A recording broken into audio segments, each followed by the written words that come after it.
Well, you asked for it, you got it. Day number 4, Florence Pipe Pro, presented by the Hawaii Tourism Authority. As we look at a semi-unconventional pipeline, but still some waves. We're going to be in the high-performance category today. Kaipo Guerrero along with Rocky Cannon on the call here. And I like the glassy conditions, Rocky. Aloha. He keiala. Eha. This is day number 4. Day number 4. The Florence Pipe Pro, and I like the cleanliness too. Cleanliness is next to godliness. Yes. So clean we wins. will have very clean conditions. Florence, Hawaii Tourism Authority, Roga.tv. That's where you can find everything. Rocky Cannon, Kaipo Guerrero. Day number 4, and round of 64. We're getting start off with heat number 5. This is where we see our top seeds. So all of our top seeds in the event, including John Florence, as well as Finn McGill, Baron Mamiya, Jake Marshall from Encinitas, California. We're going to see all of those guys in this round of 64. So that's how we're going to get the day started, and looking forward to getting it started. Looks like the clock's going, and we're on a 25-minute heat right now with Shion Crawford, Logan Bediamo, Geronimo Vargas, and Caden Rusi. Yeah, the top dogs in round of 64. So Shion and Logan are the top seeds. Once again, the red and the blue surfers are the seeded surfers. White and green are the surfers that scratched and clawed and groveled and grinded their way into this round. It was a grind yesterday. We had, but you know, and then you watch the highlight reel. There was actually a lot of nice waves ridden, and then the amount of waves that were, they got in the barrel and almost made it out. There were plenty of waves that were easily going to be in the excellent range just by a smidgen of a game of inches, you know, on the exit. Yeah. Yeah, looking forward to seeing what Shion Crawford's got to do in this heat. You can see him there in the red jersey, 20 years old, from Haleiwa, Hawaii. And a Grom that we both watched grow up into a giant hunk of a man, 6'3", full of muscles. And shredding. Great surfer and shredding, yeah. And Shion, and good kid. to me, it was kind of like a late bloomer. He wasn't one that dominated kind of the boys division or even a lot of the juniors division, but you know, when he came into his own, oh boy, look out for Shion Crawford. Yeah, he kind of had a peaking at a certain moment. And we've seen that, you know, over our, you know, decades of being in competition ourselves and watching our peers. And now the next generations, you know, after us, where you have these kids that almost they bloom too early kind, you know? Yeah. 12, 13, and they're just dominating, oh, this kid. And then by 16, somebody else is stepping up, and those are fading. And so you just never know. In those, you know, 12 to 17-year-old years, so much changes with the, you know, the physically, mentally, socially, you know, kids get steered in the wrong direction. All those kinds of things are factors. Here we go, up and riding in red, Shion Crawford. Can he muscle it through? No can. Yeah, but that's a great opening ride. And then also, speaking of Shion, another surfer that got converted to Paisel surfboards as well. And so, and it looks like that arrangement's been working out for him. Dude, I mean, does Paisel have clones? Like, how does he make so many boards? That guy's a machine. It's a CNC shaping machine. Oh, literally a machine. Okay, gotcha. It's literally a machine going back and forth. Yeah, no, I know. But yeah, it seems like everybody who's doing something productive in competition is on a Paisel. Here we go, up and riding. That's the replay. Yeah. And right before that boil. And then the wave kind of opened up again. So we could see some long, kind of, I don't want to say little, but long little drainers along the reef today, and the mix of reef and sand. So it looks like we may have got a little bit of a... The cat's here. Ross Williams. With Betty Lou Sakura Johnson. And this is... Logan. Oh, sorry. Geronimo. Bro, like I said, this is going to be the deal. Did I just call you bro? I'm sorry. Like I said, it's going to be more of a performance surfing day today. So this is kind of your semi-typical QS. I'll say it'll be a mix. We've seen some hollow waves. Yeah. But yeah, it'll be definitely a day, as far as pipe is concerned, way more maneuvers than we usually see. Switch your board, switch your attitude. Yep. Do stuff. Be like Geronimo. Go for some turns. I like the little top turn fade carve, and then nice vertical snap right there. Just get loose.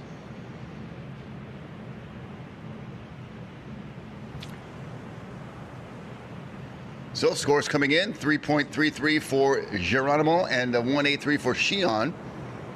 So there's the situation accordingly. No waves yet for Logan or Caden.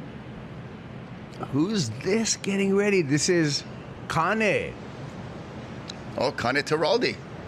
Teraldi, Kane, Ku, Kanaloa, FBI, Pele. All the Hawaiian Lono. gods. Lono. We're just naming all the Hawaiian deities. Yeah. That just brought me to mind. I just talked, just came off the top of my head, but yeah. You have a favorite? You have a favorite Hawaiian deity? Ku. Like Ooh, scrap. The god of war. Ku Kahilimoku. Wow, heavy, brother. Gotta be the kind. Go. Kanaloa. Of course. The ocean. The ocean god. Yes. Oh, I knew that was testing me. predictable. You're Yeah. testing me. Yeah, you passed the test Okay, first thing thank in the you, morning. Betty Cool. Lou, mahalo for the boards. Coming in hot. She What'd she do? donated us many boards at the Menehune, and my daughter Uluvehi won one. No way. Yeah, so that So was it really the old special. ones? Was it the Mayhems, or was it the what was she riding before, the Slater design? Oh gosh, She was It going. Mayhem. She huh? Yeah, Mayhem. Mayhem. Okay. And got the little Pokemon character on it. They loved that. My daughters and her friends were going crazy over it. I keep forgetting the name of the character now, but beside the point. I couldn't help you anyway. I don't know about Pokemon. Yeah, we're going to test you now on Pokemon. She was so thrilled, and that got my daughters. And then Nanea, my other daughter, won a board from Kiki Kaneshiro that she donated. Wow. Yeah, and so we went home that day with 2 boards, and they were so jazzed up. That got Well, that them gets them surfing fired right up there. into surfing. Yeah. So thank you, girls. That's how you get them into surfing. Oh, here we go, Geronimo. Oh, he really That's what said he Geronimo right Yeah, there. he just parachuted out of that one. You guys know the story, right? The Native American chief. Oh, Logan. extension. Oh, what was he did a ballet move and he came tried out the top. Tried to do a pirouette. Pirouette. Now we're gonna test your ballet knowledge. Try to Position do 2. Yeah. My daughters take ballet too, so I got a little bit of knowledge, but yes. Oh. That was Judges very are quick. interesting. Yeah, just they said 2-point ride. He could have got way more if he would have made it out of that one, but That drone shot was so cool looking in. Salt in Air Studios, Rogue.tv, thank you guys for the epic production. Some of the surfers preparing. Hey, Joel, you're supposed to be over here. I didn't even know. Oh, this is the one pirouette. Oh, wow. Oh, one more time. Traveled. There's a little gutter too, but Yeah, just got Almost a there. little bit tight in there, Yeah. and Logan's a big kid, so squeezing that frame in there was going to be Maui boy, right? a tough task. I Logan? believe so. KT surfboards. And I believe his name, when you say it quickly, is Betamal. Bet 'em all. And so, when you go to Bets Online, when you go to Bets Sorry. Online, bet them all on him right there. Oh, we only 9 minutes in. 9 It's minutes. going to be a long day, Kaipo. Be nine- careful what you wish for. 9 minutes into the broadcast. Yeah, I got material. Speaking of material, this Florence gear, thank you, Joel Centeo, is so lovely on the skin. The material is epic. I notice you've got your Florence Haleiwa shirt on. Yeah. With your nice outer gear Yes. for this chilly studio. Yes. And so my mic is a little bit roving, so we'll just adjust it a little bit. But yeah, this material is epic. You guys got to get either to the contest site where the gear is all available. They brought the store to the beach, or get over to Haleiwa. I think they got what are the locations they have? They have Haleiwa, Hanalei, a new one in the Outrigger Waikiki. and Waikiki. That's correct. So they're kind of like Florence pollinating everywhere, and that's where you can get the gear. But right at Ehukai, that's cool with the pop-up shop with all the merch. And some of the Hawaii special stuff, like this one right here. yeah, Haleiwa. Oh, I got my Haleiwa too. I know Yeah, we're matching. Haleiwa. Okay, all right.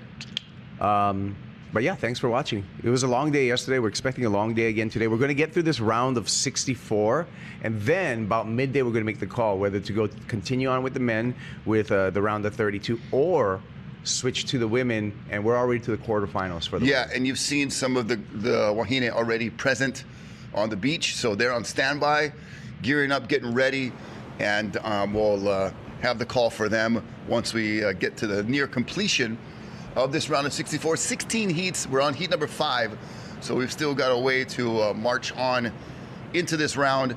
Seen some pretty cool waves already. Shion had a nice barrel he could have made. Again, so many of these waves, just fractions of an inch or just a foot away from excellent scores. Oh, getting out of these barrels. what's underneath the sand? Reef. There him. There him. Right now, reef is on top of the sand. Yes. Unusual. There's reef under the sand, and in this case, on top of the sand as well. Britt in the background up there? Britt Merrick right there, one of the best beards in the business. Yeah. Has to blow it off. Rivaling Ivan. I like Ivan's. Yeah. He's rocking it. Well, Britt also has to blow off foam dust, though, in his beard. Oh, yeah, because I gotta shake 'em out. shaking boards on a daily. Yeah. I bet you there's got to be some camping out in there he never got to. That's why they were having a beard like, oh, look at this, a rice from like 2 weeks ago. He's actually one of the most like a Britt Merrick podcast. I'm throwing it out there. Like if you got him in a seat and got one of these fancy mics in front of him, it would be gold because the guy's really funny, really witty. In addition to being a great shaper. Oh, awesome. A lot like me without the shaping. Yes. Here we go. Up Caden Rusi. Oh. Gonna get the rail game going because Smart. that almost got the tail game. See, sometimes if you just hold back a little bit, you just want to get a score. Like Geronimo knows how to play the game, right? So look at he's him been right doing there. it He's so playing far. it well, if you ask me, Yeah. bruh. Veteran. Just scored right there. Shion now makes an exit. Now what's he gonna do? Slice and dice and beat the priority. Look at that. Oh, right next to him. Caden's like, you bugger. Well, dang it. He's a way longer wingspan on Shion Crawford. You can see him pulling away. I like the competitiveness right now. Yeah, it's hot and heavy, coming out the gates really on fire. Geronimo's like one hand. I'm not even close, pal. Yeah, so Shion should get second priority, which he does, okay, and then Caden should get third. Yep, and there we go. Now our priorities all set. Gosh, up. and what a heads-up move by Shion. Instead of going for another turn, because that wave still had something on it, instead of milking it one more, he saw Caden right there, made the quick exit. And those are when you do those little things, those can go a long way in a heat like this. Well, he's been playing the game. He's he's 25th right now on the Challenger Series. Okay. At the end of the year, 10 of the top 10 in the Challenger Series move on to the championship he's still got tour. a chance. So he still definitely has a chance. A legit shot. And he had a year last year on the Challenger Series, which was a learning year, and I think he learned a lot. At that level of competition. Yeah. Made the quarterfinals over in Brazil. I feel like he has a bright future. I'd love to see him on tour. We'll see. Yeah, and Geronimo, look at that little tight fit right there. The veteran just really going to town on that wave, getting the barrel with the maneuver, and then Shion stalling, and then picks up the speed right at the right moment, gets one tag, and then says, nope, Caden, I don't think so, brah. I'm getting second priority, you. Bugger you. So Geronimo, 6.83, a little bit cleaner barrel than, there's... Wow. Shion's dad and the guy that's supposed to be going to the supermarket. Nah. So Joe Centeo, keep watching. Hopefully you have the volume up. So when you're all power coaching, Joe, if you would come here. That's right after that traffic. Perfect. That's Eddie Crawford, Shion's dad. He runs Surf and Sea over there in Haleiwa. Yeah, you can find your Florence gear there too. And Surf and Sea celebrating 60 years. That was my first job. 60 years in business. I grew up at Ali'i Beach when I was 7 years old. I had a friend who knew Joe Green. His dad knew Joe. He said, we can go there in the morning, pick up trash and cigarette butts like before they open, and then he'll pay us $2 each. Ooh. So we went there and we did it. No gloves back then. You just grab the cigarette butt, Kel. and pick Yeah, up all I mean- the trash around the outside of the surf shop. Yep. And Before they Joe gives opened. you $2? Joe came out, gave us $2 each. There was an arcade called Tilt right there in the Hollywood Shopping Plaza. On the Spend it on BMX Tilt. bikes, straight to Tilt. And you get 8 games. 8 tokens, yeah. 8 tokens. Yeah, and I don't play the ones that cost 2. It's too expensive. I play the ones that can go a long time. Yeah. You didn't even know, huh? Was that Space Invaders or not? I was even like off-road, Street Off-road, Fighter. yeah. you know. Oh yeah, after Space. I Yeah. just dated myself with the Space Invaders. Yeah. Galaga was another one. Galaxia that was is still there? Yeah. Yep, Galaga and the kind like that. The Ninja Turtle game just came out, stuff like that. But yeah, we would spend summertime over there because the waves are flat here on the North Shore, and we needed something to do, and we had a radius, with our BMX bikes from Ali'i Beach. So surf and sea, Tilt, that was about. We couldn't go down, Wailua, like Cement City over there. That was rough way back when. Yeah. But now It's nice. I was a homeowner there like not too long ago, and I left my board in the back of my truck parked on the side No of the road. problem. I woke up at like 3 a.m. Oh my God! Oh, it's still there. North Shore's cleaning up. This place has changed. Yeah, it's really changed. It's good. But we got to keep that edge, guys, a little bit. We like a little bit of edge. That's Eric Timo, Luke Timo right there, and, Oh, and look Sakura Sadakai. giving the massage to Brody Sale, the boyfriend. Loosen them up.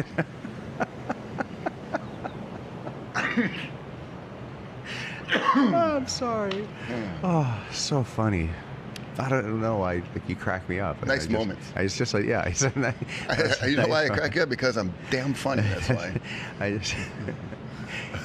It's like a laugh track all day long. Oh man. What's the next heat? What's the next heat getting ready right there? That's Finn. Finn McGarrell. The Beast. Thunders. There he is. He's number 1. Saw him at Lele's celebrating his 2nd win of the season this winter. And well-deserved, well-earned, and gosh, what a great story coming back in this full form. Geronimo, nothing much happening there. He's in the lead, 683 on his previous wave. Shion got the 467, so he's in 2nd. You heard Joe DeMarco right there. Caden needing a 411, Logan needing a 451. Joe DeMarco getting all the beach announcing done. And Finn headed to the paddle out zone. On a Pizel too. Looks like he's got a little something going on in the ankle there. It's Small kind of almost cut. like his, maybe a more like a, not anything interior, internal, more exterior. Yeah. Like a cut or something, like you said. So, hey, Nathan Florence, we're going to get him on the beach, I think, a little bit later. But in the absence of the chat, we would like to invite you to DM either Rocky Cannon ROCKYCANON. Kaipo Guerrero, all one word, on Instagram, and you can just DM us with any kind of interaction, any questions, comments. Keep them nice, please.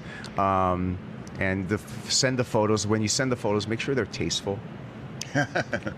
Thank you. What kind of photos do you receive? Wow. But don't matter to me, bro. Send any kind. No, I'm just kidding. Keep it classy, tasteful. I don't care if it tastes junk. Nah. Gotta taste good. But no, just, you guys know. Respectful. Oh, look. My phone just went off. Boom. Okay. Ask and you shall receive. Oh, look at those beautiful conditions. The kai is so malie right now, very calm. Malie, calm. And the Kaena Point, that perfect angle, the way it just kind of starts off at Mount Ka'ala and wanes down at a kind of a perfect ratio. Gosh, I love this place, born and raised, and very near and dear to the heart, obviously. And watching Caden Rusi, born and raised also, son of Jim Rusi, an amazing photographer. Over the years, and gosh, it's going to get really dicey and shallow on that inside section too. You can already see the little bumps and texture in the trough of the wave, indicating that very shallow section. So surfers will be aware of that. And you even see on a day like today, this is on the scale of things, a small day, but we have still like Shion sporting the helmet just in case, and just being extra. Showing some precaution there, and probably a good move. Okay. Thank you for the information. Shion, Yes. What about Shion? his equipment. We like to talk about equipment. Oh, you got Paizel tuning in? He's got a 6-1 next step, probably. Next step. I That's like it. it. And there you go with Turo Ari'itu on a JS Industry board. Okay. Finn McGill, he's jumping out there on a Paizel Ghost, the 6.0 Ghost. Better for no more logos on his board. Finn. No more logos. The guy in the blue. Turo? Yeah. Well, had the He needs sponsor. had the tractor logo. No, I know, It was but I Jason just- Stevenson. I'm just saying he needed sponsors.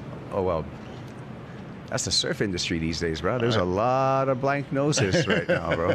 Blank noses. There's all kinds of. Yeah, a lot of blank spaces. Not to quote Taylor Swift, but Taylor Swift. Wow. Jeez. Taylor Swift, the blank space. Yeah, it's got your name. I was. Oh, another one. Wow. Yeah, you're right. I was so happy that I watched Sunday football without one Taylor Swift picture Sighting. on sighting on the show. Yeah, I think the had Chiefs had take to a do it break. with her. I Yeah. had to take a break. Well, that's why the Chiefs suck this year. Bruh. She's a distraction. Oh, get away. Yeah. All the Swifties are going to start. Oh, Oh, God. no, no, the messages are coming in right now. How dare you? Oh, no. So they're a powerful union, bro. Like, you just say the word. And they're everywhere. Heavy. They'll pop out of rubbish cans. I'm sorry. We like Taylor. That's cool. Yeah. Bro. Oh, man. Yeah. Gosh, speaking of everywhere, K-pop Demon Hunters. God, my daughters are just all over that. That is crazy stuff, man. There's already a reggae version of Golden out there. It's crazy. I want to say mahalo for tuning in, Chris Botley and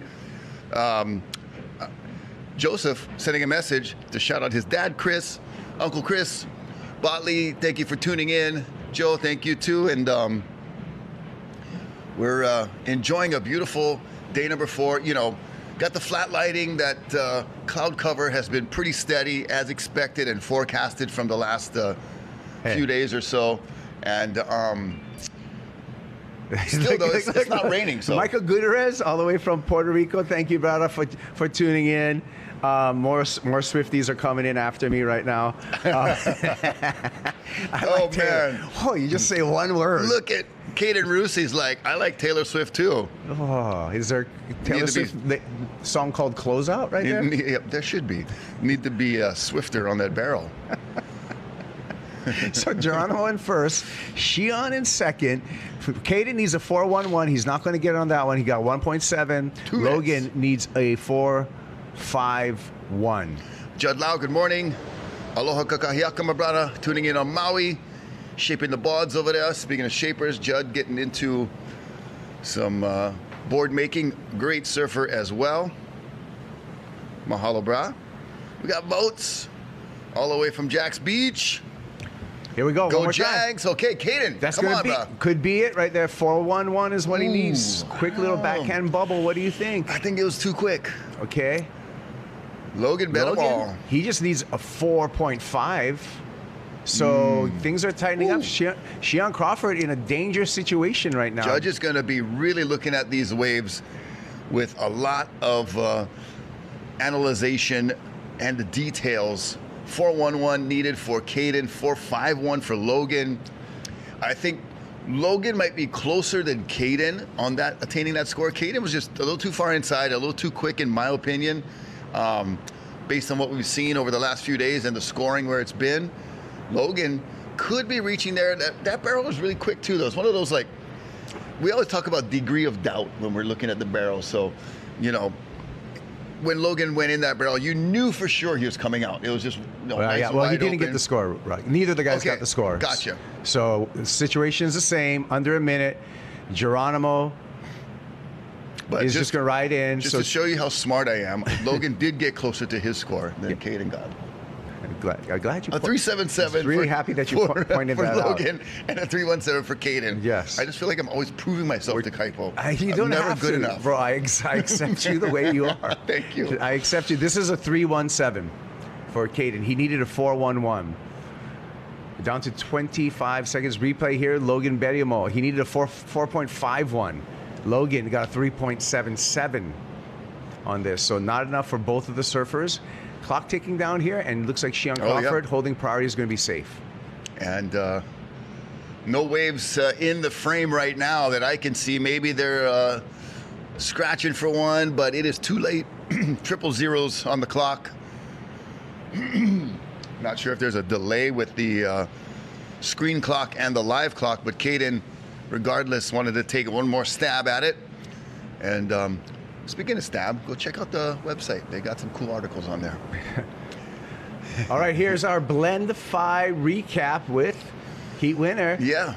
Geronimo Vargas. Got it started with some maneuvers, and we knew that was going to be part of the criteria today going into today, size of waves and all that, and then mix it up, did the true backdoor thing and went inside the barrel, finished nicely with another over the top right there. So Geronimo put together a nice heat into the round of 32. He goes along with this man, Shion Crawford.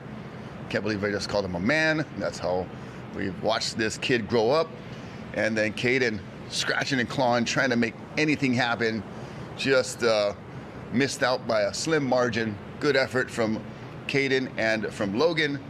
There's the beach shot, beautiful. Green, brown sand, blue water. And thank you to the Hawaii Tourism Authority, our presenting sponsor of the Florence Pipe Pro. We're just getting going this morning.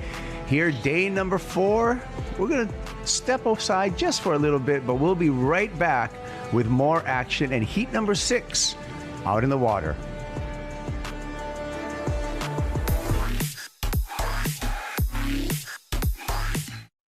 You know, the whole overall goal with what we're doing and anytime we're building product is like just always getting kind of better at what we're doing. And each piece of gear and product that we make, we just want to make it better over time. So we take feedback from people that are using it, from what we're doing and how we use it. And so each time we come out with something, it's like a little bit updated from the last one.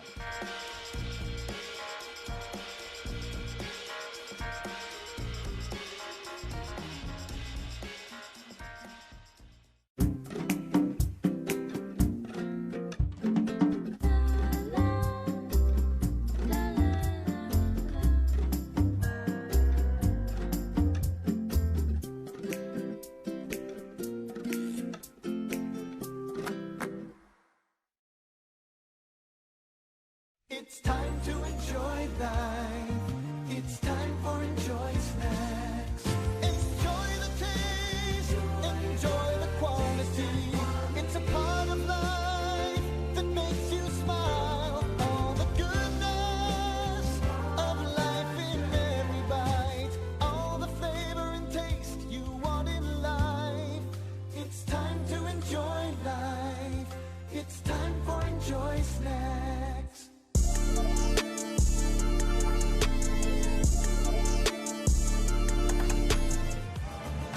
Geronimo Vargas coming out of the water, victorious, and moving on into the round of 32. Geronimo, along with Shion Crawford, advancing out of Heat 5 of the round of 64 into the round of 32. Describing all his waves to Riley Snyder there on the beach, along with Raymond Shito. New heat out in the water. Kane, Finn, Turo, Nalu, all 4-letter first names in this heat. Kaipo Guerrero, wow, which is 5 letters, along with Rocky Cannon, which is also 5 letters.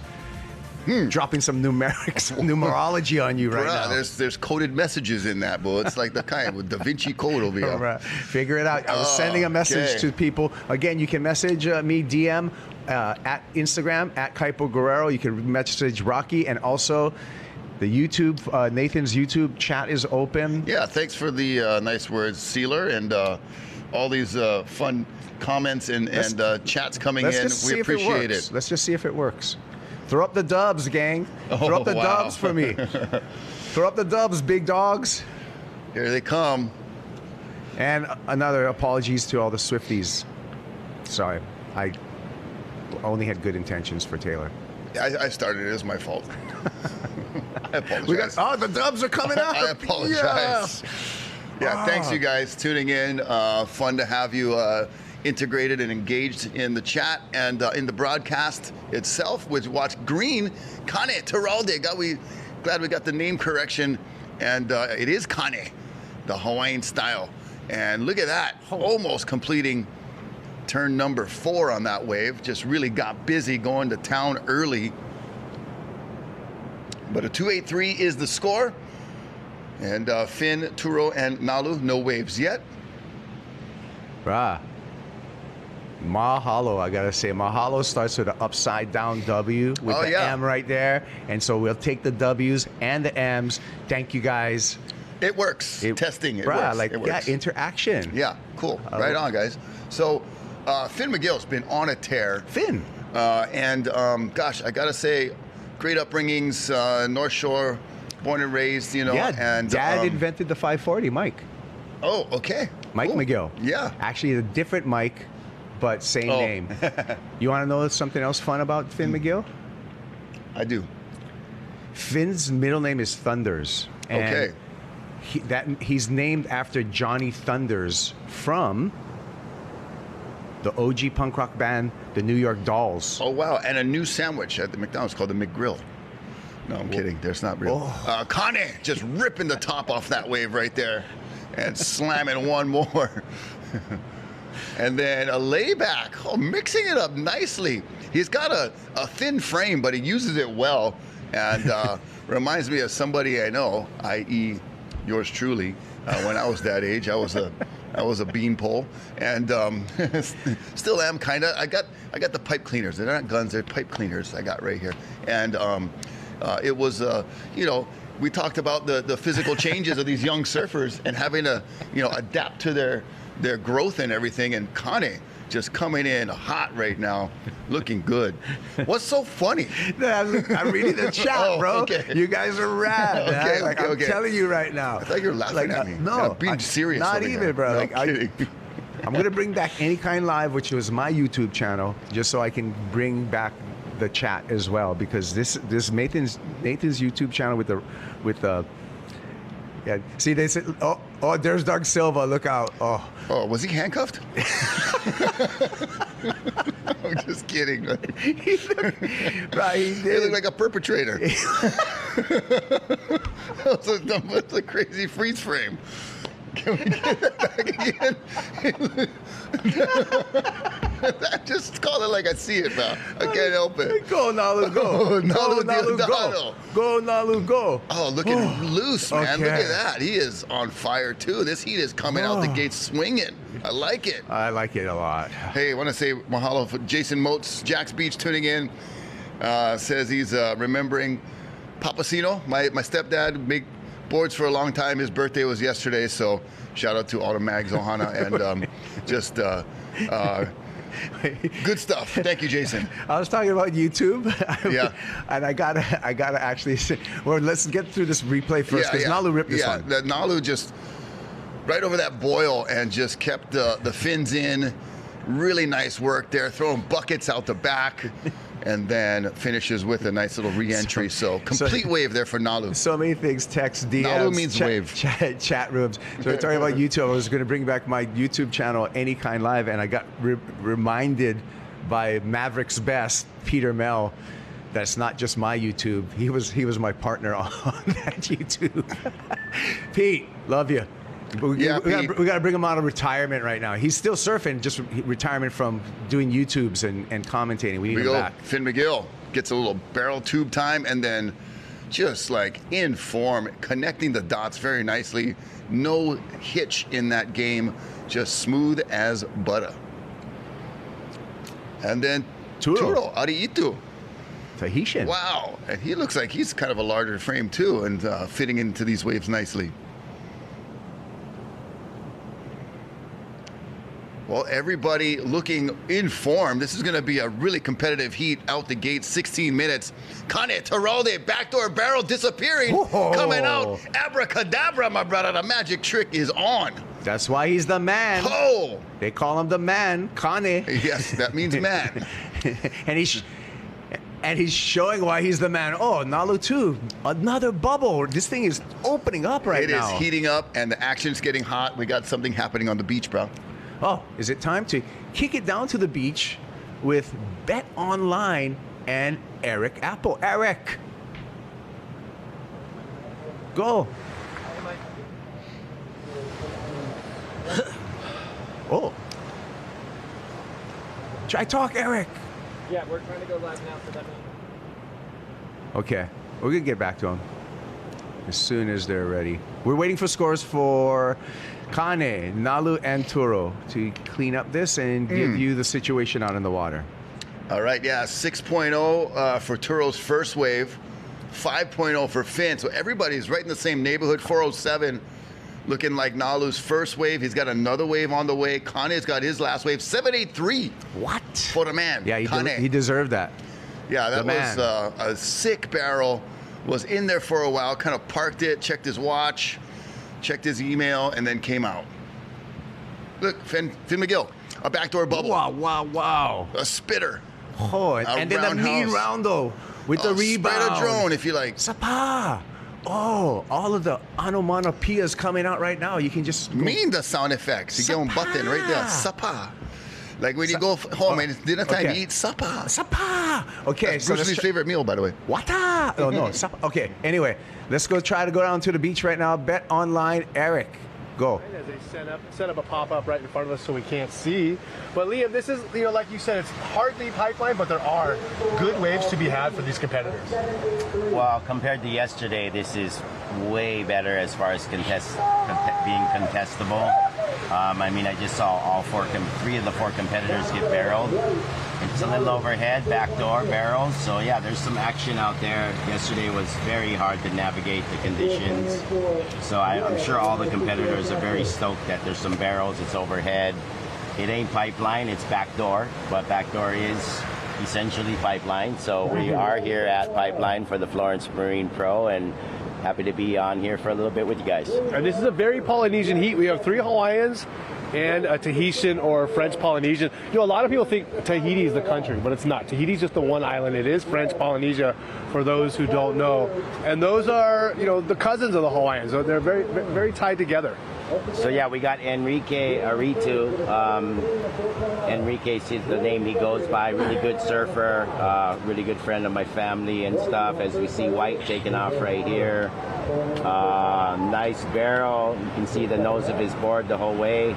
So not going to be a huge score there, but he's you know, racking up his points. In this heat, we got Finn McGill. One thing I want to say about Finn McGill that I don't think has been said so far over the course of these 3 events is I believe he won Tahiti Papara in February, March. That was so this year, 2025, we've had 3 events in the Hawaii region, and somebody can correct me if I'm wrong, but Finn McGill won all 3 events. This has never happened in the history of the Hawaiian Regional Tour. Yeah, I'm trying to think, has you know, I'm not a historian when it comes to surf competition results. I mean, obviously, Sonny Garcia had the most Triple Crown championships. But has anybody won all 3 events of the Triple Crown in the past that you can remember? No, there was one year, I think it was $1 million prize purse. I think they put up $1 million if somebody won all 3 events. Kaipo Hakias won the first event and got close to winning the second one, or might have even won the second one, but absolutely never has anyone won all 3 events. It's rare that anybody even won 2. And so once the Triple Crown comes back, this would essentially be the Triple Crown. This essentially is the Triple Crown for the locals, and Finn might be that guy, but blue up or green? It looks like green right there. That's Kane. So Kane's from the Big Island, surf instructor and really good surfer, awesome kid. And out the back we got Enrique. So these guys are all getting barreled. So yeah, we got Finn McGill in this heat. Everybody kind of knows him now. You got Enrique in blue out there. He's an awesome guy. Been surfing for many, many years. 10, 15 years ago, he was part of our traveling crew that I took around to Chile and Mexico and things like that. So he's really close with my family. You got Nalu. He's an awesome surfer. That guy does some very radical turns. He's definitely a person to watch in this heat. And then you got Kane, the underground Hilo boy. So yeah, all 4 regular footers in this heat, and it's all rights out there, so I'm sure they're pretty stoked. And again, if you guys aren't fully informed, we are in Heat 6 of the round of 64, and currently Kane is leading the heat with a total score of 11.83. Behind him are Tahitian Aritu with a total of 6, Finn McGill with a 5, and a 4.07 from Nalu, but we are waiting for some scores to drop from that last set. Yeah, so it's top 2 waves, guys. That's how these contests work, top 2 waves. So the numbers that you just mentioned could be a little bit not really a full telltale of who's really in control in this heat. But my scores aren't loading too well on my phone, so I'm going to look at your phone. But what are the waves? What are the actual best waves in this heat? Let me see there. It looks like a 7.83 for Kane, and I think he just improved his lower score from a 4 to a 4.5. We've got White up. Look at this late drop. White goes down a little late there for White. So Enrique has got a 6, and we got Finn with a 5, Nalu with a 4, and Kane with a 7.83. So what stands out right now is the 7.83 and the 6. We'll see what the next.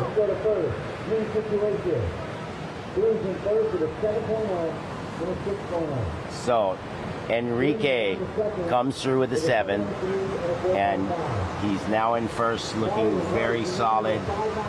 And yeah, so Kane's in second now. This is a solid heat right now. Good scores. Yeah, we're trying to listen to each other at the same time as a beach announcer as we have the live scores coming through from our judges up right behind us.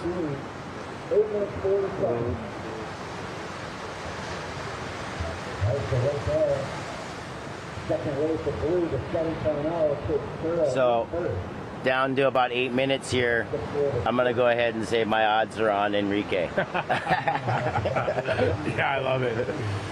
We've had some pretty interesting stuff. We were talking about it all day yesterday. The best bet we thought was Makana paying. At one point he was, I think 300 to 1 or something like that. That was a massive opportunity if anybody put any money on that, because Makana was looking strong yesterday.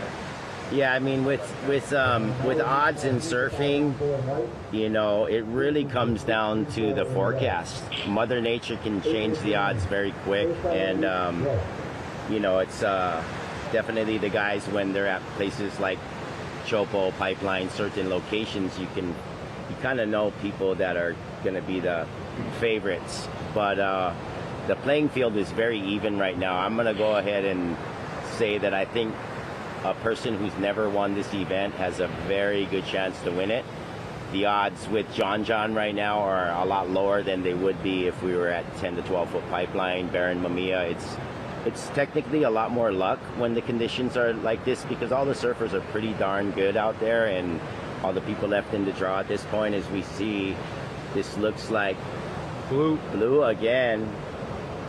Enrique's an aerial surfer as well. He can fly. And with the conditions right now, it's very light winds, so I would not be surprised if we see someone like Nalu or Enrique or one of them go to the air. Not sure what the judges are going to judge airs today. I'm sure the barrels are the big scores, but depending on what the wind does today, I'm sure we're going to see some aerial attempts and probably a few aerial makes. Yeah, I know that Kaipo and Rocky were talking about this is going to be as many maneuvers as you'll see at a Pipeline contest, because in addition to the barrels, they need to have more of a complete score. You'll see White up and running. Quick barrel. A couple of nice turns to finish that wave off. The barrel was pretty short, and with those couple turns added in, he's probably looking at somewhere in the 5-point range with that one. We'll let the judges plug that in. But on a day like today, a 5 is a relatively strong score, a good backup score. Well, yesterday a 5 would have brought you through the heat with even one wave of 5. But today I'm going to go ahead and say the score of about 12 would be what you'd want to get. It's not really 8s or lates today. It's 6s and 7s, and you should be able to potentially advance. But yeah, 5 is a good score, but you're definitely going to need something in the 7 to 8 range to add to that 5. As you see, a really good wave approaching right here. Some good potential. This thing's doubling up. Yep. This is a very good wave right here. Red, let's see what he can do. Wow, look at this one. Proper backdoor, right? Now, if he rides out of that, unfortunately, right there, he turned 8 into a 7. Got a little greedy, huh? Yeah, just finishing that turn was pretty important there. I think that was Finn. That wave itself had an 8 written all over it, and he still could end up maybe with an 8, but it could have went into the 9-point range, I think, with the way he finished that wave. So we'll see. I'm going to call that wave being about a 7.58. So Finn had a 6 and a 5. Before that, total score of 11. We're waiting for a score from Finn McGill. Currently, Kane in the lead with a 12.33. Just like you said, you need to score around 12 and you're looking strong. Behind him, Nalu with an 11. So this is a little behind because they already said Taru has a 7. So he got a 7.73. I said 7.58. Right there. I'm not a judge, and I'm not trying to stroke my ego, but that wave was pretty self-explanatory. It had an 8 written all over it. He fell down and turned it into a 7.78. You know, that could cost him the heat. You never know. Those little things can really change the heat, but he's got a great score as we see. Blue. Kane deep in the barrel. Oh, it's green. I was wrong. Green is Kane, I believe. Yep. Yes. Yep. So right there, you know, Kane has a 4.5 as his low score. He's going to replace that. Definitely replacing that. I'm going to go ahead and say that was a 6, maybe a 6.5, and that's going to put him into a strong first position because him and Finn are basically sharing the 2 top scores. And now, as long as he gets over a 5, which I would say that's a guarantee with that wave right there, he's going to go to first. Enrique with a 7 and a 6 right now. He's probably going to he'll be in second. Here we go. 7.4 for Kane. Here's Enrique, deep in the barrel. We are seeing some proper backdoor barrels. It seems to be shifted over quite a bit, but they look like solid barrels. So good wave for Enrique. He needs to finish this because he has a 6 and a 7, and that's right in that 6 range as he claims it. I don't really think he's going to improve much on that 6.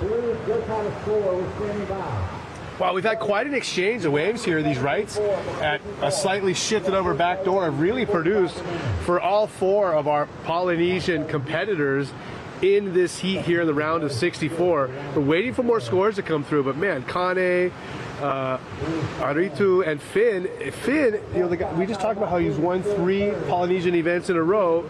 He is in danger of being eliminated here in round of 64. Well, I'm going to go ahead and say the odds are against him making this heat. The odds are against him making this heat because he won 3 events in a row. Yeah. And I'm going to go out on a limb and say he's not going to make this heat. We are going to throw it back to the boys in the Salt and Air studio. Eric Apple, Liam McNamara hanging out on the beach. And back to you guys in the studio. Take it away. All right. Well, we're down to 2 minutes, and I actually think Finn McGill is going to make this heat along with Kane. We'll see how that plays out, but great to have Eric and Liam on the beach, right toes in the sand. Hey, yeah. And not flies on the wall. Not flies on the wall. Sand crabs on the beach. Hey, thank you, chat. You guys are all time. Yeah. Okay, bring it to me. Fun engagement. Let's throw up the dubs. Let's clean it up, though. Let's clean it up a little bit. Give some respect. You know, everybody's doing their thing, and you know, it is starting to clear up on the skies too. Look at a little blue sky there. We haven't seen that for a couple days. More dubs. All right, ask and you shall receive, my friend. And yes. 1 minute 10 seconds. Nalu's got first priority. If a wave comes, he's a 7.34. He's shown he's got the ability to get that score, so it's not quite over just yet.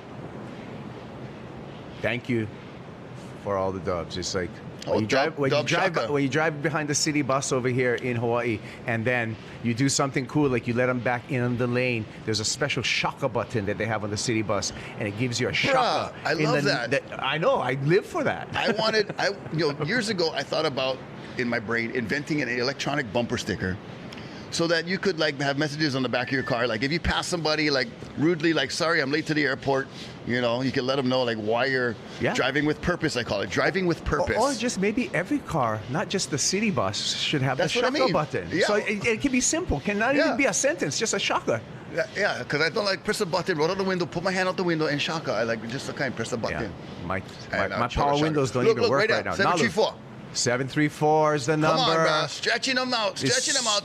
No on way. his way. No On his way. way. On no his way. way. Oh, no, flexing. Whoa. And what? Scrap. Oh, fit. Oh, no. With the priority. Oh, no. Turo. Oh, Oh, double barrel.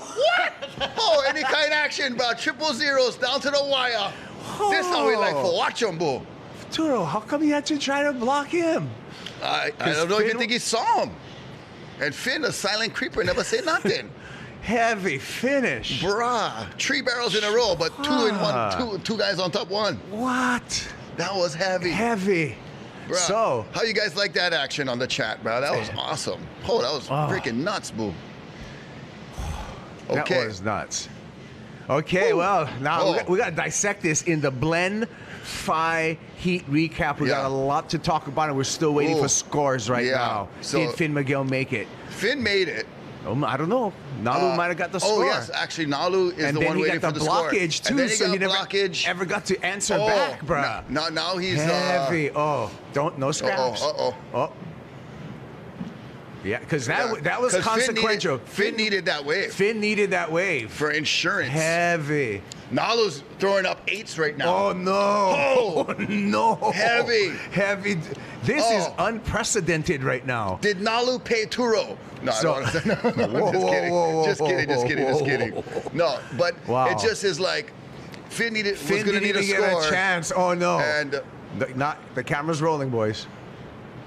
hey, good Okay, sports. Good It's sportsmanship. Okay, I was worried for a hot minute. Yeah, Finn, it's all the heat of competition. I know nothing is going to erupt, but Back in my day, that would have been Finn's bummed. Back about in my that. day, that would have been a scrap for sure. Oh yeah, for sure, with no cameras. It's on. Maybe one high 8 in the bushes.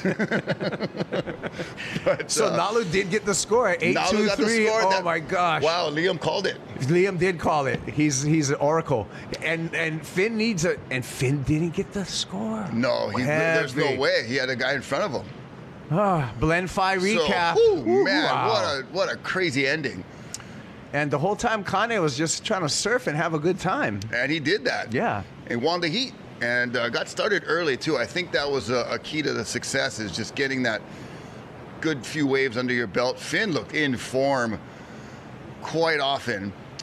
Had he been able to make that, could have made the difference in the heat right Could there. have been a padding right there. And then Kane just poised Slotted. and just surfing like a man.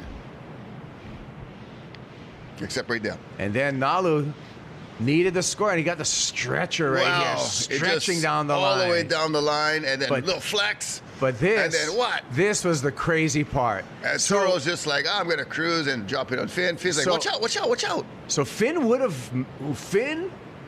have made that wave. Yeah, it was a wide open wave. He would have been even deeper. He was deeper than Turo, so it would have been a better barrel. He needed a 6.34 that could have been the score. Wow. We can only wonder. Whoa. Heavy.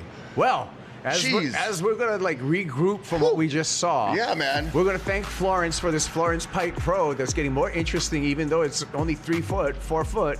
But we'll be back with a lot more entertainment right after this.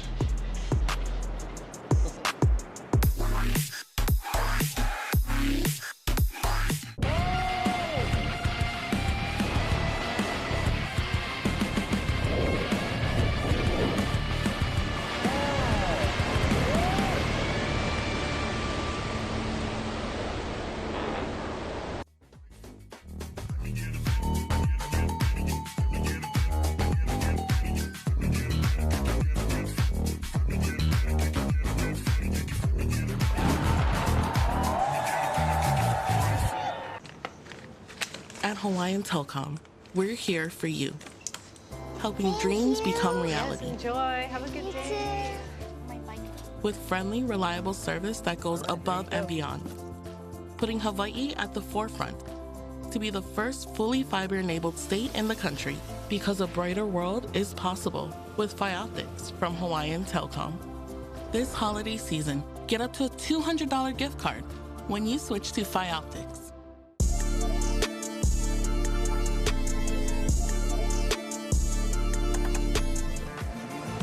Welcome back as we see the residual effect of a very, very well-served heat for all four surfers, but then a heavy ending for Finn McGill, who's gone back-to-back wins here on the North Shore, both at Sunset and Haleiwa, and the chance of the trifecta has been snatched from Finn McGill. Yeah, man, that was just, you know, I told you, 1 minute, 5 seconds remaining. We looked at the frame. There wasn't too much waves. I go, it's not over yet, though. Nalu needs a 734. He's got priority. Lo and behold, the wave came through. What does surfing like a man mean when I'm talking about Kane Teralde? Well, his name means man. That was Kane. And, you know, kids surf one way, and then you mature, and you get much more power. That's what it means. What I've learned, too, Rocky, don't argue too much with the chat because they'll gang up on you. No, it was There's more of them than you, bro. It was asking for an explanation. Okay, you got so an I just wanted to explain. What, I wanted to honor the Can you explain who's in this request heat for me? I'll explain the first guy, Rylan Beavers, Kingston Panebianco, Peo, Shario, Astalazaga, and Brody Sale. There's Brody right there in the barrel coming out. Brody, a little bit of twitching on the board. Nice round, though, with a beautiful rebound. And Brody Sale, you know, a childhood phenomena, has kind of really, for me, I'm expecting so much more from Brody Sale just because he came out so hot as a Super Grom. Yeah. But he is such a talented surfer, so I'm waiting for his big breakthrough into the big leagues. It could be this event. Could be. Take out a win here at Pipe, the Florence Pipe Pro, and etch your name into history. Yes. And then get a good launching pad into the next step of qualification. So, Brody, I like it. Waiting for the score. So far, a 4.5 for Rylan Beavers. Kingston Panebianco with a 287 heat total. And Peo got a 2.0. Waiting for Brody's score. That's going to be probably up in the good range, in my opinion. Surfed it well. As you said, little chattering on the board from the exit. Look, Brody, right back at it on the way back out. Gets a little frothy one. 2 waves in a matter of 2 minutes for Brody. So good strategy there. I like it. Looking loose, Dabrada. So for Brody, you know, he had a chance at the Challenger Series. Wants to get back on there. This road to back onto the Challenger Series with a chance of making it onto the championship tour. All comes down to how he finishes here in the Hawaii Tahiti Nui region. Take another look here. And Brody done this beautiful replay and nice grab rail, arcing back, gets the rebound.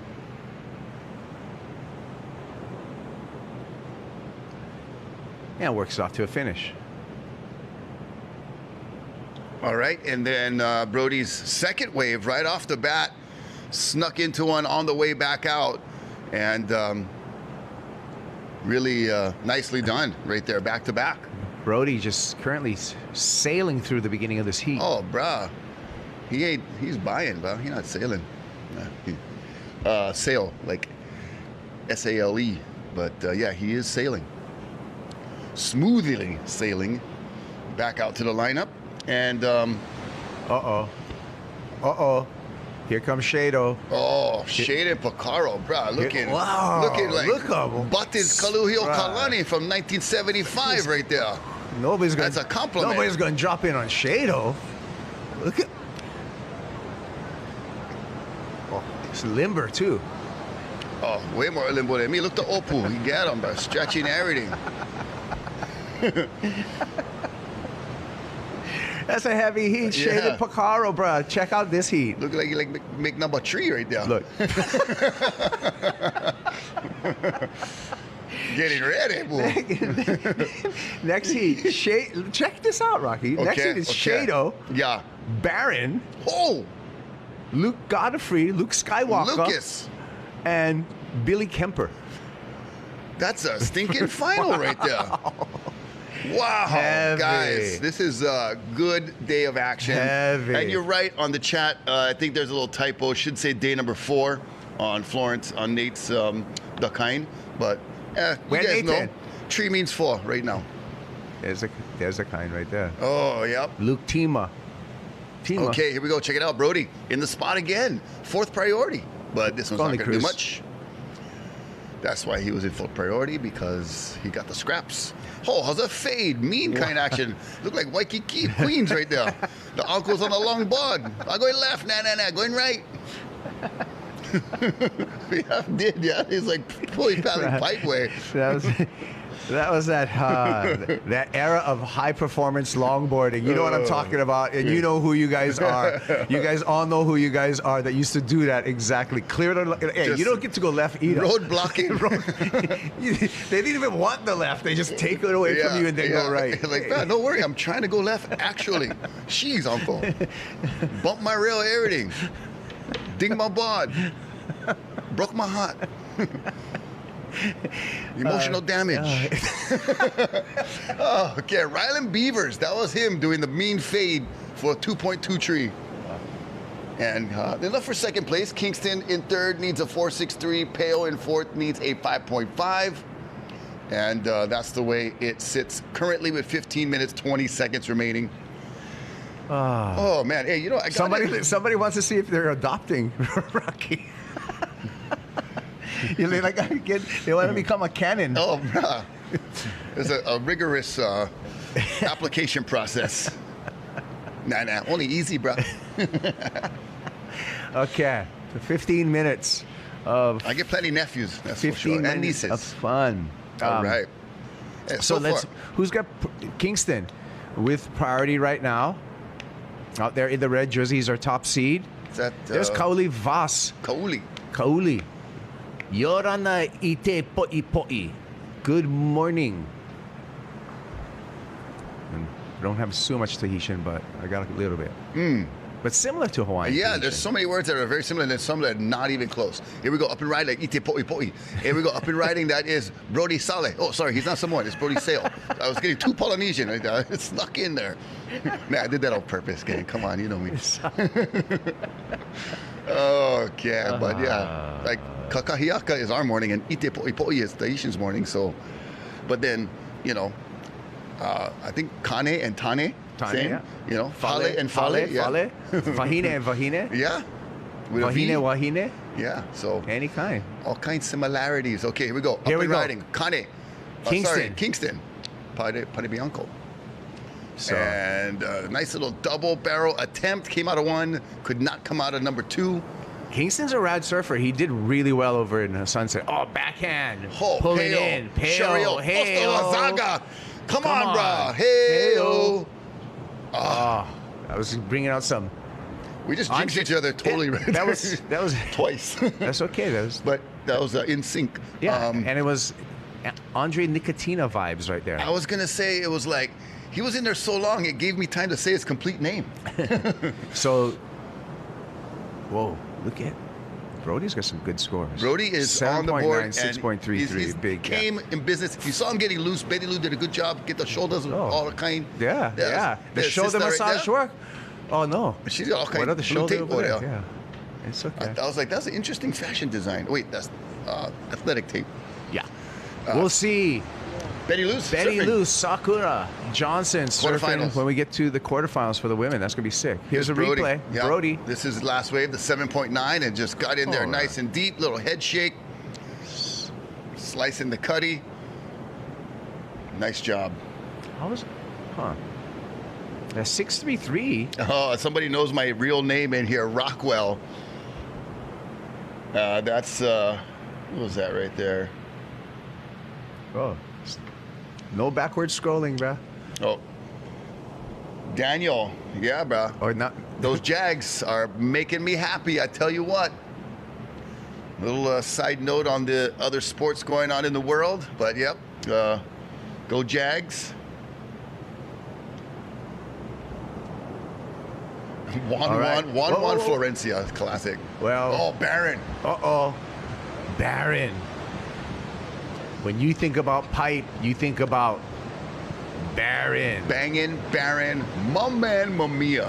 Back-to-back titles out here, this guy. Bro, the first one, that pipe barrel was just Off the charts, bro. He's Crazy. got his special model, the Goldie from Channel Islands, shaped by that guy with the beard. North Britt Shore Merrick. boy, yeah, North Shore boy, born and raised. Watched him, in the Menehune. One that you saw, you're like, this kid's gonna be at the top of his game very, very soon. And here he is. Here we go, up and riding in the blue. Ryland Beavers, threading his way through. Damn, that looked good, Beavers. It's looking fun today, boy. Yeah, we that got one? some guys ripping. Ryland from Courtney, I believe. So I don't know if he's going to go to first. He needs a 9.73 to go to first, but he's certainly going to improve his position for second and advancing position. Again, 4-man heats. All you got to be is, well, not all you got to be is hard sometimes to be in the top 2 to advance. Yeah. Keep advancing. Ryland here. Look at Ryland, looking smooth Beavers. Very nicely composed. Oh, you see how angles changed? He looked like he was way deeper from the drone, but now we see the true right here. But a couple turns, comboed it up. Yeah, really good at connecting the dots right there.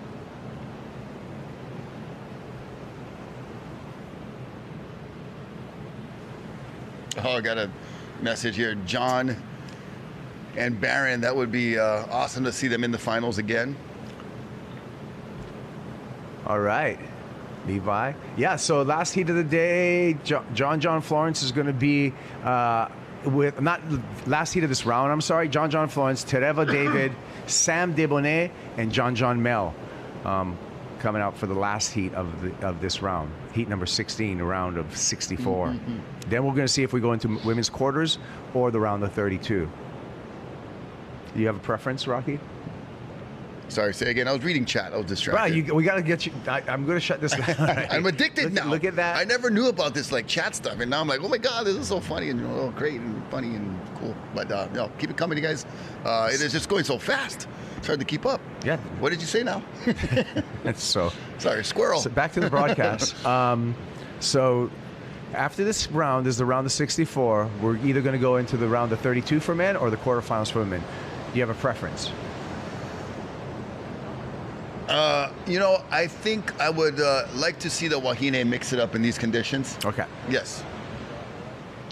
I think it's fun to go back and forth, but I think it depends also on like our time and what we have to get done, administratively. What would work? So. Well, if we. But no preference. I just want to see some good surfing. We can do it either way. We'll make it either way. It just depends if today's going to be a long day or tomorrow's like when you have day. your first kid, boy, girl, I don't care. Just be healthy. Oh, so neutral. Look at this guy. Concentration. Yeah. Speaking of neutral, he's in the zone. The neutral zone. Infraction. Nah. Talking football. Sorry, bro. It's okay.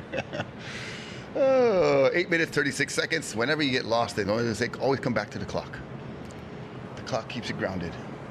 Well, and the needs right now. And the scores. Yeah. Kingston right there in the red jersey. He's still right in it. 5.43 is what he needs to move into second place and bump Ryland on that spot and advance into the round of 32. And Kingston does have priority, his second priority, so he has priority over Ryland. So that's kind of the match within the match right now. Hoku Lily, thank you. Nice comment there. And check it out. We got Blue having a look. Ryland on the inside, hunting one down, looked back and saw Peo going left. Oh, this is one of the few lefts we've seen today. And the second Peo I've known in surfing, Peo Lizarazu, stand-up paddle surfer from France. But Peo, this one from Tahiti. Yeah. And Nalu Diodato getting a download with Reynolds Hayes. Debrief, small kind. And Kingston's so important for him. He just needed that a little bit above a 5, and so it would have been so valuable for the Maui boy to be able to kind of bust out of that one. So close, but yet so far. So you can see the lineup right now. Looks like there's some action too. Now the waves have dropped a little bit over at Ehukai. You got to stop looking at that. Seriously, you gotta just watch this and commentate on surfing. Sorry, chat. Well, there's no surfing right now.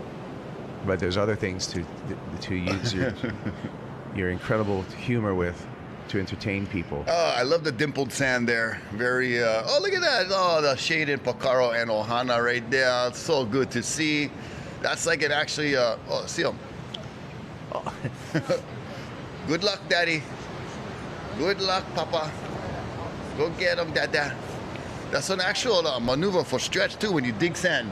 Is it? You get the shoulder workout, you're stretching the legs. Well, shit, you're the man, bro. Yeah, that's going to be a heavy heat. You want to stick around for next heat, heat number 8, Baron Mamiya, Shaden Pacaro, Lucas Godfrey, and Billy Kemper. I love the look right now, too, bro. This classic Hawaiian surfer look, brother. The fro, the facial hair, everything, Shado, in form, bro. Yep, originally from the Big Island, Hawaii FBI. Island. On the Pohiki, the Kalapana coast side. Hey, what's going on the screen there, Rock? Somebody's there praying to Jesus. That's Baron. Nah, meditating, focusing. Look at that cool shadow he's making right there. It's like a, I don't know, looks trippy. It's like a harpoon. See? Let me talk about the screen. We want you to talk about the screen a little bit. We can refer to the chat when you want to. We're on break. We're on break. I'll refer to the chat. If something's interesting, come out with the chat. Bring us something interesting. Okay. All right. Guys, that's right. Ready. Thank you. Is that in white right there? By the way, thank you guys always for throwing up the dubs. And we need to throw up the dubs and bring some vibes over here for today. Aloha Taco Tuesday. Give me one dubs. There they are. Boom. No, the chat is not banned. It's still working. You. Yeah. There you go. You know. Thanks for the dubs, bruh. Thanks for all the love. Shout out to you guys. Yeah. Happy Aloha and the Taco humor, Tuesday. man. You guys are funny on the chat too. It's from one to another. It takes one to know, and you guys are hilarious. Okay, look at that barrel. Beavers. Stalling. Oh. Building a dam right there. No more dam blocking him, bro. Man. And Justin Bieber. I mean, Ryland Beavers.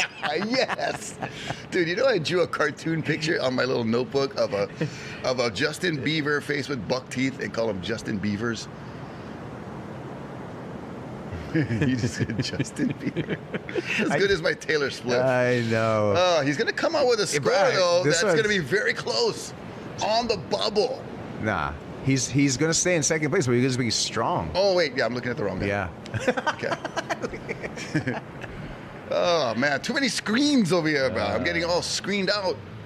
Up and riding on a replay. That's Pale. Nice little pipe barrel, but could not get the doggy door exit. Now, look at this stall for Ryland Beavers. In the zone, in the pocket. Leave it to Beavers. Bruh, leave it to Beavers to get the score. Shreddy Krueger. That was your line. I'm not even taking credit for that one, Shreddy Krueger. Leave it to Beavers. Yeah. I had to echo that one right there. So good. That was good. 6.9, and now is solidly in second place. Just really up the requirement. Kingston 783 requirement. Peo 947. So Beavers looking comfy at the moment, but 3 minutes. And Brody's got priority. He's in the lead, so no threat there. Kingston got second priority, though. 783 is possible for Kingston, so Ryland has to stay at the ready. Don't go to sleep yet, bro. Don't count your chickens before they come out the egg. Yeah. And if you're counting chickens and you're on the North Shore, it's going to be a high chicken count these days. More than grains of sand, I think. There's Officer Liam. Hey, Officer Liam. How's it? You get speeding ticket. Drop his name. And you'll still get fined. And you still get fined. You can just say, I know him. Okay, here you go. Here you go. $100. We get speed cameras now in town. Oh, yeah. Red light cameras, too, bro. What's going on? My wife got busted with the red lights. They're like, oh, bro, it's better you than me. You know, you do something wrong. And then you get all the kind. No. And then when she do something wrong, you just got to, you can't rub it in because, the next time's going to be worse. So I always just say, better you than me. Speed cameras, red light cameras. Any kind. One year I didn't know about speed cameras, and 1 year in Australia, I didn't know. Nobody told me. Yeah. And I ended up getting flying. 8 tickets. Bro, seriously, $800, $900 worth of tickets. Bruh, it's like as much as your plane ticket to get there. That I had to pay before I could go back. Oh yeah, they hold that over you, man, for sure. I was like, what? And then they're like, oh my, the M1, yeah, everybody knows about that. And I'm like, nobody told me.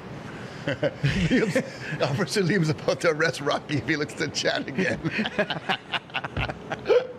Oh, hilarious, you guys. Too much, you guys. Oh, I want to get a freeze frame. Hey, I want to get a recapture of that Doug Silva picture. That's so funny. There's the Vasses. Oh, the Vastes.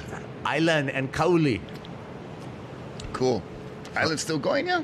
I think so. She's a ripping surfer. She did really well on the previous day of competition. Yeah, they are. And pan Kauli over. at the surf. Yeah. Speed blur. Okay, 1 minute. We're gonna see Kauli Vas. He's gonna be heat number 10. Okay. Stick around. Stick around all day long today, because I think we have a fun day of conversation. Yeah. We're just getting started. Rocky and I have kind of taken over Nathan's chat. Yeah, we don't know where Nathan is, by the way. Yeah, he just turned it on for us. He just turned it on for us. Have a blast, guys. And so now we're having a good time with Nathan's chat. It's like, yeah. We're like in his bedroom right now. And the waves are way more fun to commentate. We're like chilling today. in his house, eating his Cheerios and checking out what's in the fridge. A whole lot of Red Bull right now. Nathan's got you. Oh, yeah. Bruh, you made it when you have a Red Bull hat. Yep. When you wear that Red Bull hat, yeah, you've made it. That is, you're wearing it for a purpose. Yes, money. With a reason, yeah. And check it out, up and riding in blue, Ryland. Come in, Ryland, you made it. Yep, 5 seconds remaining, good finish. So there you go. The damn edge is done. And too bad for Kingston. Oh, with the great young surfer though, big bright future. Yeah. So it will be Brody Sale and Ryland Beavers moving into the round of 32. Let's check out the Blend Phi recap of a pretty entertaining heat, Rocky. Starting here with Brody Sale. Yeah, Brody got on the board early. I like the strategy too, looking for the opportunity on the way back out for a quick 1-2 combo. Little hook, uppercut, bam, and stayed in the lead the whole time. Never looked back. Brody, good approach, great surfing. And there was another wave for him. I think this was like a 7.83 or 7.9 actually, that was his best score. And just really nice conditions today. Thank the Lord for these great conditions. And blue Ryland Beavers securing second place and a spot in the round of 32, the round before quarters. Almost nearing the money round. Kingston, not quite enough, but gave it a good effort. All right. Thank you to the Onolicious, home of the Paniolo Burger, Seven Brothers. And Seven Brothers, if you can hear any of us, we would love to have some of your Seven Brothers delicious hamburgers over here in the Salt and Air studio. But you guys, we got a lot more for you. Stick around because we're going to take a break. But when we come back, Baron Mamiya, Shaden Picaro, Lucas Godfrey, and Billy Kemper are all going to be in the water. Stacked heat on its way.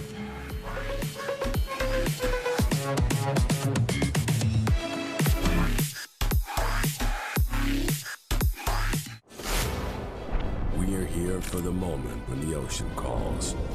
At the edge where land fades and the sea takes over, we find our place. We take you to the world's edge, where legendary shores meet untamed waters, where raw power and unbound forces push every boundary. This isn't a broadcast. It's the next frontier. Welcome to Rogue TV. When the ocean calls, we answer.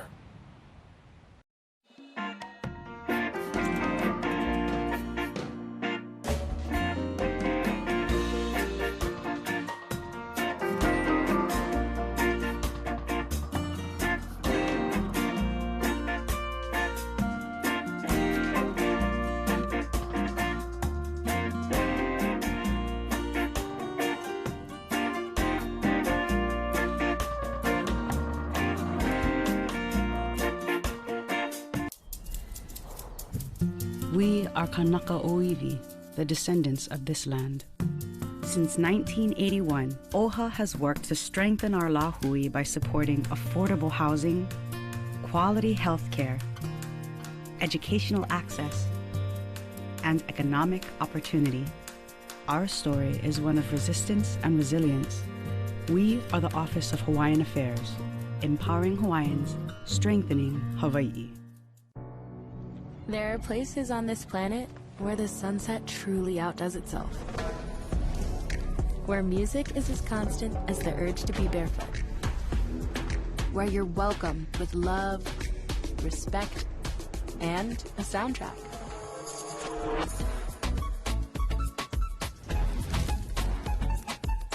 Outrigger Resorts and Hotels. Come be here.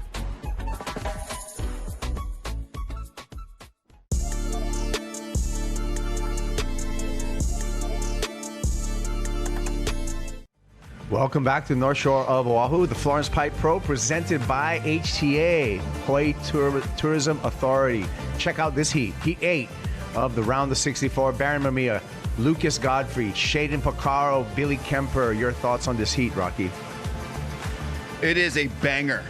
And this could be a final with all the talent that's here. And we're just in the round of 64. Already having a heat like this is quite the treat. And Danger Ross on the chat. Mahalo, brah. Jack's Beach representing. And this is a replay of wave number 1 for Lucas. Baron Mamiya had a 2.5. This is it right here. While we were away on commercial break, the boys were getting started. Just one turn there down the line for Baron. And here's our surfer in blue. Sorry, that's green. Billy Kemper. Billy, first meaningful score of the heat, a 7.5. So Billy getting on the board here. Shado. Shapak, not able to do much right there. And wave selection, positioning, and a lot of luck always involved here when the conditions are, a little bit dicey with the smaller waves. The picking of the right wave. Saw Shaden get on one right there with priority, but then it did not pan out, just closed out down the line.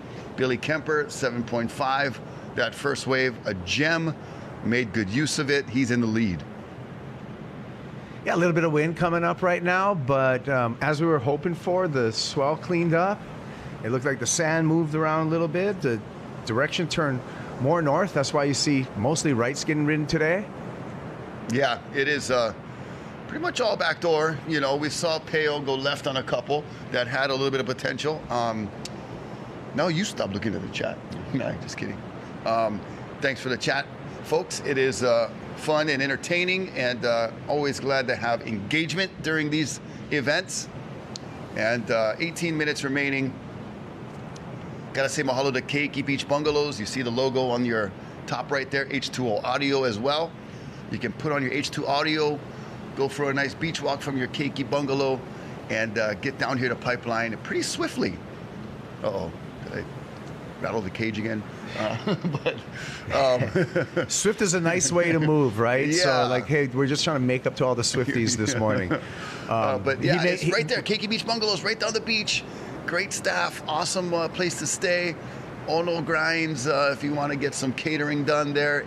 Auntie Annie is an amazing cook. She actually did a lot of the original recipes for Haleiwa Joe's back in the day. So a lot of her stuff is still there.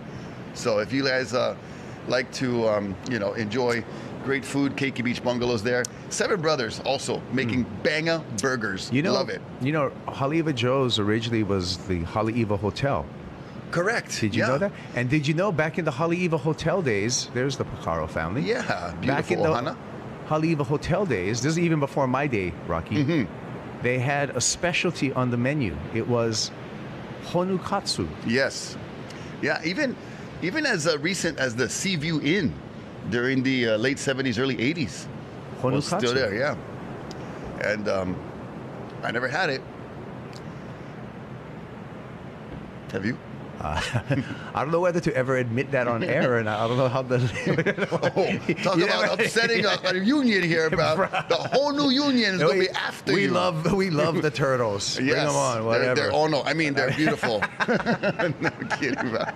I have a special relationship with the Cavella Bay turtles. That's where I do my canoe tours for the Ritz-Carlton. And gosh, I don't touch them, but they come within arm's length. They give you eye contact, bro. That's my almost cool. Well, the honu, the turtle, used to be part of the food system here in Hawaii. Like, people used to go hunt, catch turtles not that long ago, but now they're protected. Right. But now there's a new generation of turtles, because they're protected. They're kind of like cocky a little. Like, they come bump you, bro. Yeah, they're like, what? You cannot do nothing. Yeah. they get in your space and they're like, hey, you can't do nothing. Back in the day, the turtles would be running or swimming really fast away from you. Yeah, they don't run fast. Now they come at you. But they're a lovely sight to see at Cavella Bay, so come out and check me out there. NSOG Hawaii. Look at that barrel right there for Billy Kemper. Turtle green. He's in the zone. And in the turtle green jersey. Yes. Yep.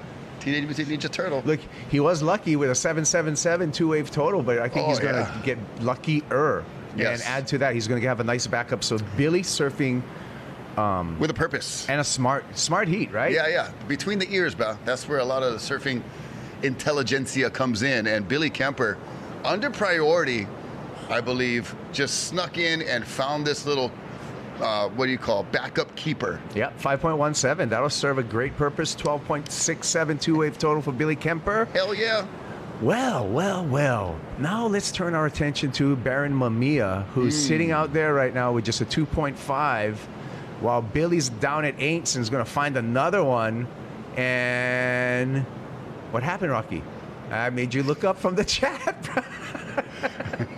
Billy took off on that wave. Oh Rocky God. was like, dude, I'm distracted driving right now, bro. I would have crashed into a telephone pole. Brother was like nose in the iPad. Watch you guys chat.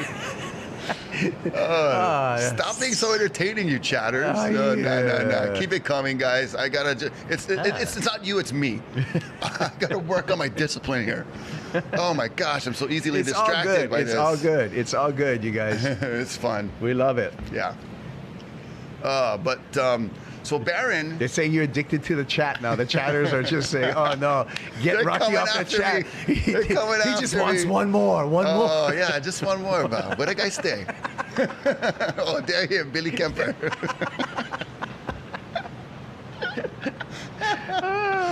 Call it one more time. Yeah, bro. Oh, look, the pukas in the reef right there.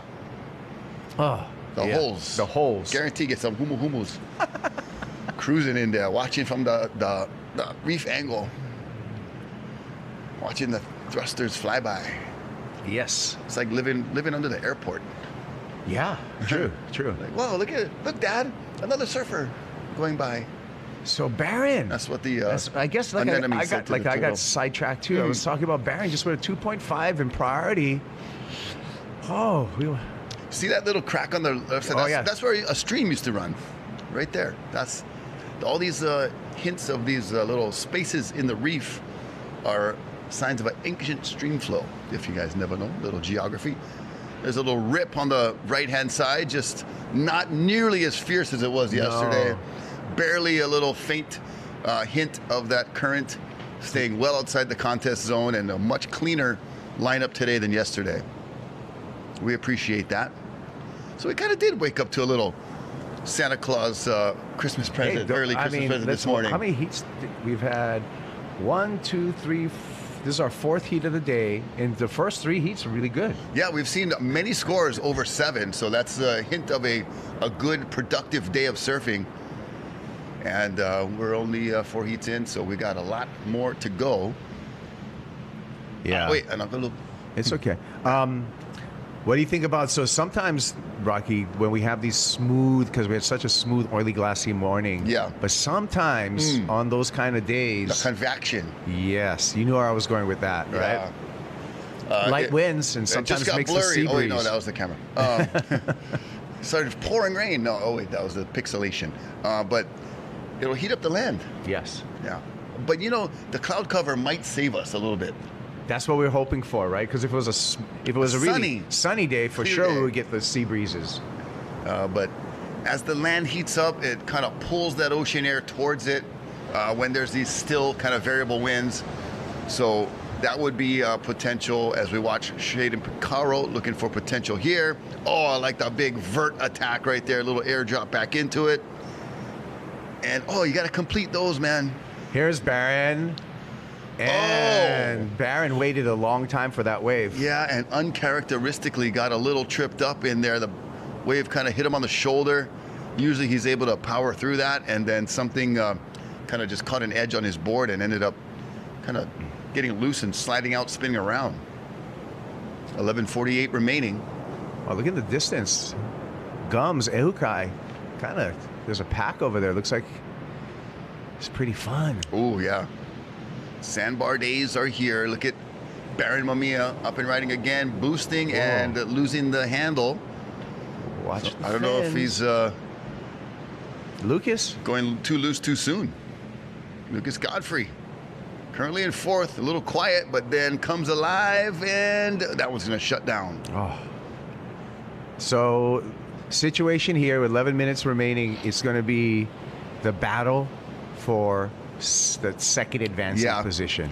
Billy has secured first place for the moment, 12.67 total, nobody even close. He's comboed everybody. He is the president right now of Combo Nation. Okay, these guys are paddling out, nobody surfing. You can look at the chat. Thank you. Oh, look at Nathan's on. Hey, Nate. I know he's cooked. He had some tough days, long days over here on the beach, surfing, doing broadcasting and competing. What a hero. What a ledge. What about this guy, Jake Marshall? Great surfer. Got a North Shore house, for family house. Good to see Jake. Ooh, people still talking about that Finn McGill heat too. Yeah, I got my little chat fix. Here we go, back to action in the water. Yeah. Thanks for the love, guys. Appreciate it so much. And Baron Mamiya trying to get something going here. And got a little slash off the top, then into a little kind of sticky barrel that was not super clean, but kind of forced the issue. Sometimes you got to manufacture. I was just going to say, and I just was going to say, it's so cliche to say manufacture a score, but that's kind of what he did. But I was actually going to call out that cliche, and you said the word right before I got to speak. I'm in your brain. Which was crazy, yeah. I mean, there's certain cliches, feet in the wax. You can't get away from. Building a house, manufacture. Well, there's other ways you can say it, trust me. No, I know. I get a little bit tired of a lot of it. Feet in the wax just comes unstuck. Come on. Yeah, that's all you say. They fell. That's what you say. I don't use any of them. Yeah, you do. You say feet in the wax a lot. Never do I say feet in the wax. Ever. Roll the tape. When we first started, roll the tape. When we first started, that was your line. I learned that from you, actually. You're the first person I heard say that. That was before it was a cliche, Rocky, because that was 12 years ago, before everyone caught on to feet in the wax. Now everyone's used feet in the wax, and we're over it. And you know what? Let's move on. Yeah, we're moving on to other things. Yeah. Just in our announcing lifetime, there's phrases and things that we've moved through and moved on from, changing over time. So let's see if Baron was able to get a decent score. 4.67 right now for second place. That'll be, something that he'll keep for the moment. Still not near catching Billy Kemper in first. And Lucas Godfrey finds a little pocket and comes out. Then going to work this one down the line for one final maneuver. And not bad. Second place is up for grabs right now. Every surfer, Baron, Shaden, and Lucas all have these scores under 3 points. At this point, in the round of 64, second place is just as good pretty much as first place. Yeah. It'll get you through. That's all you need to do. Baron goes on into the flats right there. And that was a tough one. That was just trying to make something happen. Yeah. Looking to improve upon a 2.5 for Baron Mamiya. Trying to produce something out of not much. Jesse Johnson. He's been a terror out here throughout. He surfed really well yesterday. Yeah, he's been found having some good nuggets. Heats.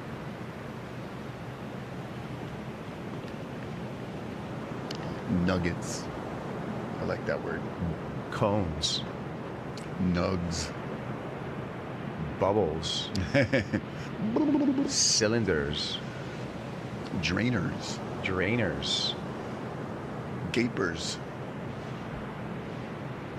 Looks like that rip is just on that side of pipe, so a lot of the guys just sticking to the back door, and Shaden got a little off track from the takeoff, couldn't set the rail, and looks a little bit like he's, not on the, you can look so prepared in your warm-up, and it's nothing to do with like anybody's skill or anything. It's just the kind of heat you're having, the daily relationship or minute-by-minute relationship with the ocean.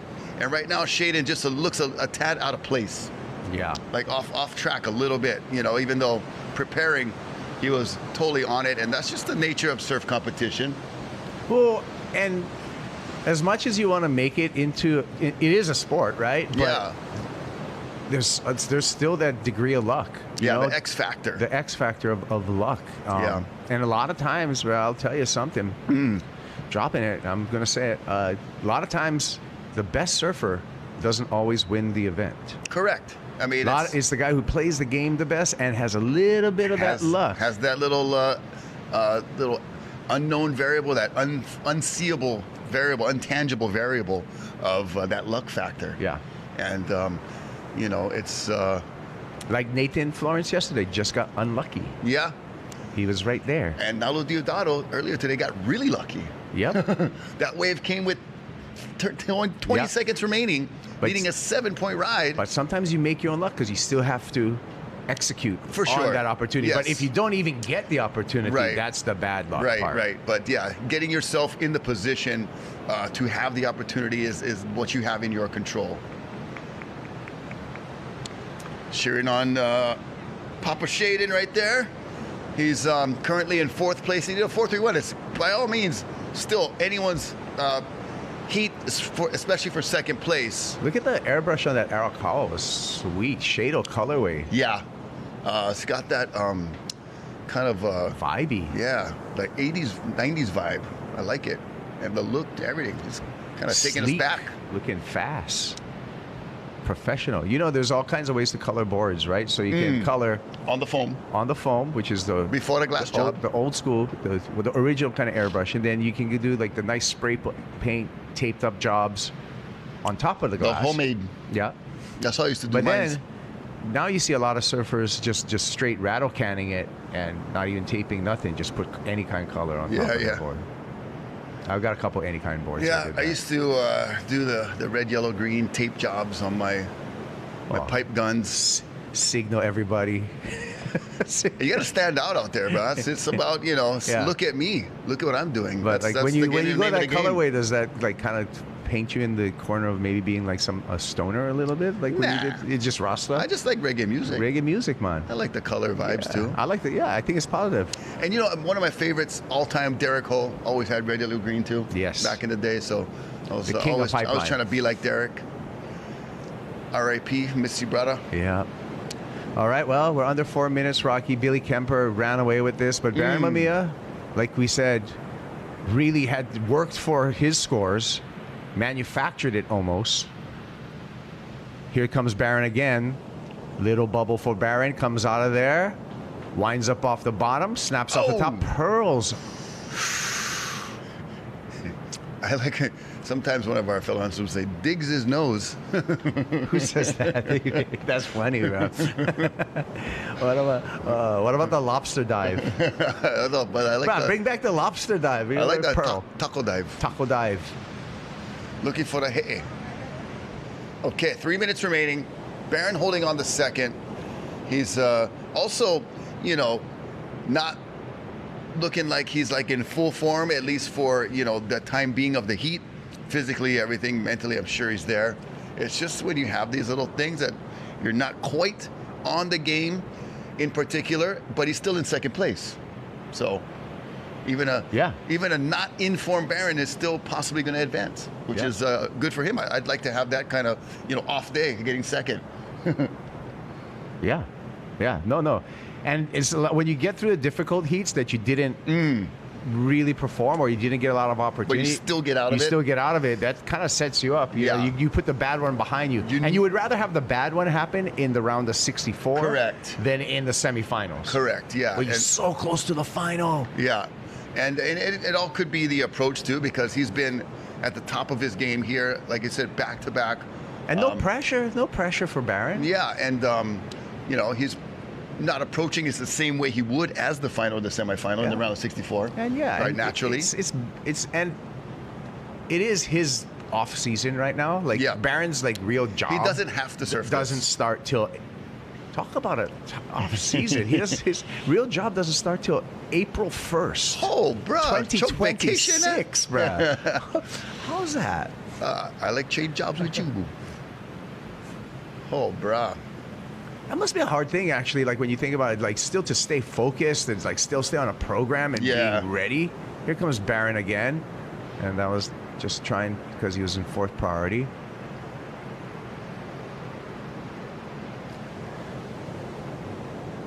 And Barron holding on to second place for the moment. Lucas and Shaden, 5.84, 5.97 scores required respectively, are still in this heat if they can get something within a minute and have a score. Oh, look at the blue skies. They're starting to clear up a little bit.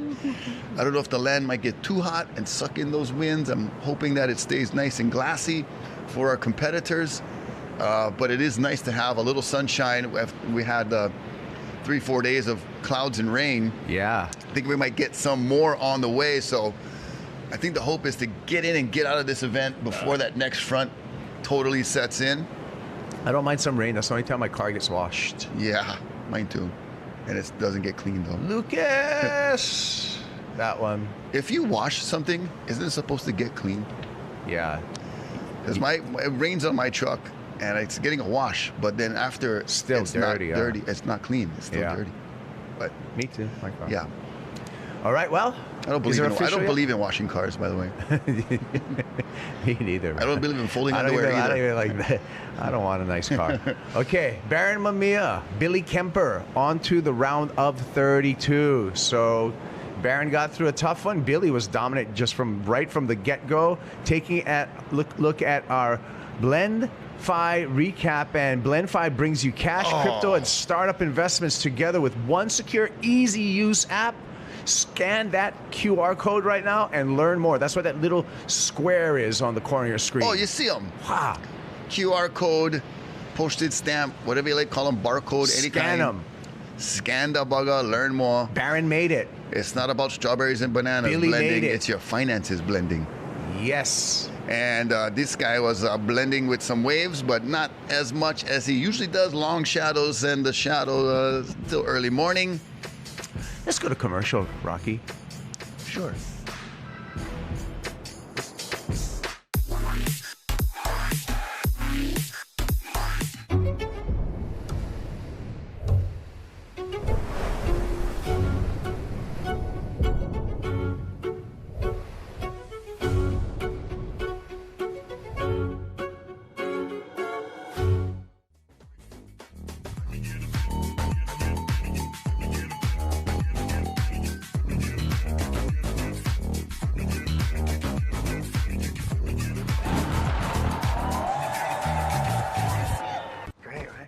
Love it. Get that Wi-Fi going. Light the fire. You got it? You can go fast. Our house is a very, very, very fine house. Now everything is easy 'cause of you. It's Spectrum fiber-powered internet, the most reliable internet you can count on. It's only everything. We chase more than speed and titles. We chase the horizon and the moments that move us. We chase connection. Kaiwa, powered by passion, driven by performance, built for adventure, and grounded in Ohana.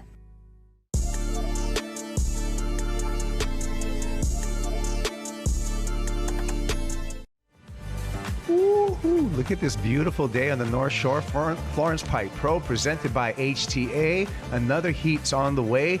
Round of 64, Jake Marshall, Liam Wilson, Jesse Johnson, and Sheldon Doggy Door Paishan. Oh, yeah. You know, Sultan Air Studios, the colors are just popping. The gear is hot. Look at that scene. It is beautiful. Everything is greener and bluer through the eyes of Sultan Air. Ooh. There's a tagline. So what do you think about this heat, Rob? I like it with the mix of talent. You know, bringing Jake Marshall over from California. He's always been the guy to show up early, you know, in the season and compete in these qualifier events, even though he doesn't need to. I think he likes to get the warm-up reps in and always performs well. A joy to watch. And Liam Wilson from down the road over here, North Shore boy. Been doing some work with JOB and always a shredder and a good guy. Classic character. And Jesse Johnson's been doing well. Sheldon Paishan, obviously very entertaining, very talented, and from the shores of Makaha. So why is Liam Wilson actually has the American Samoan flag next to his name? Because he's Samoan. Okay.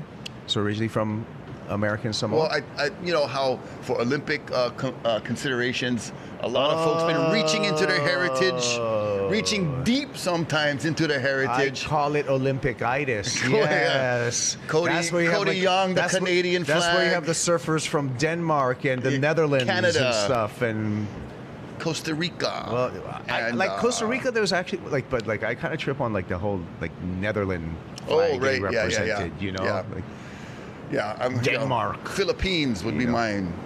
Well, that's cool.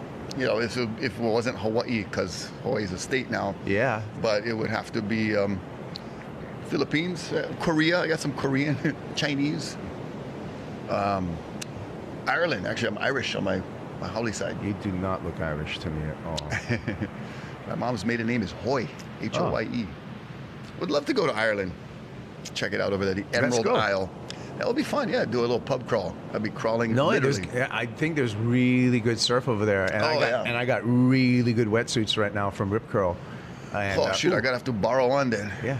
Okay. You know what I do is I don't lend wetsuits. I just like give them because I don't want to. I don't want to. Yeah, because you know what happens inside there, man. You know? Once you touch the cold water, you're like, oh, I gotta warm them up. Jesse Johnson surfer. Yeah, but for the record, all my friends ask to borrow wetsuits. I always just say, okay, give me $100. Yeah, take them and take it. Don't give it back. I don't care how much times you wash them. I do not want. It's just I know what happened in there. It's like borrowing underwear. Yeah, right. Way too personal. It is quite personal. Right now, getting personal with Backdoor. That is Jesse Johnson trying to start a relationship. Yeah. You ever, Rocky, you ever like had a friend borrow your towel and then in front of you like do any kind of rubs with totally. your own towel? Yeah. And just the one in the front, one in the back is doing the floss. You're like, yeah, bro. Keep it. and then try to hand the towel back to you. You're like, use them now. Like, yeah, let me wipe my face with it. Why did you do that in front of me? Yeah, just do it in secret. No, I'm just kidding. Hey, here we are. Rocky, Kaipo. Yep. And we got really good heats. You know, we started with that one heat with Finn and everybody. That was just the craziest ending I think I've seen in a long time. Yeah. For a 4-person heat with qualification and like advancements on the line and meaningful waves. Yeah. In that short span of time, that was like just 30 seconds that sucked the wind out of you. You know. Yeah, and a really unusual situation. You can probably check it out on World Surf League if you want to see that replay. Yeah. I'm sure it's going to go a little bit viral. But, that little clip right there will go viral for sure. Because there's going to be open up to a lot of discussion. And, you know. Well, it was just entertaining altogether. You know, the drama of it. Yeah. So keep the chat going. We got it right here. This is me when, I'm like, oh, wait, what's happening? Stay on the road, man. Good fun. This is our setup. This time, you can look at the chat now because nobody. Just as I say, nobody's surfing. Here goes Jesse Johnson. Uncle Kaipo allows me to it from time to time. Gives me permission. Good stuff. You could tell We have a fun duo back and forth when we're on the mics together, and glad that you guys appreciate that, and it comes across as we intend. You know, fun, entertaining, informative, all the rest. Throw up the dubs. We got you in the chat. Throw up the some dubs. We dubs. want some more dubs. Oh wait, yeah, there we go. Here they come. Good fun. Good fun. Boom, boom. False crack those towel flossers. Classic. Jesse Johnson, false cracking the lip right there. That was a smash. A small wave, but a very powerful maneuver. I like it. I love you guys in the chat, man. Oh, Liam Wilson looking for the barrel. Dragging. The Elemu drag. Oh. Got sucked up the face a little bit. The board just kind of disappeared under his feet. And watch that leash recoil. He got him. So 1.0 for Liam, 2.4 and 1.6 for Jesse. So nobody really breaking away quite yet. Kind of on heat, off heat. Kind of Yeah, small kind. You know, the conditions, we've seen that before where, you know, you kind of look at your heat schedule and know that if you got a heat before you with no waves, your way heat's going to have, and if you got a heat before you that's firing, you better expect some groveling. You know what I mean? Because you're going to be, it's the kind of that one heat on, one heat off with the swell. Oh, for sure. And the waves. We've seen that so many times. And with, you know, with all of this too, and everyone kind of compacted in the same area today as compared to yesterday where surfers are stretched out, you know, big distance. Yeah. Priorities 100 yards. Priorities kind of going to be a big deal right now. Yeah, everybody's back to the normal kind of compacted takeoff zone at backdoor, and now it's only mono-directional, one direction. Oh, wow. Finding the doggy door. Yeah, the nickname fits. That was him, Sheldon Paijan. And then Jake Marshall, he's been patient. Just a turn here, looking for a little cone. Oh, he'll have it. And it's going to kick out and try to get priority over Sheldon Paijan. He'll do that easily. And Liam Wilson. Dragging. Nice doing the third wave stalling of the again. set. Yeah, I like his approach there. Just going straight for the barrel. Knowing that you get a good barrel that's going to beat a good top turn at backdoor on a day like today. Even though it's more maneuvers than we usually see, the barrel still rules the day. Yes. In terms of scoring. Yeah. And I got a shout out to Spencer. And the WSL doesn't show, or the score sheets don't show an interference for Turo on that wave, even though Finn had priority. So I'm gonna dig into that. Thank one you, Spencer, right now. for tuning in, and thank you for all your good work with the Florence brand and Ohana. Keep an eye on the wave, and I got you. Oh no! So I just went to this. If you go to the website and you click on it, and you have to click on details. There's you got to go to the details. Yeah, you have to go to the details, and then you'll see the breakdown of the heat in that. And it shows the interference. They took away all his waves. Oh. He's disqualified from the event. Oh, wow. All waves were zero. So I've never seen this before either, interesting. bruh. Look at this. Because was it purposeful? No, I don't know. I've never seen that before. Did they so they totally disqualified him. He's got an X by his name. I've never seen that, and all the zeros across the board, because usually for a priority interference it's just one score, one wave taken away. Yeah. So, I wonder if, did he not say sorry? I don't know, right? Was he unapologetic about it? I don't know. Or was it just so blatant? I don't know. That is very interesting. We'll get info as it comes, or if you guys know, seriously, don't send, all your crazy conspiracies. Well, I'll message. You got the direct connect. That was Sheldon Paijan on a backup score. And keep the chat coming, guys. Good vibes, funny and entertaining, informational. Appreciate it. And Sheldon, that previous wave, does come out the doggy door right there. Little finger click claim. He likes it. So do the judges. It's a 6.67, best in the heat so far. Jake Marshall got it going. His 5.67, good enough for second place right now. Liam Wilson, a 3.33. A little bit smaller wave, but something to build on as finally gets a made barrel under his belt, and currently in third, needing a 2.35. Jesse Johnson right there in the mix. Just needs a 328. Hawaiian Water Patrol on the jet ski at backdoor. Thank you, mahalo. I did 10 years of service, 1999 to 2009 pretty much, and learned so much, and ever grateful to Terry Ohui and Kavika Foster, giving me the opportunity, seeing the contest and the waves from that angle, and just learning, all of the ins and outs of jet ski operation in treacherous surf, something that sticks with you for a lifetime. Thank you. And then now I get this view, looking at Reynolds Hayes and his view of the coaching scene, one of the best in the business. Reynolds is one of the fixtures here on the North Shore. Great surfer at Pipeline as well. What about the surfer, Kai Martin? Kai Martin, amazing to watch since a Grom, always surfed beyond his years, in my opinion. Yeah, coming up through the amateur series, the junior series here. Kai Boy Martin. Want to say mahalo to Kanaka Solutions, our security team on site, 24/7, securing everything, making sure everybody behaving themselves. Uncle Kimo and the gang, mahalo you guys. Thank you for malama, take care. All right, so 11 minutes, and let's see what we got for Sheldon Paijan. 6.67, 3.17 for Sheldon, who came out of the doggy door. Paijan, Jake Marshall, just high heat IQ, been patient. 5.67 for the Encinitas surfer. Liam Wilson needs a 2.35. He's going to need more once Jake Marshall gets his second wave. And Jesse Johnson in the white jersey has priority right now, Rock. Yeah, everybody kind of let that one go through. It was a little bit of a shouldery, not extended wave, so wisely not taking it. But Sheldon's going to spin on this one. Fourth priority, says, hey, why not, bro? I can make something out of nothing. I can make spam musubi without the spam, cuz. That's how good I am. Spam I am. Spam.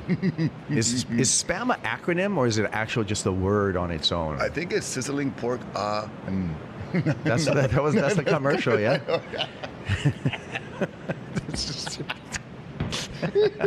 Dang it, he caught me. That's okay. Busted. No. Spam marketing. Not like spam needs any marketing in Hawaii, Yeah, I mean, I don't even know why they have a commercial here. Well, yeah, you're wasting your money. We're going to buy them anyway. I know. Save the money. Don't run a commercial, baboos. Yeah, baboos. That's a good one. Oh, I don't hear that one in a long time. Baboos. We got to bring baboos back. We got to bring back the baboos. Bumper sticker. Stop driving like one baboos. Bruh, that's the one right there. That's classic. Yeah. Thank you and for that. And you know what? And you can use baboos in so many, it can be negative, and it can be playful too. Yeah. Oh, you baboos. Yeah. And I don't even know what the English word is, or even how to explain baboos to anyone who doesn't know pidgin. It's just, imbecile or something. That's it. I mean, it's like not too smart. Yeah. Yeah. It's, but also like knucklehead. Knucklehead. I was just gonna say knucklehead. Yeah. In English, you would say knucklehead. Yeah. Baboos sounds so much better. It does. And when you drag the baboos. We're having a lot of fun. We hope you guys are too. Sheldon on a rare left, but going Johnny Boy on that one right there. JBG action, boo. Johnny Boy is his cousin. Oh, no wonder. His actual resemblance. Cousin, yes. I see it. Totally. Right there, I saw it. I was going to say uncle or cousin, but reincarnated. I think it's cousin. I gotta shout out to JBG. Check the Gomes family tree, but I'm pretty sure it's cousin. But maybe uncle, but probably cousin. Yeah. Well, but anyway, and with the generation difference, it's uncle. Yeah. You wouldn't he wouldn't walk up to him and say, "Oh, cousin Johnny, Uncle John." But it's really a nice thing to see the Makaha Surf Dynasty still going with Sheldon.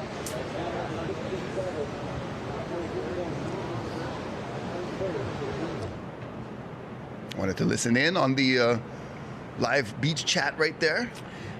Use the term flies on the wall, but we use the term sand crabs on the beach. Like you're there, nobody sees you, you're just listening in.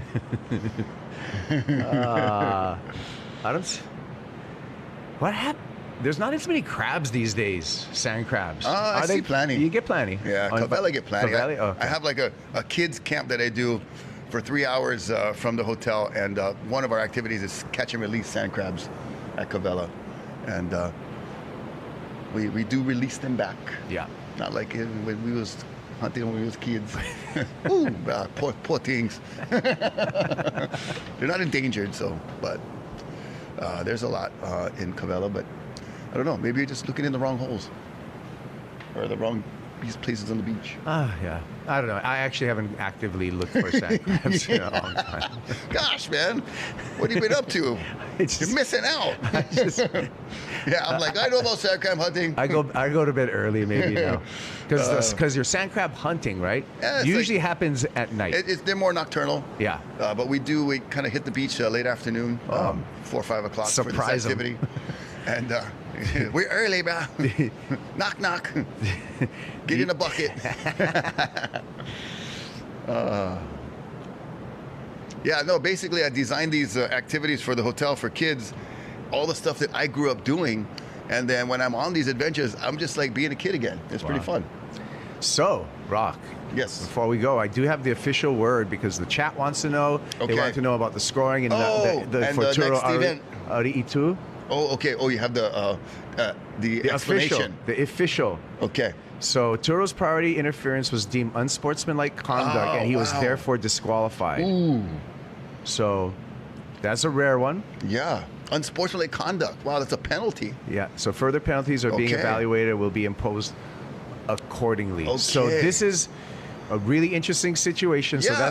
that comes from a message from the judges' tower. So there you go. All right. So, couple of things that we've been in this game for decades, Kaipo, in competition in various positions, competitors, announcers, etc., and things that we're still kind of seeing for the first time or learning. It's a ever changing or ever kind of evolving sport and situations. I think you remember in the. Let's just we were talking we'll pull about it up here, yeah. And let's while we have a break in the action, we'll kind of flip back a couple heats ago. So this is it. Oh, he's right next to him. He sees him all the way. He sees him, yeah. And he just says, "I'm going." Yeah. That would have been Finn's score right there. Yeah. So Finn's in the deep position, the better spot. Had it been a bigger wave, Finn could have came out with him. Yeah. But just too small of a wave to fit two surfers. And Finn's like, what the heck is going on? He's like, well, I'm still going to try and make it. And he does a good, look at him. Stays like, right side. He almost had it, too. Yeah, it just was too small of a wave. If that wave was like 6 to 8 feet, they both could have came out. Yeah. But Turo, yeah, man, unsportsmanlike, and saw him right there all the way, shoulder to shoulder. There's no way he didn't see Finn right there. Yeah. And that's too bad. Yeah. All right, well. Controversial. Yeah, well, we settled it now, and so we'll see what happens on the back end of that. But the person I feel sorry for is Finn McGill, who's won Sunset, won Haleiwa, really was going to come out of that heat if he made that wave, But we can always... He needed a 6.34, I remember. Yeah, so we are speculating, by the way. I just want to put the limited liability thing on me. That's just speculation. We don't know what the number would have been. The disclaimer. And so... But I feel he would have made it. All things being equal, the way Finn's been surfing, the way that wave shaped up, and how Turo came out so clean, Finn would have, been definitely. And good point, chat guys. Good point. I looked down in the chat. One of our guys pointed out they shook hands, and that was good. That was good on Finn McGill being a great sportsmanship right there. Yeah, and so that's a tough one to swallow, I'm sure. Being on the tear he's been on. And the type of character Finn is, it takes a lot for him to get riled up. Like there's a lot of guys out there that, myself included, have our moments of, when we kind of lose the handle a little bit, but it takes a lot. Oh.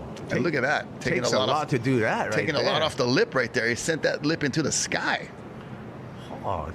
That's Jake Marshall. Jake Marshall. I think he's at Seaside Rights right there. Bring in the fire marshal. Sheldon, you are in first. No worry. No. No panic, Titanic. It's okay. You know what? Speaking of boards, as we get into our later years of trying to surf, as we watch some replays, we'll get into that more. We're talking about boards and stuff. I got a funny, or just an interesting perspective on that. As we watch Jake Marshall just shred whatever kind of board he's riding. And down for maintenance. Go ahead. I know. Tell your board story. So I got a board story. Interesting. And so you're still trying to ride the boards you rode when you were 20, right? You know. And like try to paddle out to V-Line on the 6.4. I got made like maybe 7 years ago. And I'm like, I'm going to shred this board. I'm going to go through the lip.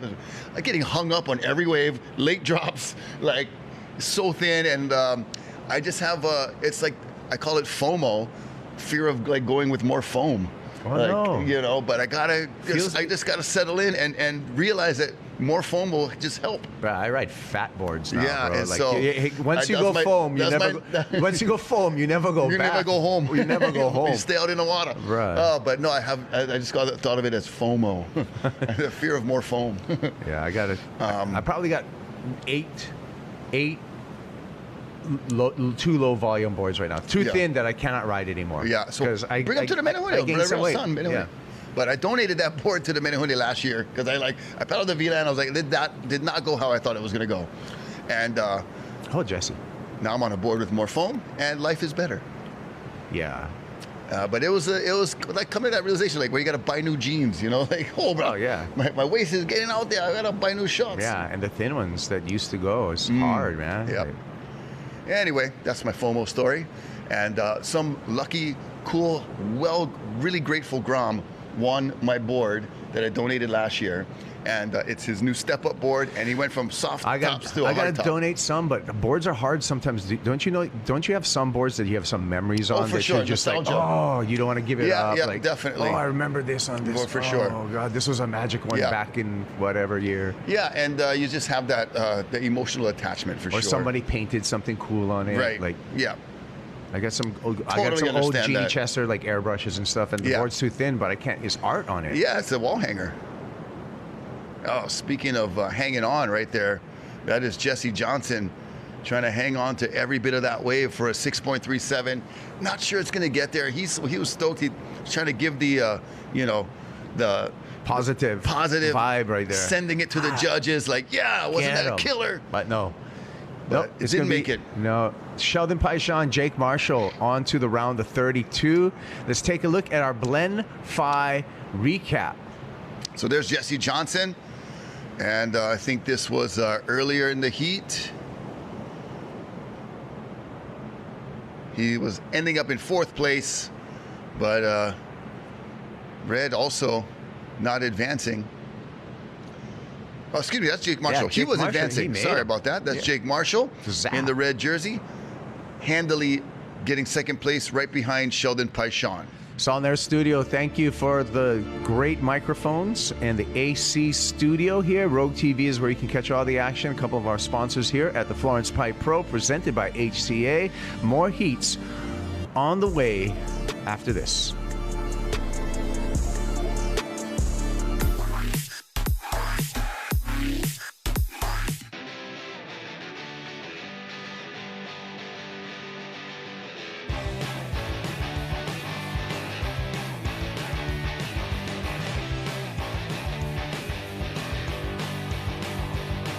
The point is to get everyone outside, no matter what you do. I think the coolest thing about our test pilot program is we get people from all walks of life.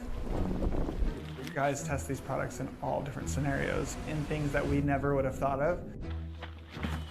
It's not just surfers, it's people from everywhere. Creating a community around what we're doing is the fun part.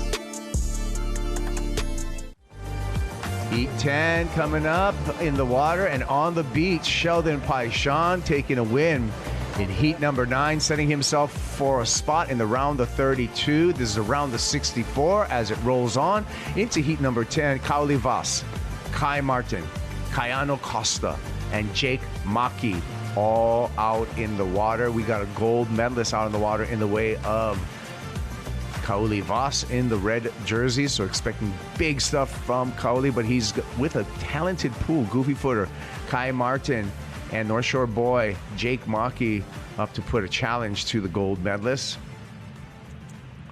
Thank you for watching here. Thank you for throwing us on the chat, and thank you guys for always throwing up the dubs, man. Those dubs come out and that bring the. I feel the dubs bring the waves too. So we need some dubs. Here we go. I looked at the buoys, there's like a little pulse too. I feel like right now might be maybe a little window. Yeah. Hopefully, you know, you guys catch it on the on. Yeah, for sure. Either way. So I just love that. Yeah. When you're having fun, that's when you're doing good, right? For sure. Yeah, that's what if you're not having fun, today, then, you know. just saying, hey, you go have fun out there, yeah? I know, I'm all excited. I had like a fun warm-up this morning, so. Oh, words of encouragement from Raymond Shito Beach Marshal. If you're having fun, you winning to Kuio Young, who's coming up next. Wow. Hey, thanks for the dubs. Bringing the vibes. Kuio was vibing right there. I don't know if he got like a gold tooth or something, right? I was checking the grill. He had some new stuff going on. So I'm going to check him what the next heat's going to be. Right now, it's just a quiet water.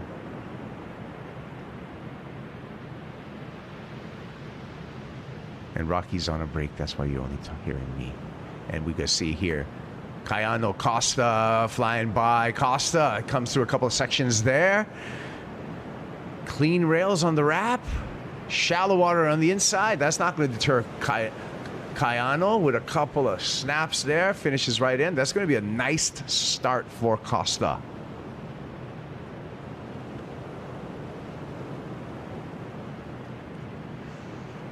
So wait for that score, and that score comes in. Oh, the judges are on top of it right now. They are on it. This right here that you're seeing on the replay, this is a 6.33. So that is a great start. We've seen 12-point totals generally get you out of this round, and so you're halfway there to the 12-point totals. More than halfway there. You can see how shallow it gets on the inside there for Costa. But that's a great start for Kayano.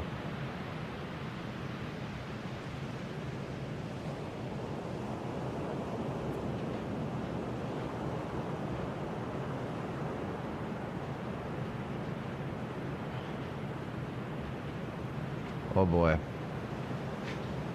Hey, Rock. Hi. So Kayano Costa got a 6.33, did really well. Okay. And I'm. What's new? I was multitasking a little bit. I'm still trying to get the website up. I'm trying to get all my information. Oh, got you. Here. Okay. So, if I phase out for a little bit, then. In my opinion, what it should have been a nighttime job. They're doing all this new carpet right outside our studio. Talk about first world problems. Our bathroom was a 5-second trip. Now it's a 5-minute detour walk through the studio. And that was a nice bathroom. And gosh, man. So I'm back. Yeah. Made a little pit stop and back in action. But now everybody in the entire newscast studio is sharing one single bathroom. For real? But there's one up by our salt and air control room, actually. That's the better one. Just so you guys know, we're getting it out there. But yeah, a little inside conversation on the public airwaves. And glad to be back in this heat. Let's see. Kayano Costa, Kauli Vas, Kai Martin, Jake Maki. This is a really good heat, too. We've got just back-to-back bangers coming through in round of 64. Shows you the level of talent that we're holding here at the Florence Pipe Pro QS 2000. Yeah, and I'm still trying to pull up scores for you guys right now and updates. And it seems like the site's down for a bit, so we can just talk off the top and see Ian Gentile. That's better, Ian. sharing some knowledge with Reynolds Hayes. How many people is Reynolds coaching? It seems like he's coaching the whole beach. It's about the same amount of people that John Paizel's shaping for. There's like they got the monopoly on coaching and shaping here because they're that good. And we only saw the other super coach, Doug Silva, Rocky, briefly. Yes, it was like a Bigfoot sighting. Yeah, and then he disappeared. Maybe we can track him down. Always interesting. Dude, I don't know if that freeze frame is still available, but that was just the funniest freeze frame that popped up out of nowhere. You're like, is that Doug Silva? I'm like, was he handcuffed? Yeah. And hey, Doug Silva. His hand was kind of like this. Like, just put the word out to Silva. Come over here. We're at the KHON studio. And share some manao. Come on over here. We got another microphone. We got an extra mic. We got we set up for 3. So yeah, we got a mic and headset waiting. McCool Rothman was texting me. He just landed from Japan. He's like, I'm gonna come mix it up with you guys. I go, bro, come on over. You know where we're at? I think he went home. For real? Yeah, he was texting me. I thought he was gonna make an appearance. I put out. He said, you know, he doesn't need the invite. That guy goes anywhere on cue. And moves about freely, and said, come on over. I don't know if he was kidding or what, but he was just arriving. I said, welcome home from Japan, brother. We got a mic and a headset waiting for you. So Kayano right here, that's going to be, did he pull that? Hard to see. Nope. Oh, nope. Kai Boy. Ooh, not in. Get out of my brain. Said the same thing. That's funny.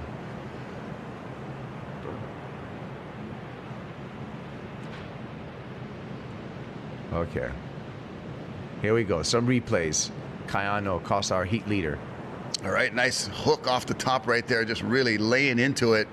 I like the commitment. And that last one there. You know, I'm not sure if he made it and jumped off, or if we get the straight view, or the score will tell us as well. And it was a 2-3-3, so deemed a not make on the last maneuver. Still really pretty conditions. We've got hints of blue peeking through the clouds, which we haven't seen for a few days here in Hawaii. A couple of fronts moving through and giving us a little bit of the most wintry weather that we usually get, especially down here near the coast. We stay pretty warm. You go up in elevation, you can get a lot cooler. Obviously, the snow on Mauna Kea is a very unique thing to, you know, when people ask, does it snow in Hawaii? Technically, it does. Mauna Kea, what's the elevation of Mauna Kea? 13,000 and change. It's way up there. And that's elevation, and that's just from sea level. Yeah. So when you know, they always say it's the biggest mountain because it actually goes below the sea level all the way down to the ocean floor. It's taller than Mount Everest when you look at it that way. My daughter has a great trivia question that she'll put on me every once in a while. What's more covering the earth, land or ocean? I would say ocean. But there's land under the ocean. Oh, so land always wins. Yeah. Tricky kids. Tricky kids. Uluvehi and Nanea, my daughters. You got 2 daughters as well, Kaipo, and we're doing the dad-daughter thing. Yeah. My daughters are women now, but I remember that age, you know, when they're a little bit younger and stuff, and you answer stuff to them, and you're the authority on everything. You're the answer man. You know everything until they figure out. They can Google things and back check anything that you say, fact check anything you say, which was not true in my generation. You know, anything your dad said was pretty much, that's how it goes. The word of God. You reference it in the Bible if you want. Now, there. Now everyone can just double check it. No, actually, Dad. Yeah. You know, 13,803. Thank you, David. Yeah. And by the way, Rocky did that, got that elevation, because I got to give you props because no one could see you do that. He did that computerless. That was off the top of his head. Rare these days to I'm just I'm weird with remembering numbers. Rain Man. I used to remember license plates as a kid, like for everybody. Just because, so when I see him coming on the road, on North Shore, I like wave. I like make shaka. For real. Oh man, good stuff. Even like phone numbers. some of my good friends, I don't even have their names saved because I just know the phone number. So I used rare these days because you get so much, spots to save numbers. I used to know everybody's list. numbers, and now I know Nobody's. very few people's numbers without my phone. Check out that rip on the gum side right there, just barely touching the lineup, but not affecting the surfers as much as yesterday. So we're thankful of that. And looks like the sand didn't move as much over the reef as we thought it would. Plenty sand still, yeah. But you're looking at where the surfers are surfing, it's all reef. All reef. So I'm sorry for being distracted. I'm just trying to work out these technical difficulties. No, you're excused. You're excused. There's currently an unstable site right now, so we're just trying to figure everything out. Trying to get a little foundation set, so reset. Maybe we cannot provide you with all kinds of stuff, but we can provide you with conversation. Oh, look at that Ohana cruising them on the beach, toes in the sand. What a lovely morning it is down at Ehukai. Okay, so now at least I got what the next heat is. Okay. Elijah Hanneman. Ku'io Young. Ku'io Young, Mason Ho, and Kiran Jabor. Okay, yet another banger of a heat. And then we got Oliver Zeitz, Diego Ferri, Merrick Moscatel, Keo Tamatoa. We got so much stuff.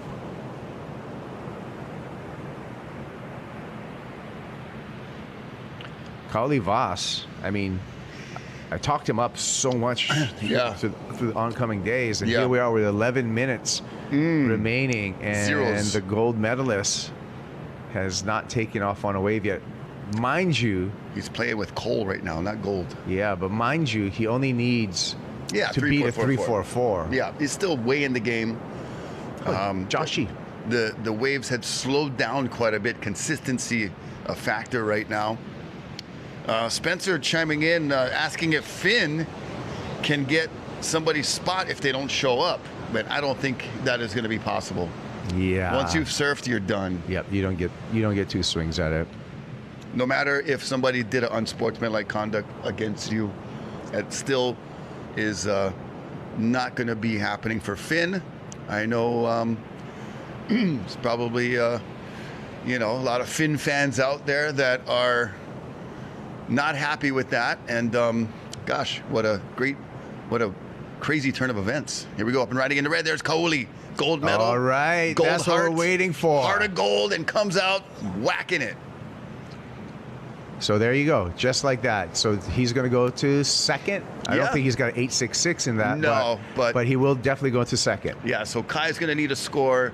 Jake Maki, I think he wishes it was about 20 feet bigger. Yeah, there's Jake right there. He's like, why can't it be 10 feet? Yeah, I mean, showing the small wave game pretty good right there. Oh, bro, he just tore the roof off right there. See a little bit of west wind starting to threaten a south-southwest, though. It looks like it's still kind of side offshore from the other angle with the Ehukai coming off the top of the wave. You know what I noticed also? With these podcast type of mics, when I talk kind of over you, which is I shouldn't really do as a professional commentator, but when I do it, it's not as bad as with a lesser quality mic. Like, you can talk over someone with these things, and it doesn't affect. Yeah. You watch. Look, cheer. Talk with me right now. Look, talk over me. Yeah, see the wave of the current. See, it's hard to do it on cue. Kaoli Voss 7.5. Oh, so he's right back in the mix. Heart of gold, the gold medalist. That's why I was talking him up, and he answered the call. Kai Martin now needs a 4.54. Here's Kaoli's wave. Just a nice stall, grabbing the rail, beautifully slotted, and then comes out with a nice whack off the top just to finish it off. And got the full recipe there with a dash of smash. Sorry. That's all spontaneity, gang, off the top of the head.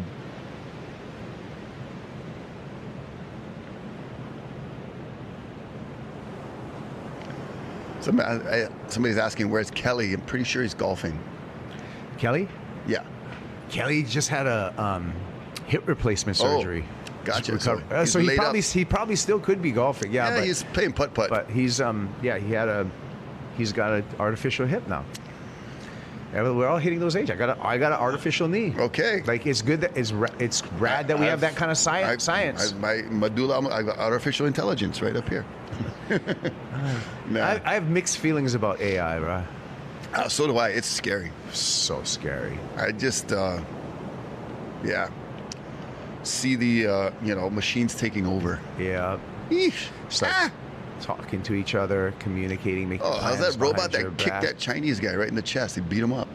For real? Like he was testing the robot's fighting capabilities. Oh, no. I was wearing padding and everything, like ready for it. Knocked him to the floor. Didn't ground and pound though. I think he stopped it. He's like, that's enough. And he stopped the controls. But dude, that machine's going to grab the remote one time. Yeah. And then, see? We told you. Gotta stop fucking around over there.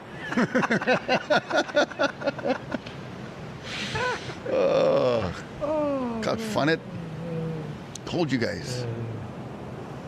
Yeah. Yeah, that is the kind of AI we like is the AI forever. Yeah. Yeah, Andy Irons. There we go. That's the more appropriate AI.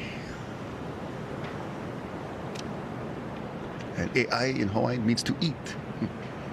Yes. It's not kaukau. You know that, right? It's ai. Ai. Is and I, in our Hawaiian class, kaukau is like a slang. It's a slang. I'm wondering, like, where the heck it came from. And alua is a slang too, as we look at Kai Martin right here. Yeah. Ooh. So we call it bathroom alua, but it's actually just a slang. Oh, That's yeah. not the actual Hawaiian word for a restroom. Kalumi ho'opau pilikia. The room where you rid yourself of your worries. Of your Bro, we're getting complications. a lot of like Hawaiian stuff going on in this Yeah. one. Wow. Where kaukau came from, I'm not sure. But my teacher, first couple days in Hawaiian language class at Lelehua, going through all the words and like, what's the word for eat? All of it, kaukau. Like, no, Like, that's wrong. where we first started. I'm like, what, really? Wrong. Oh my gosh, I feel like, it was like when you learn. I got to be careful with the Don't say all it. of our younger viewers let out it there. Go. Let it go. I know But, where you're going with that. But you know what? But you feel deceived. You know what the word cow means in Hawaiian? Goat. Yeah. Which is strange. Yeah. Well, when you go to I still want to have this at one of our restaurants because the Hawaiian word for appetizer is a poo-poo. And the Hawaiian word for beef is pee-pee. You should try the beef appetizer. The pee-pee poo-poo is amazing. I don't know. Yes, I got it in there. Yes. I'm claiming it. Finger click claim, everything. Fist pump. Oh, beef appetizer. That would be great. Oh, no. Oh, I love the 80s front grip, bro. Oh, cool. Single hui We saw him. logo. He was kneeboarding this He was morning. the guy this Yeah, morning that's doing the those guy. shredding on the back doors. All right, Ku'io Young, go get him, bro. But yeah, the beef appetizer. It's pretty good, huh? Too much. Yeah. I'll have the pee-pee poo-poo, please. It's funny every time you say it, too, bro. I know, it's like straight back to second grade. Oh, too good. Too good. Okay, here we go. This is Kai Martin, a Hawaiian looking for a score of a 4.64. Oh, no. Not going to get it. But when Kaoli Voss takes off, he's going to need more. And here we go with Kaoli Voss. Some more he's going to need. He's popping through there. From Tahiti. Shampoo right on top of the head. Whap it. Ooh. Slap that lip on the back. Sorry, end. Cardi Combination. B with the whap. Sorry, that's just some of the radio show this morning I was listening to. It just fit too well. Oh, look at that. Someone's Jake Green, Jake Maki. Someone's going to come in here pretty soon and just shut off these microphones, I think. Right? I met the HR director earlier. Oh, you did? Yeah, and she was pleasant. Okay. Let me in the building. There you go. Ask me a lot of questions first, though. Grill me. As I would, too, if I saw me coming into the building. Hey, Lulu's. Oh, let's see. We got a wave coming through before I can give you some news. Okay, all right. I thought you said Lulu's at first. I'm like, oh, we're going You can go there, too. Yeah, shoots. I might stay in town tonight. Wow. Just so I don't have to make the drive, man. It's grueling going home. The drive here is not bad in the morning. But man, Afternoon, going tough, home, huh? traffic is We have a backed small up. island with a lot of cars. It's really Yeah. a strange situation And a over here. empty- Although it's a and an empty beautiful train place that drives by. that you definitely want to visit because you're going to have the time of your life over here with our beautiful beaches and our warm water. Right. One thing we do have is a lot of cars on a small island, so Yeah. we just got to be mindful of traffic time. If you got a family of 4, don't rent a sedan, rent 4 mopeds. Oh, no, don't say that either. That's danger. Okay. Okay, Two- all right. 2.5 minutes. Disclaimer, don't do that. Hey, congratulations. Oh, no, I can't congratulate anyone yet because... Yeah, here goes Kai. Okay, now I get can... pow. Congratulations to 2019 world champ Italo Ferreira on the birth of his new son, Martin. Hey, Martin. We got a Kai Martin out here. We got a new Martin in the world. Yes. Son of Italo. Yes. Awesome. Dad life, bro. Life changing. That was one of the best. Just bringing up Italo Ferreira. That finals day at Pipe with him and Gabe Medina. yeah. That was 2019. That was crazy. Yeah, that was super entertaining. Really fun to watch. And we've had so many amazing heats and moments. And it's like, how do you even... Yes, they're all like have their own different situations too. You can't really compare them like straight across the board. It's got all these different nuanced stories, backstories, and things, and the way that things shake out and what they're competing for. The implications are all different, and just what a great sport. We love surfing, and we're glad that you guys do too. Yes. We appreciate it. The sport of kings is called, but the one thing about surfing is we say the sport of kings sometimes, but in Hawaiian times, not only kings could surf. Just some spots they could only surf. Right. But for the most part, sometimes even in times, but the maka'ainana, your everybody commoners, surfed. everybody could surf, but you just had to ride the smaller boards. Yeah, so you Your don't catch as alaya much board, waves. Your Paipo board, but then The Olo boards is for the ali'i. the ali'i, the kings would have the big 12, 14 footers. They would have the big Olos. Get up. Yeah, the big Olo surfboard. That's what they're called. The big surfboard is called an Olo. Okay. Well, you know what? We're coming down to the end of this heat, and it was great surfing by Kaoli Voss. Talk about efficiency, 2 waves and a win. Yeah, he sat in fourth for a while. Patience, composure, all those things. A true professional approach, in my opinion. And when not a lot of things are in your control at a lot of times in the ocean, but when you can do those things you control and it goes your way, it feels really good. And Kaoli got to be feeling pretty good about his performance here. Efficiency, like you said, Kaipo just went right into it with 2 meaningful waves.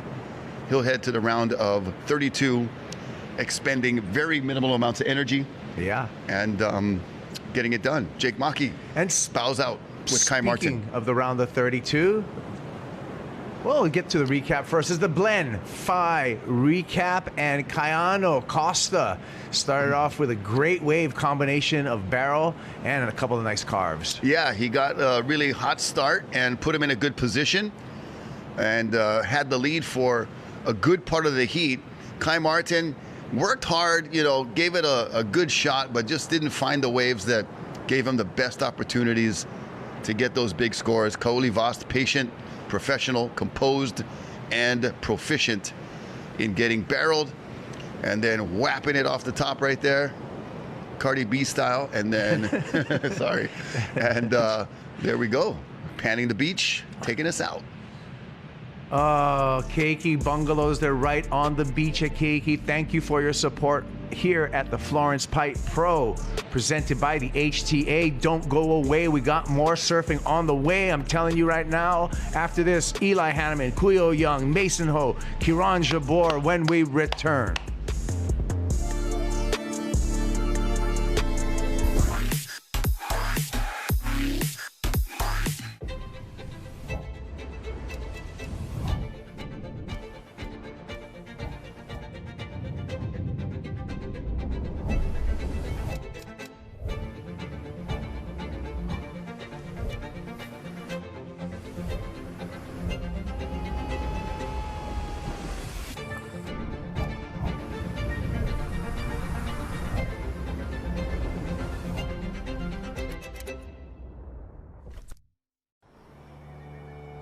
I love receiving a lei.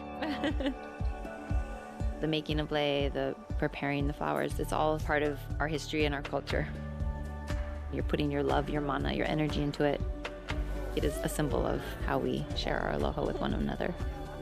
Take a lei making class, go down to Chinatown and buy a lei. It just makes me feel like home.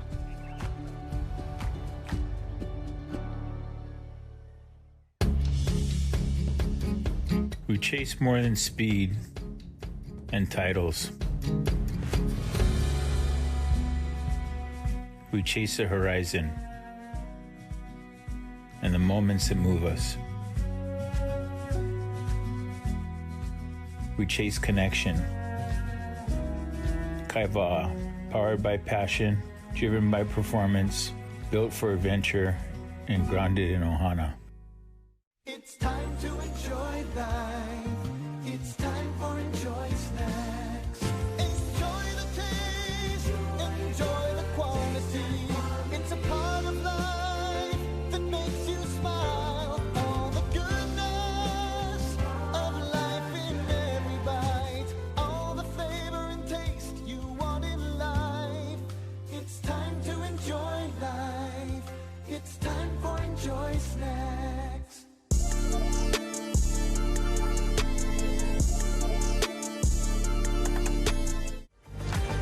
It's a beautiful day here at the Florence Pipe Pro, presented by HTA. Round of 64, heat number 11, Kiran Jabor, Mason Ho, Eli Hanneman, and Ku'io Young, all surfers representing Hawaii. Unfortunately, friendly fire in this heat, Rocky. We're going to lose 2 of the Hawaii surfers. Yeah, that's going to be the case a lot in this event, with the majority of our field being from Hawaii. As we watch, surfer in red. Wow, what the big alley-oop for Kiran Jabor. No, that's sorry, Eli that's Hanneman. Eli. Sorry, that's Eli. He is going to the air and sticking it very nicely. Little kind of off-balance landing for a second, but gosh, that was complete and beautiful. Oh, judges. Where do we go now? They're like, oh my judges God. a little bit stingy. He he got his wrench and he just threw it right in the gears of the judges' brains right there. And 6.5, I guess they want to see something higher, more landed more cleaner. I don't know what the heck they expect. But good Lord, that stuff ain't easy, dog. Maybe it's because the barrels are scoring higher here or something. But I mean, like, I'm looking for an explanation, but I think that was pretty excellent. Yeah, heavy. Can we get a redo? Oh man, but that, I mean, it just came out of nowhere. I don't know. Maybe I don't know. But what? Yeah. Are you not entertained? As the words of Russell Crowe in Gladiator from Maximus. That looked pretty dang awesome. Yeah. And so, that's like, it wasn't like just a straight bunny hop air. That was a freaking it was alley-oop. Full-on alley-oop. Kalivas after heat win. 6.5 was the score, by the way. The men's round of 64. Yeah. There you go.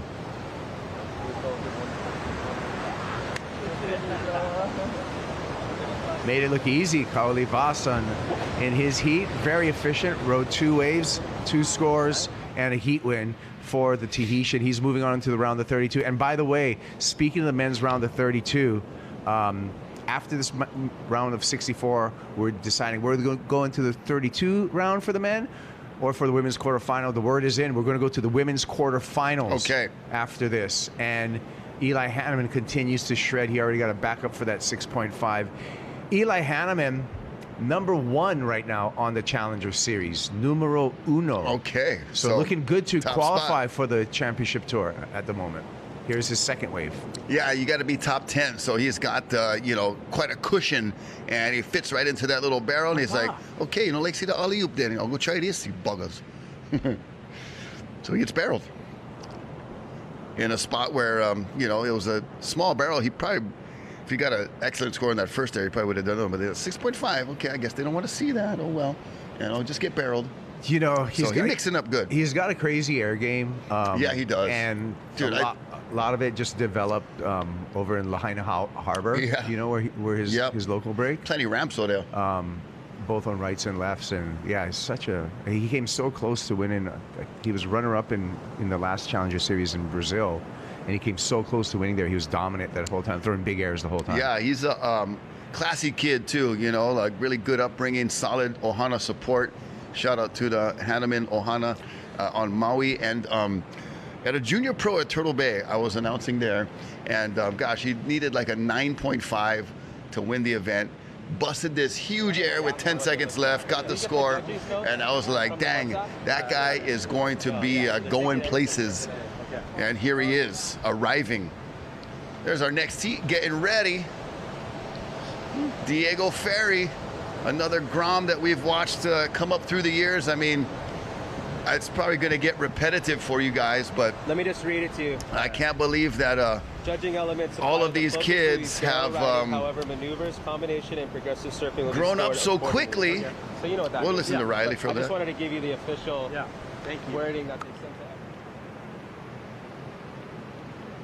So that was Riley Snyder giving Diego Ferry the judging notes. We've been getting those on our group thread from contest director Robin, and the head judge. Probably a good, you know, piece of information to remind him. Most of our surfers know, you know, in theory, and for the most part, air quotes, but it's good to get the daily updates because conditions do adjust the judging scale and the types of maneuvers that are going to score higher than others, like a barrel right now for Eli Hanneman, geez, I can't believe I did that, but Eli Hanneman is going to score really well, and Eli scoring, and Ko'io Young smashing the lip right there, and somehow became dislodged from the board, but completed the meaningful maneuver, and Eli Hanneman getting in that barrel. But it's good to get those daily notes from the judges and reminders, or just, you know, updates of the criteria. You know, criteria across the board, no matter the spot or the surf break or the wave conditions or size, will be speed, power, flow, maneuvers completed in the critical parts of the wave, you know, with speed, power, flow, and control. You know, you don't want to be rolling up the windows coming down from every turn. But Eli Hanneman slots into a beautiful backdoor gem on the inside section, and finishes with a couple of turns just for good measure. Ko'io Young looked for the barrel at first and kind of got in the pocket, but a little too far ahead of the section, but a nice maneuver to finish. So pretty much that way of just judging that one maneuver wouldn't count the barrel. But so those judging notes being read to our next heat, Diego Ferry from Beach Marshal Riley Snyder, and then it's green Kieran Jabor getting a nice barrel at backdoor, gets covered, comes out, one turn in the froth, and kicks out. Now some scores getting ready to drop. The judges have their hands full because that was a bit of a flurry. 7.5 for the last wave of Eli, that backdoor barrel that outpoints his alley-oop. So you can see straight away, judges are still preferring the barrel, which is understandable at backdoor. It's a barreling spot with, you know, and so many of you surfers out there know that, like, no matter what level of surfer you are, from beginner to experienced or expert, getting barreled is like the best feeling ever and the coolest part of surfing. We would probably unanimously agree that if you're surfing a wave, your goal, or if you have the opportunity to get barreled, you're going to take that every day of the week. And so that's still the, you know, the barrels rule the day still.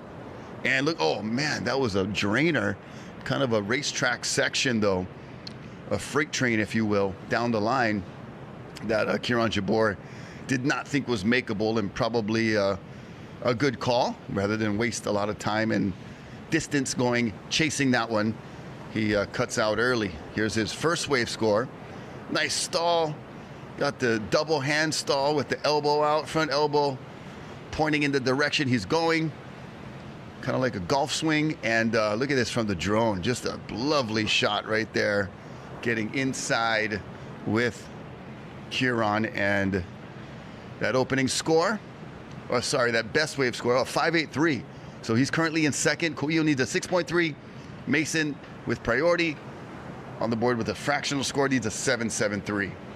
So Kaipo, we're talking about the comparison. Eli Hanneman, his barrel wave 7.5, his air wave 6.5. So judges still deeming the barrel as the ultimate scoring here. For the criteria, as per the criteria. And Riley was reading the judging criteria to Diego Ferry in the next heat from the beach. We got that soundbite from Riley, and so it was a good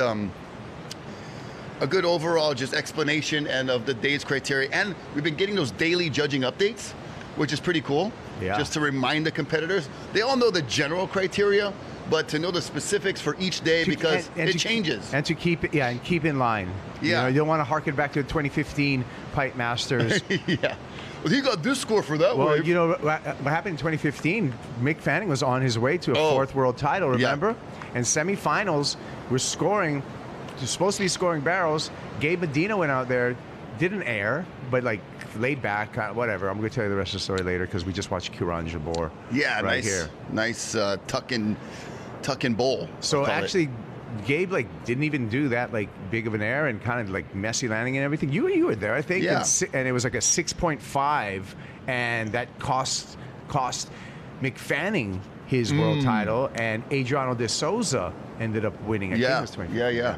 I think I got the year right there. Yeah.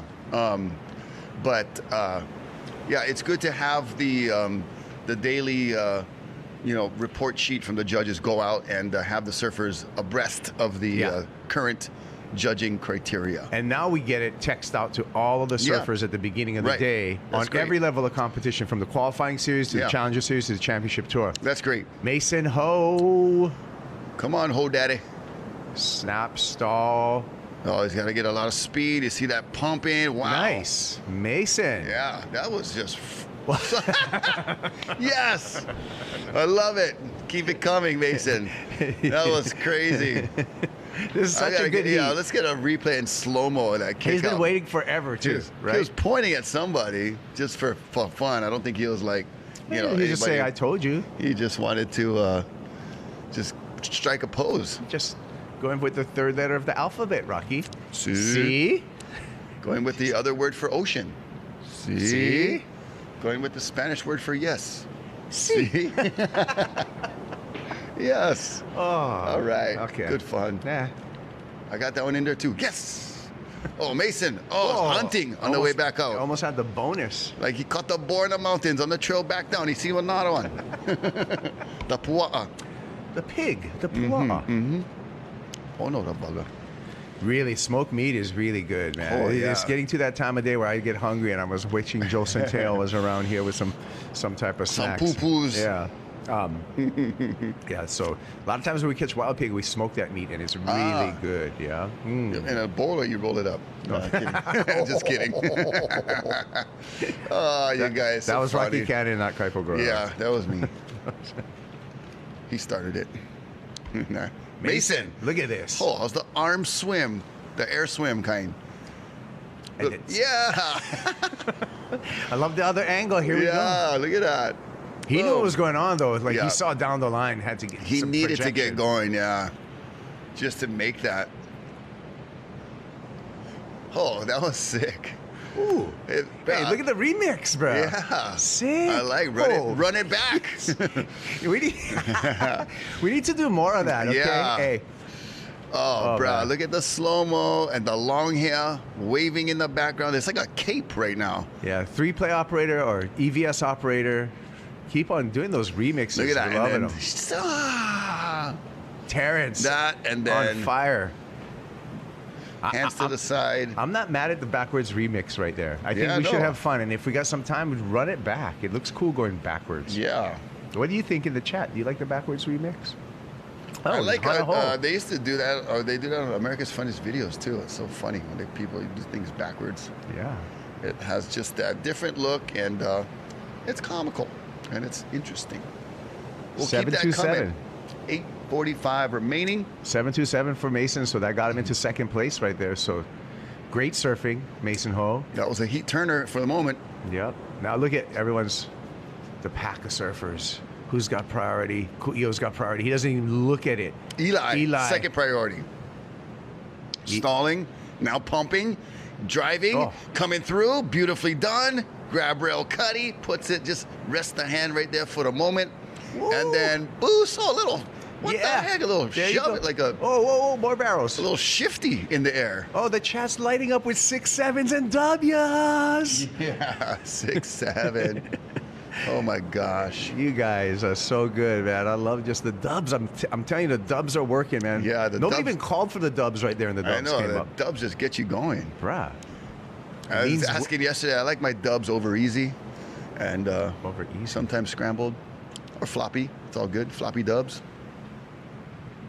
Oh, rail grab. Whoa. And the shifty. You saw that little? No, that was like a little. That tweak? That was like kind of like a tweaked out slob. Okay, a slob. Yeah, you're more with the skate air terms than I am.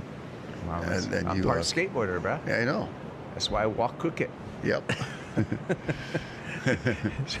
Knees are all banged up. That's why I get fake knee, fake ankle. Okay. Ankle. Metal everywhere. Just a crash test. Hey, by the way, skateboarding, this is super random. Like Chris Jocelyn, you're an animal, a beast. He just threw down a tray flip down El Toro. That's a 20-set stare right there. I like my dubs, chrome and black. Nice. Mason Ho, here we go. All what right. she's got to show. He's got Mo for yo. As he's in the pit, comes through looking legit, snaps off the top, and that was quite a hit. There's Mason Ho. Let's see if he goes into first. Oh, look at that, bro. That's Eli. Not much right there. But see the wind kind of blowing off the white water right there. But previous score for Eli Hanneman, an 8.93. Couple that with a 7.5. He's banging. Excellent heat score of a 16.43 for Eli Hanneman. Come on in, Eli. Get ready for around the 32, which is not going to happen today. So he's already got his work done today. Yep, he's all Pauhana with 6 minutes remaining. Now the battle is for second place. Yeah, he's nearly got everybody else comboed. Mason needs a 916 to catch Eli, and everybody else is comboed. But Kieran and Ku'io need to get something going. 6 minutes. Ku'io needs a combo to get to second. So he's had a rough go for this heat. Oh, he's got priority here. He's in the blue jersey, so he's finally going to get his chance here. Oh, takes a look at it, decides not to go. We'll just track this one from above and see that wise decision for Ku'io Young, because that was a closeout. Blue in the next heat. Who that? Diego Ferry? Diego. I don't even heat sheet. Kieran Jabor. You seen the frame. You knew already. Diego, another kid that we watched come from the Menahuni ranks. That's exactly what I said while you were away. Oh, for real? Yeah, no, it's just fun to know that we're on the same page. Yeah. Yeah, we are on. Sometimes we even say the same thing at the same time. On the same paragraph at the same page. The other thing is, every once in a while, it's going to be one of us solo on these microphones because Rocky already explained the bathroom situation.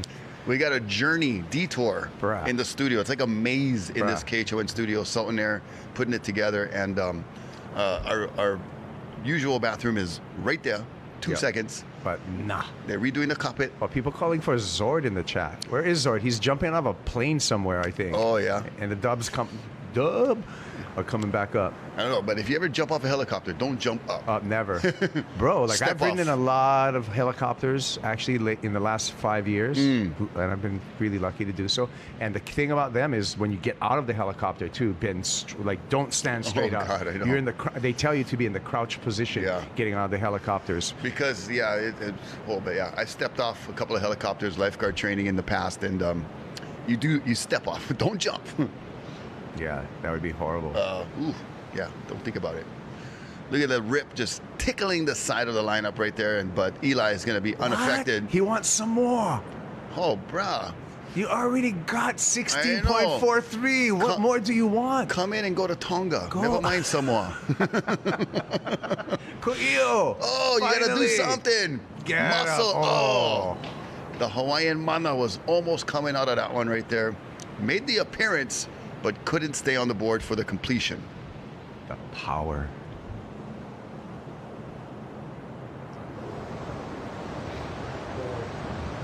Hey, Uncle Mel. How you?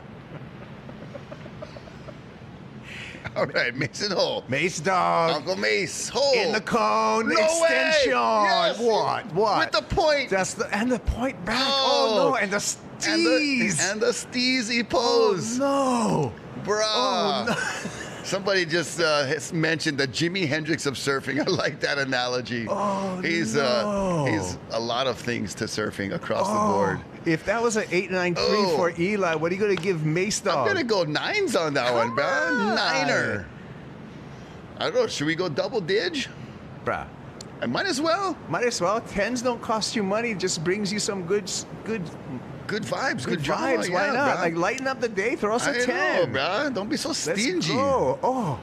Be generous. Nope. Couple of snowmen so far. Ooh. Couple 8s. Huh? Take it back. I'll be right back. I got to go talk to those guys. I got to walk up the scaffolding. We actually do have a couple of the judges' numbers. Yeah, we do. Look at this guy. It was so deep, so long. What? Oh, my gosh. That was a funnel. Yeah. I know. Oh, backwards. Look how he does it, rides it fakey. Yeah. In reverse. The remix. One more time. Yeah. The pumps are classic. And right there, he's disappeared from the judges' view. He's gone, still gone, into the next section. Look, they're pumping. The technical operation inside that barrel goes way overlooked. And come on, you guys. Same as Eli? Oh. Huh. Wow. I want to see those two waves back to back and have a meeting. We had a 9.7 and a 9.2. So the 9.7 gets thrown out. Throw out 1.88. The 9.2 factors in with 2 8/8s. Oh, no. Now you guys are making the chat is like feeling... Brah. You've rattled the hornet's nest. Watch out. They feel it was the killer bees are coming out. Yeah, they're coming out, bruh. Oh, look at Mason. He's like, I'm just going to go left for fun and boost. Oh, he went for the grab. He was going for the Johnny Boy El Rolo. Oh, remember that back in the day? That was so funny. I was like, wait, what did he just do there? Yeah, and then all of us was trying to do the El Rolo, but I could never keep my feet on the whole time. You land on your stomach half the time. Yeah. Knees, stomach, whatever. Knees, it's like ding boards. Yeah, you're like pressure ding all the way through. But Mason with still in second.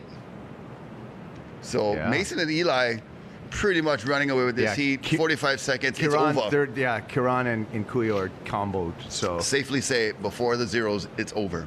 Yes. Going out on a pretty thick limb there. That's okay. I'm not even in the tree, actually. Hey, that was great. that was a great heat. Yeah, it was fun to watch. Eli Hanneman and Mason Ho. Throw up the dubs for those two because they deserve a couple dubs. Big dubs, capital dubs. Wavy dubs, cursive dubs, whatever you like. Upside down dubs for Mason, if you like. I don't care. Here come the dubs. Thank you, gang. They deserve it. This was one of the best heat of this comp. Oh no, it's not the recap yet. No, this is Eli still going. Bruh, I told you, go Tonga, not Samoa. Power rating. M dubs. We got dubs. That's right. That was a great heat. Thank you, Mason Ho. Mason. Good job. I love the hair. He's got the mini driver right there. The board, not the actress. Matt Biolis. He's going with the yum yellow. Let's look at this recap. Eli Hanneman first took to the sky. Boom.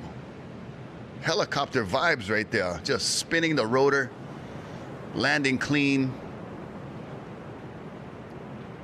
And then made a charge here. Kiran Jabor had a couple of nice bowls and opportunities, but it was hard to keep pace the way that Mason and Eli were connecting with backdoor, feeling the good vibes, getting in there, getting out. Mason saw this one setting up and got all the speed he needed. Threaded through beautifully. Didn't even get touched by the lip with the fancy kick out. And I'm sure that got the crowd going wild. Oh. And Eli. Funnel cake right there. Yeah, he was at the carnival. Right. But having a blast. Oh, maybe because he got the extra little slob tweakage. But, you know. And this was just pure barreling. Oh, bro, this was tube riding at its finest. Good job, everybody. Oh, yeah. Judges, you guys are doing good, too. You guys know. Yeah, Jeds, you're doing good. We just got to. Ray, you're doing good. Your job's done today, Mason. Good job. Oh, yeah. Oh, well, we got to thank Florence, Ivan, Nathan, John. Thank Alex, all the Florences. Thank you for sponsoring this Florence Pipe Pro. We're going to be back with more action after you sit through just a couple commercials. Just a few.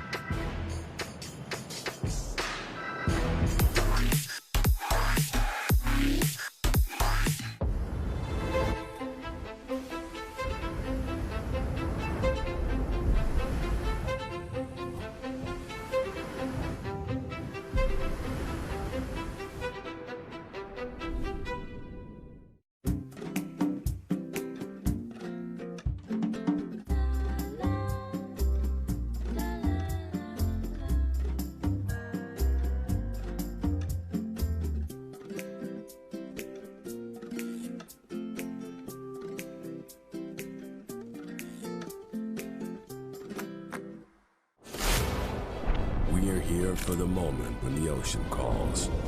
At the edge where land fades and the sea takes over, we find our place. We take you to the world's edge, where legendary shores meet untamed waters, where raw power and unbound forces push every boundary. This isn't a broadcast. It's the next frontier. Welcome to Rogue TV. When the ocean calls, we answer. Kona Brewing Hawaii. Crisp refreshment in every pint.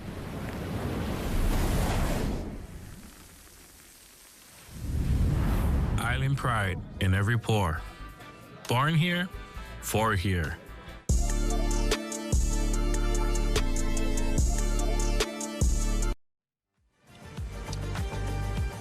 It is the Florence Pipe Pro. We just came off of an incredibly entertaining heat. Thank you to Salt and Air Studios and Rogue TV, where you can also find the streaming here for day number 4 of the Florence Pipe Pro, presented by the Hawaii Tourism Authority, Kaipo Guerrero, Rocky Cannon, and we are in heat number 12, round of 64.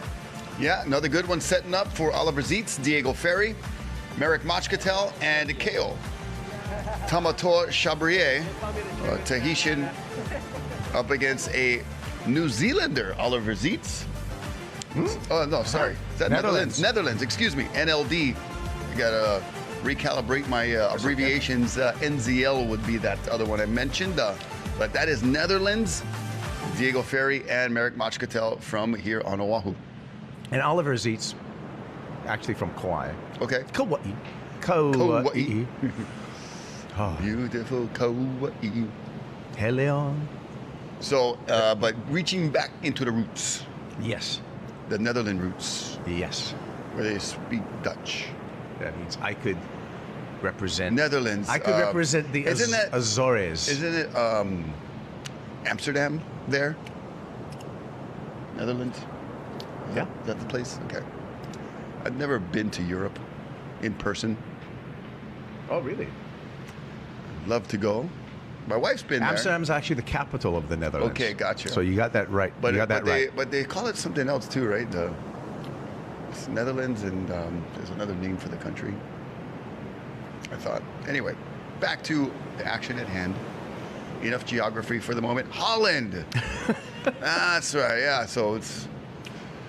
And what do they speak in Holland? I believe it's Dutch. Yes. Yes, Dutch. You got that. Rocky, you're so good. Studious am I, from a time You know, in South Africa, they speak a language called Afrikaans, which is a mix of English, Dutch, and some slang. The Boers. All together, yes. Let's see here. Slow goings in the beginning of this heat. Just a 0-point fractional score for Oliver and... Yep. We spoke about Holland, and then someone just wrote in, former pipe finalist Todd Holland from Florida. Oh, yeah. Yeah, Todd Holland. And Eli Hanneman from Lahaina. The surfing redneck. I think that was his own nickname, Todd Holland. Yeah, He had, like, you know, doom buggies and... four-wheel drives. Yeah, Bubba trucks. Double yalls. Gun racks. That's right. Yeah. Yeah. go bogging.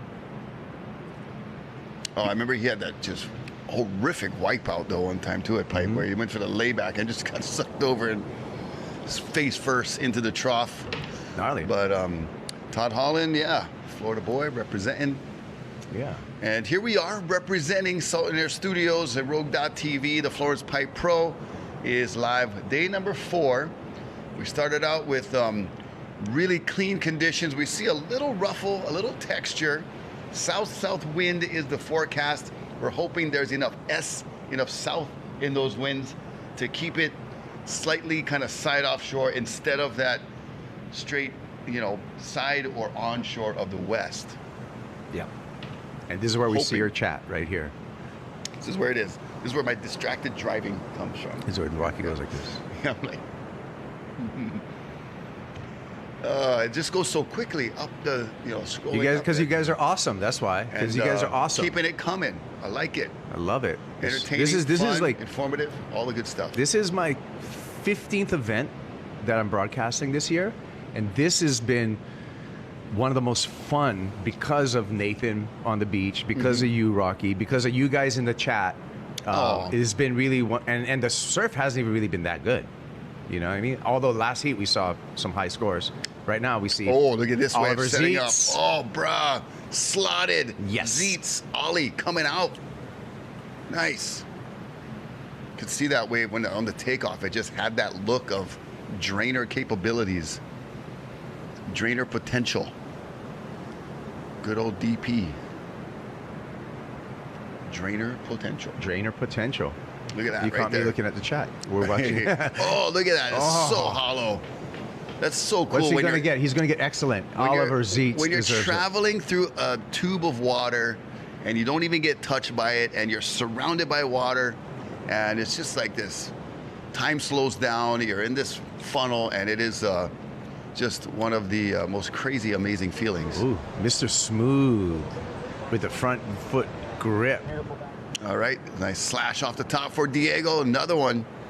So he resorted to the maneuvers on that wave. The wave didn't offer the proper barrel. Every wave barrels at pipe, but it's a matter of being able to fit in it and get inside of it. It's, some of these are pretty tight in there, so you just rather go for something. He got a barrel. He got a 5.83. Okay, we caught up late on that wave, so he did find the barrel and the combination of maneuvers. So good job, Diego. We caught up on that wave a little bit later down the line as we were watching the replays. So Diego getting the barrel plus the 2 snaps. He's going to be comfortably in second with a 5.83 right now. Yep, 5.83, and then the big number standing out for us is an 8-point ride for Oliver Zeitz. Ivan Florence. Ivan, start the IV flow. Ooh. Merrick Muscatel. Oh, muscling through the lip on that one right there. He's come on. Oh, that's Kale. That's Kale. Tamator Chabrier. Chabrier. The Tahitian.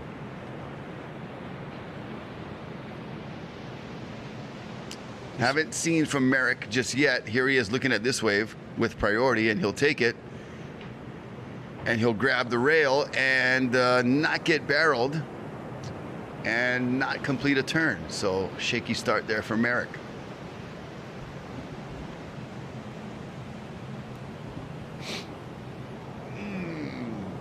Sorry, Rocky. Oh, it's getting keep, to keep on be, talking. The sight's down right now, so I have to go manual to find. Manuel. Yeah, but there's our WSL site is a little unstable. So Ivan 34 remaining. Okay. And scores for Diego, for Merrick, a 107. Last of KO, just a 3.0. As we look at a replay of Diego, and nicely slotted in the barrel. Came out a little, chandelier-y, not super clean on the exit, but still a good effort and a decent score of a 5.83. And a good smash through the lip right there. I'm kind of wondering about the 3-point score for that turn. That was really aggressive and critical. I thought you could have bumped that one up a little bit. Okay. Well, so I manually found the next heat because we saw Ivan on the beach. He's getting his jersey. Now we can ID these guys. Ivan Florence will be in the next heat with Legend Chandler, Given Goodwin, and Ian Gentile. By the way, I say start the IV flow because his name is Ivan, IV, and his last name is Florence. I got it. That's like, you know, just in case Next folks heat, are wondering. Heat 14. It's going to be Luke Tima, Ezekiel Lau, Mananalu Chandler, and Gavin Hogan. Heat 15, Josh Moniz, Mackay Burdine, Tyler Newton, Koa Smith. And then the last heat, Heat 16, John Florence, Tereva David, Sam Debonnet, and John Mel. So we've got 2 of 3 Florences still going. Nathan had a tough go yesterday, was right there, and then just nearly missed out. And Ivan and John hasn't surfed yet. He was seated well into the later parts of this round. Ivan worked hard from round 1, and here he is in the round of 64. Good work. Yep, we're getting some Let's Go Ivans on the chat. Let's go, Ivan. He's not going anywhere right now. He's just sitting still. Raymond's still giving him instruction, the beach marshal.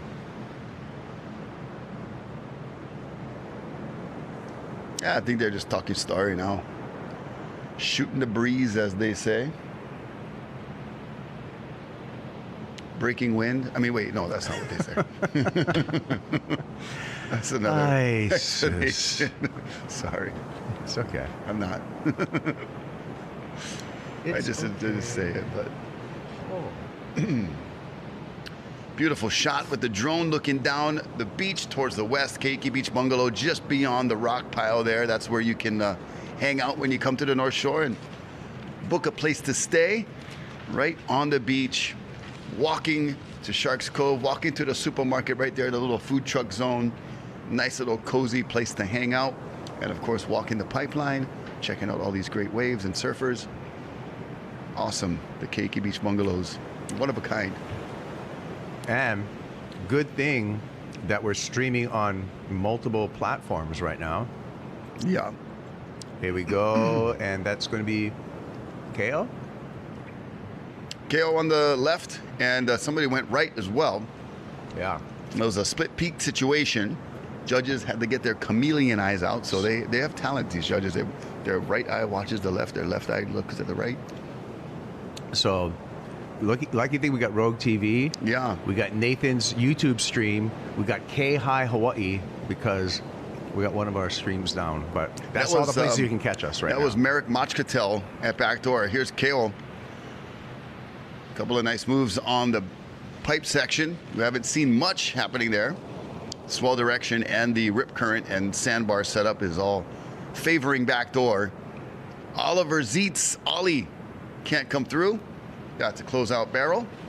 Throwaway score. He's currently in the lead. He's got the 8.5. He'll replace the, actually won't be a throwaway score. I stand corrected. He had a fractional backup score. Now we'll add the 107 that he just got. So it will be not a throwaway at the moment. I meant throwaway as in if you had the choice, you would always throw away a 107. But for the time being, for Ollie, he's counting it. 9:50 remaining. He's still in the lead. Diego holding on the second. Single wave score of a 5.83. Tamatoa, Ko Tamatoa, has a 2.57 on his last wave. So judges want to see the more backdoor barrels than they want to see a couple maneuvers at Pipeline, just for the wave quality. And evidence of that right there with the 257. I'm sure he's, you know, when you're on the wave surfing, you're like, oh yeah, I'm smashing it, I'm doing that. And then you come up with a 257, you're like, oh, maybe I shouldn't go that way.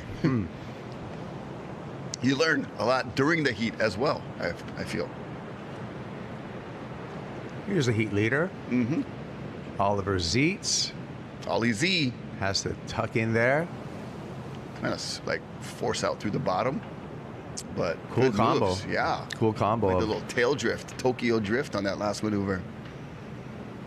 looking loose. Sorry guys, we're going breakless for a while here, so we're good. I've been just trying to figure out, like, I've honestly just trying to get on the website right now. Gotcha. For the World Surf League to get updates, but they've been doing some maintenance on it, so that's why we're lucky that we have Nathan's YouTube, K-Hi Hawaii, and Rogue.tv. Multiple platforms to view, and I was watching some of the replays and, you know, just kind of sifting through the broadcast from yesterday. Now, with all these streams, where did you watch the replays? So it was WSL and Rogue.tv. I checked out both. You did just both. To see, you know, and I was, you know, checking out some of the comments and things like that too, and both look equally clean and the production quality amazing. Just, you know, different choices for people. If you don't have the Rogue.tv app, you can go to WSL, but you should definitely get the Rogue.tv app because we've got all the sessions from previous, like we did some. Tell us more about the Rogue. Do you have to pay for this Rogue.tv? So it's a couple app? bucks a month, a few bucks a month, and you get access to the archive, obviously, of all the shows we've done, and it's something that I got summoned for by Mike Prickett, and he's got you know, some capital investors that have been really pushing this idea of, you know, capturing free surfing moments and free surfing sessions at some of the premier spots like Te Ahupo'o, Pipeline, Nazare, really cool things where it's not a contest day, but at those kinds of spots, the talent level of surfers that are out there is top notch. And so you're gonna get these quality rides that otherwise would get filmed and post-produced and put out there as clips, but we catch it live and it's shooting everybody. So you have these guys that like, who is that guy? I don't know, but he just got barreled out of his mind, and then that guy's gonna go watch it. He's gonna be so stoked that he was, you know, on a live broadcast. And but all that's all behind a paywall. There's a subscription for it. Correct. Okay. Yep. So Rogue.tv is a subscripted app you can purchase on iTunes, and a few bucks a month. Nice. Yeah, it's well worth it. So a way to find some content. Yeah, and you can watch the replays as well. Yeah, and so they have all these sessions. I did a couple-hour session of Backdoor by myself, and it was just a little story time with Uncle Rocky in the studio here, having fun. But yeah, there's quite a few episodes. Did I ask you when you did your solo, how many views? Any idea? I'm not sure. Oh. In the millions. Yeah, probably thousands.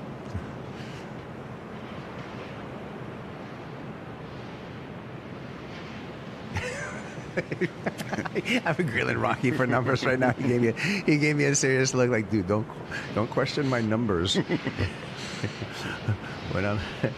Oh man! All right, so 5 minutes and 38 seconds, and Oliver Zeitz got the job done. Another heat, Rocky, where it looks like it's going to be really a battle for that second and advancing position. Yep. And then in the blue for the next heat, that's Given? Given Goodwin. Given Goodwin. A Mayan's son, right? Okay. Oh, wow. Man, my friend's kids are surfing now. Wow. Oh my gosh. Oh, it's hitting me hard, this aging thing, in my brain mostly. Where I'm just like, I can't believe I'm this old. Like, when you're a kid, you're like, oh, 46? Like, geez, that is like grandpa age. Here I am, 46, going, I'm not that old. No. And then my friend's kid, though, is now surfing in a Pipe Pro. I'm old. Yeah. No. But yeah, it's good. You know, having kids, all of that, it's just, everything speeds up. Like, you feel like, you know, you got your kids in the routine, getting them to school, their activities, and you think about something and you're like, oh, the other day when we did this, and you're like, wait, that was April. That was not the other day. It goes so fast. That's why they say time flies, huh? Yeah, totally. And right now, flying on the back door pipe section. Psyching. Yeah. What did he need? He needed a 2.84. I think he got it. That is a very attainable score for that wave that he just surfed there at Pipe, and the Pipe starting to give a little bit more opportunity in this heat than we've seen earlier, or maybe just a surfer in particular seeking out the opportunity, making it appear like that. But good strategy there for KO not to mess with the backdoor crowd and surf pipe by himself. By the way, I rewatched that Shiloh Tenberg. That was so funny. That's like our commentary was, was pretty on point with the Shiloh surfing over the gums. Yeah, that was funny. So KO did get that score and more, good for Rocky. 5.67 for this wave right here. So this turned the heat for... Oh, that was well done. Our Tahitian competitor. Yeah, he's feeling good. Psyching. So Diego Ferry now needs 2.84 still. Oh, wow. Diego right they there. Just traded spots. Yep. Exact equally. And then Merrick Muscatel in the white jersey really needs to find something. Oh, yeah. He's struggling. Hasn't broken a 2 yet. Yeah, KO's like, the 284 was like the hot potato. He's like, here, you take it, Diego. And Diego's like, oh, now I got the 2.84. Darn it. Well, it all matters who's got the hot potato when the horn blows. You don't want it. Spectators looking on, enjoying the shade for the moment. Are they filming? Looks like they're holding a camera. Yeah. Maybe they're selfieing with the hair flip. Or filming like the boyfriend. Yeah. Maybe that's Merrick's girlfriend. Oh, you're dabbling in hot water there, but or whatever. Like somebody's one of the Yeah, surfers. could Don't be. be so sensitive. Could be. I'm not sensitive. No, even the people. I mean. But what you call it is 2:24 remaining. Oliver gonna come through with a 7 and change possibly to back up his 8.0 and stack it up 6.83 officially.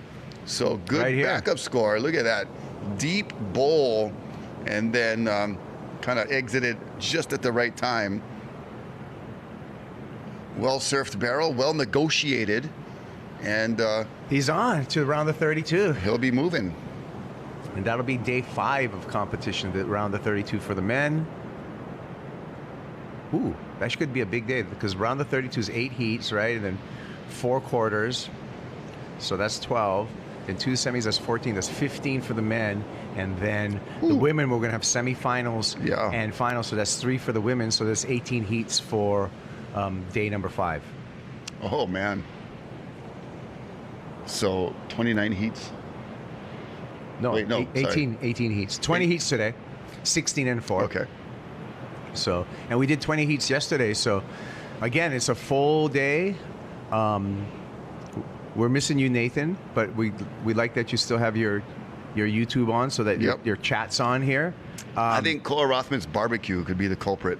Last night, DJ barbecue action. Oh, all of the boys, huh? All the guys that went down. Yeah, I went potty. Yeah, it happens. Yep. All good, bro.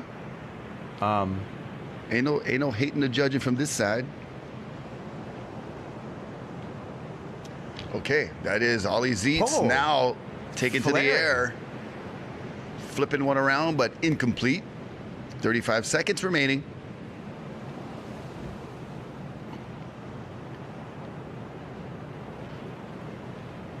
All right, so KO looking pretty good.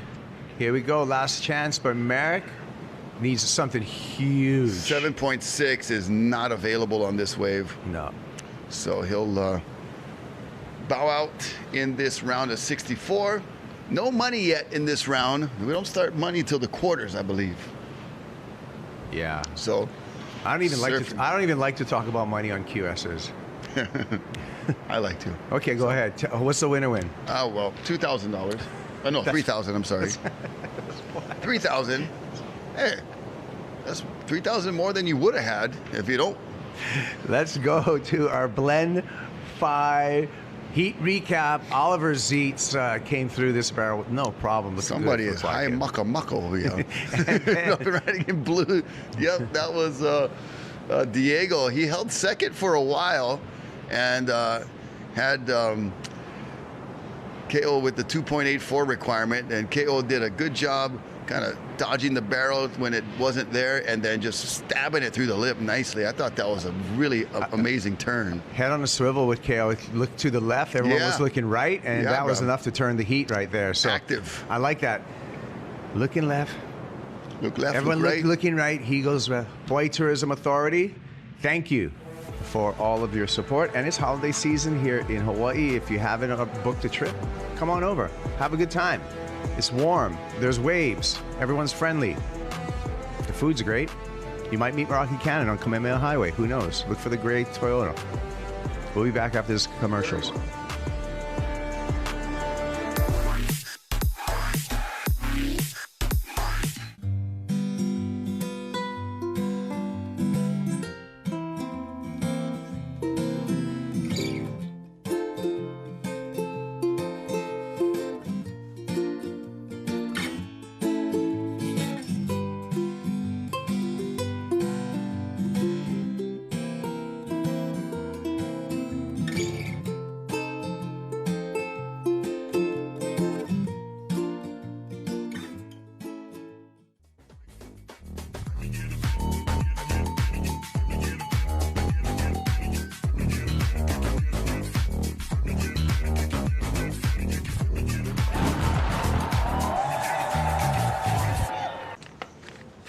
At Hawaiian Telcom, we're here for you, helping dreams become reality. Yes, enjoy. Have a good day.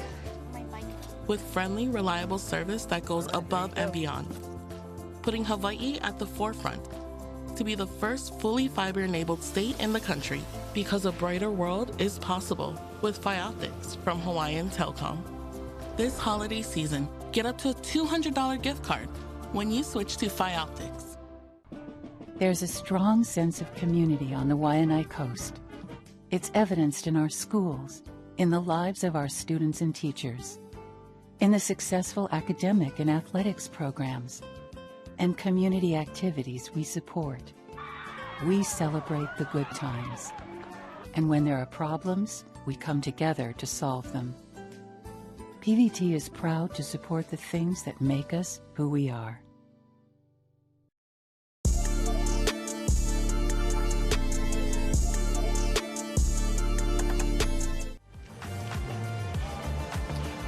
Look at that. It's beautiful. Thank you for joining us. Day number 4 at the Florence Pipe Pro, presented by the HTA. Rocky, we got another heat out in the water. Heat number 13. Ian Gentile, Given Goodwin, Legend Chandler, Ivan Florence. So we've got a little bit of a younger crew. Ian Gentile, the most senior, experienced of the fellas. He's been surfing really well out of Maui, and saw him make, a final at Sunset at like age 15, so came on the scene early as a teenager. Yeah. Is he sitting backwards on his board? Ivan Florence. Oh, okay. In Portuguese, Ivan. Ivan. But he's not Florencia. Portuguese, so. But, yep, one of the youngest of the Florence brothers there. There's Ian Gentile, Portuguese Jan. Yeah. Then a couple of cool names out there, Rocky. Given Goodwin. Yeah. I like that one. Legend. And then Legend. Oh, born a legend. Legend Chandler. A legend is born. He was pretty legendary in his round of 96. He surfed super well. Got a couple of nice kegs out there. Look at the waves. So, and look at the mix of, you see the dark reef and you see the light sand delineating the Banzai Pipeline. Yeah, I feel like the sand moved closer to shore and didn't go onto the reef like we thought it might move over. So, and you know what? Good thing it didn't make a backwash. Yeah, because that would have been a lot tougher to handle with that, the wave kind of going over that tabletop and then reverbing back out to the breaking waves into the contest zone. That would have been not fun. Look at this one. Go. Just go. Oh, bro. Just go. There you go. Oh, that is green. Ivan Florence. Of course. Bulldogging it right there. Yes, come out. Yeah. Hacha. Oh. Whoa, whoa, whoa, whoa. Laying back into the white water. Into the dry reef. Yeah. It's okay, bro. The beard will pad the landing. So that's kind of cool because that was open priority. Nobody had priority, and that was pure position by Ivan Florence. Just knowing where to sit. He was the deepest on that one. You saw that little wedge coming down the line. You saw a double up on it, too. Yeah. I couldn't tell how deep he was, really, obviously, because we were flying here at the Eva Bird angle. But let's see it from this angle. Yeah, it looked like he was slotted pretty comfortably From the judge's angle, he has disappeared for a moment for sure. Came down kind of funky with the layback, but to score the barrel, caught that from way outside. Good paddling. And slotted nicely. Comfortable. He had his pillow and blanket in there. He's so comfy. Ready for go hia moi. To go to sleep. Moi moi, hia moi. Couple ways to say it. So Ivan gets started early. Score still coming in. It's going to be in the good range, a 7 or an 8 showing on the board so far. Nice. And that's a great start. Generally, you're going to come out of your heat if you have a start like that. Yeah. Oh, look, I'm checking his fins because he went to some super shallow water. Front foot grip. Just like he likes his skateboard. He grips up his whole. Yeah. Is this Kiara Gould and Billy Kemper? Playing the coach role now. Because he already advanced through his heat. He's Pauhana. Legend. Pachow. Oh, bruh. Board came loose, but he was on his way to an alley-oop we saw from Eli Hanneman earlier. That one was a little more inverted. Would have been a trickier landing. Oh, got a duck right under Ivan.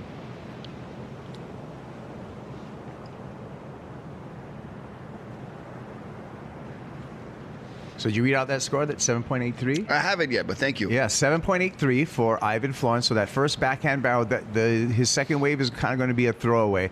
But that 7.83 for Ivan puts him in a high, if we were talking about the odds in this heat, a high probability to move out of this heat and into the round of 32 with a start like that. And especially given the fact, and not given Goodwin, especially given that it has seemed to slow down just a little bit. There's the alley-oop attempt. Ooh, of course, that would have been cool landing. And this was second wave for Ivan. There's Legend just trying to keep out of the way. Duck dove. You saw him get extra deep on that one. So the alley-oop, a counterclockwise aerial rotation, Rock. Counterclockwise, yes. Or it's just a counter rotation. You rotate the opposite way of where you're going. Yeah. That's invented in skateboarding back in the 70s by Chris Stropel. Yeah, the first one I saw landed was Timmy Curran. Oh, nice. And surfing. Opening the movie, of the Momentum movie. And thanks for the dubs. Came back in the chat. Yeah, bro. Throwing it up.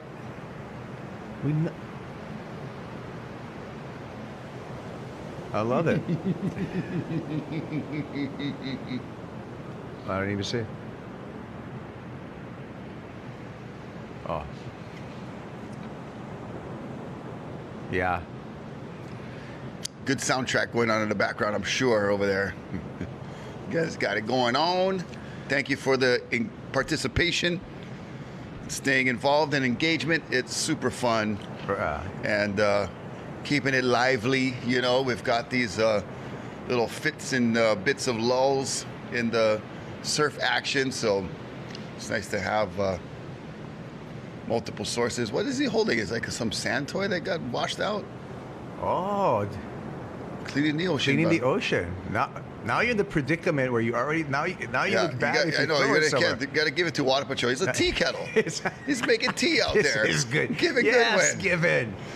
Hey, giving back. He's always giving. Wow, that's funny.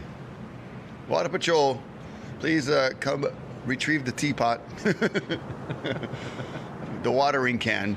So likely some kid was playing on the beach, right? Oh, look, he's still getting them. Now, this is distracting, though. Yeah. You're surfing a heat. Yeah, his dad's like, put the freaking toys away, bro. You're out there playing with beach toys? Bruh. This contest costs $200. You know what would be mean, Rocky, is get a wave, get that kettle, and hold it in the barrel. Yeah. Serve it up in there. Oh, hey, that could be a genie, though. Oh, rub it. See if one comes out. Rub it and see what comes out of it. That's so good. Yeah, he's definitely, now he's in a predicament. Yeah, it's like, do I re-litter or so if I got to catch a wave, I can't freaking hold this thing. You're committed. You're committed now. Ivan doesn't want to hear about it. Ivan's paddling away. Can you guys hold this while I catch a wave? Oh, that's the hot potato for real. The hot tea kettle. Ivan was having enough of that. It's He's like, just like tries to hand it to this Ivan. is ridiculous. Like, look, they paddle all the way. Oh no. We've seen some stuff today, Rocky. Yeah, interesting stuff. I've never seen a surfer hold a kid's toy, a tea kettle during a heat. I've never seen a guy get totally thrown out of the contest for unsportsmanlike conduct. I've never seen two guys riding in a backdoor barrel that was that small. And a situation that just totally was and Gibbons committed right now. Okay, and that genie hopefully pops up and gives him a couple of wishes. It's like, I want 3 8-point rides. Yeah. Or 2 8s and a Lamborghini. Oh, good stuff. Hi, here we are, bottom corner. Got the scores in the top corner right there, and the surfers in the center. What's happening on the chat? Not the chat. Well, there's so many things going on. I got like text coming in. There's like chat on chat violence right now. Really? They're No way. doing. Yep. We've seen your number on the wall at Hula's. Oh man, that's going deep. Beach crowd enjoying the scene down there, and we're enjoying that the rain has held off, at least for today. You know, we had the threat of several fronts headed our way. We saw some of it over the last few days. Yesterday we didn't get rain, but it was very gloomy and cloudy. Today the sun is poking through. So this camera's going to stay on us, but I'm just going to ask you the question: what type of sub sandwich do you want? It's coming from the boss. Okay. Turkey, please. Yeah. Okay. All right. We just made our lunch order. And the dogs are like, I'll take some turkey too, bro. And what kind of buns? I will say wheat. I was looking at white. The lunch order. I don't know what went on just then. No, we're talking about sandwiches. Okay, yeah. Gosh, you guys. Okay.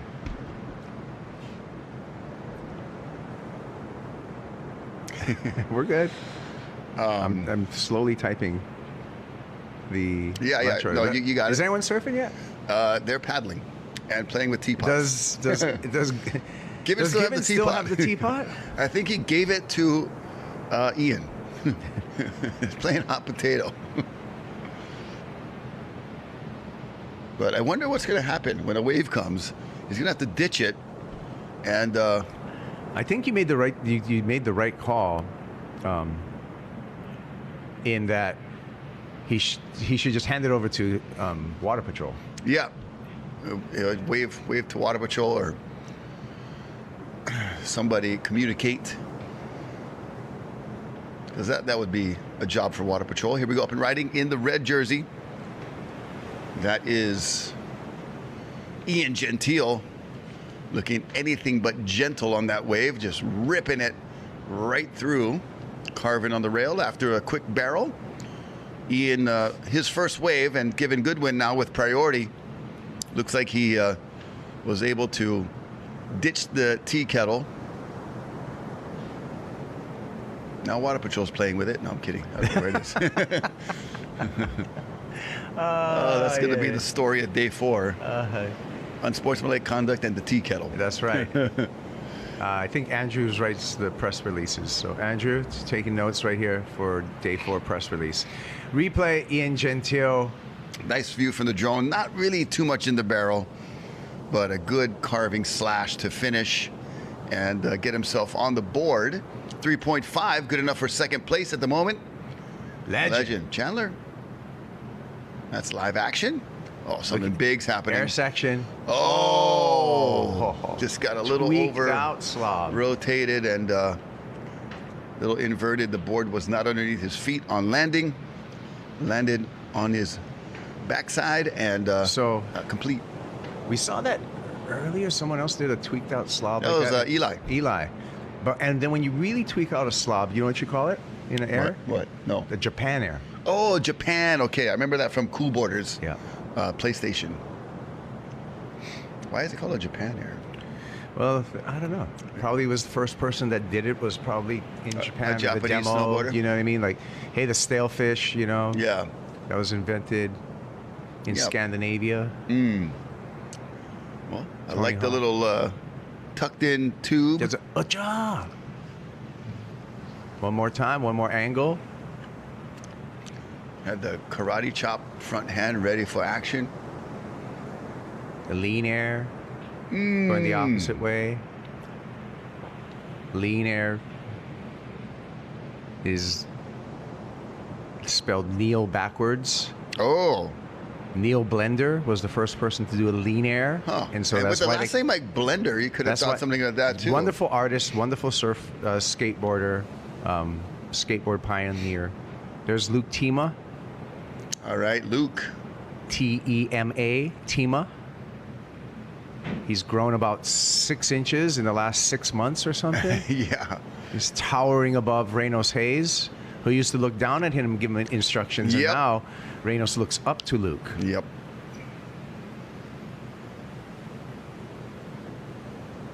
Ivan Florence, like I said at the beginning of this heat, and the probabilities are increasing that he's going to make it out of here because he got a 7.83. Okay, so why do we have a? I'm going to ask you a question. Why do we have a lull right now? What's going on with the lullage? In the ocean? Yeah. Tide change could be one. Diminishing swell could be swell, another. Right? I'm going to check the swell, yeah.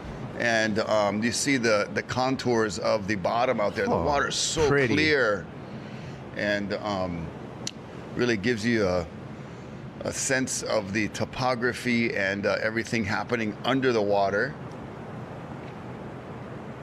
As surfer in white, Legend Chandler, live action, tucking into a tiny one, and not much else happening there.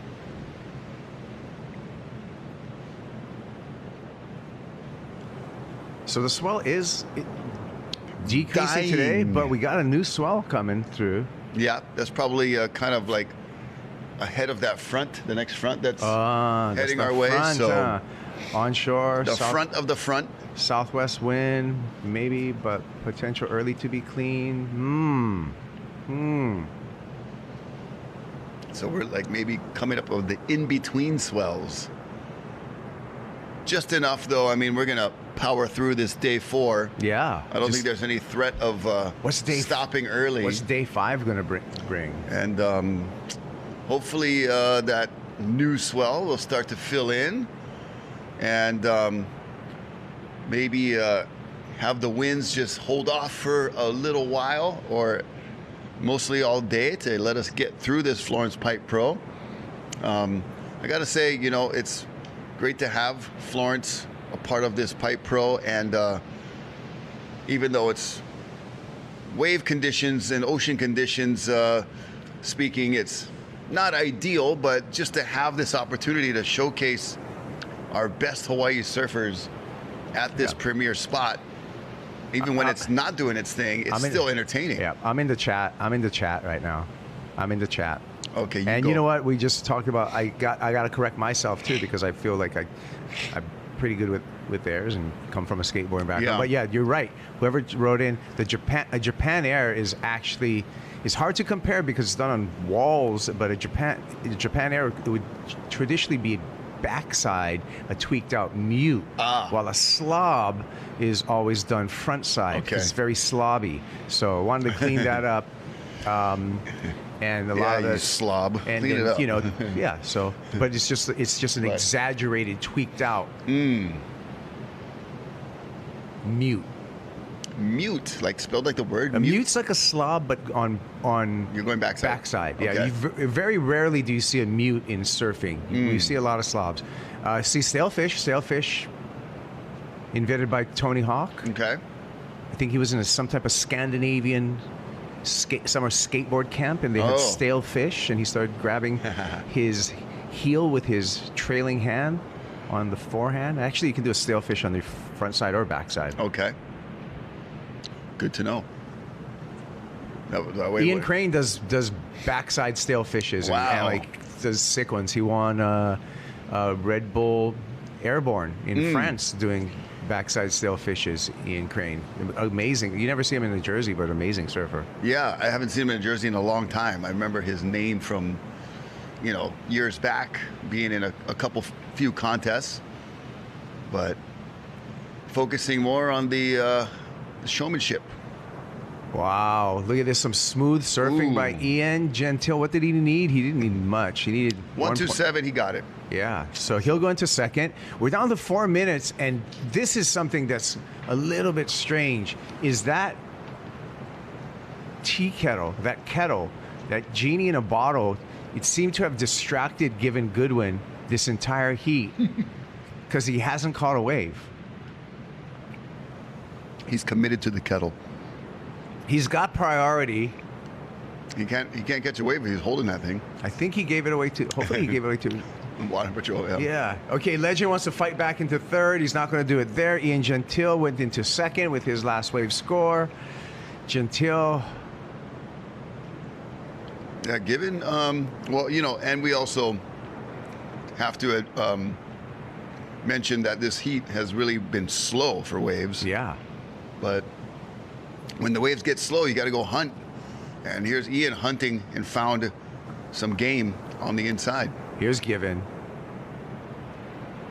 There you go. Okay, nicely done. Got to get back out there. Got to hustle, bro. He's going to hustle.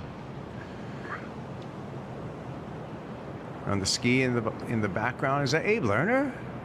That's McCunny. Oh, that's McCunny Forsyth. And who's the grabber? It's like the driver. No, McCunny's the driver, I think. I mean, grabber. No, so is that... McCunny's on the back, I think. Yeah, so I asked, was that Abe Lerner? Oh, Abe driving? Oh, could be, yeah. It could be Abe and McCunny. You're right. Sorry. That's okay, bro. Here's a replay. Talk about this one. Too late. I missed it. But Given. Nice turn right there. Sorry, blueberry got stuck in my It's throat. okay. I'll keep on talking. That's Given Goodwin. I'm so hungry. We'll let Rocky clear his throat. 2 minutes remaining. Given with a 3.27. Given needs a 4.39 right now as Legend Chandler, who's been looking pretty good this entire heat. Legend needs a 4.39. The Toys R Us curse. The kettle showed up and the waves left. Ivan Florence, so who started with a 7.83. Yeah, thank goodness he got that Everything's going Ivan's way. So I don't want to jinx him yet. I'm going to wait till the last 5 seconds, then we can throw up the dubs for Ivan. Okay, yeah, we'll hang on. But there's no jinxing. We'll hang on to that in your back pocket. Put your dub in your holster. Ian. Oh, getting puncy. That's how us Filipinos say fancy.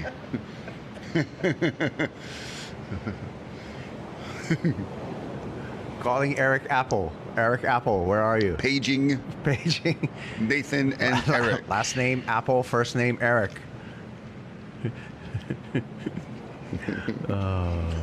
Look at Legend eyeing up that one down the line. Given, he only can take what he was given, and this was not a wave that's going to count. All right. For him, needs a 4.39. That one's not going to do it. So this was just one of those, just the quick start for Ivan Florence, and he did that with no priority, open priority, got that first wave. That was kind of the only meaningful wave in this entire heat, and just goes to show you, like,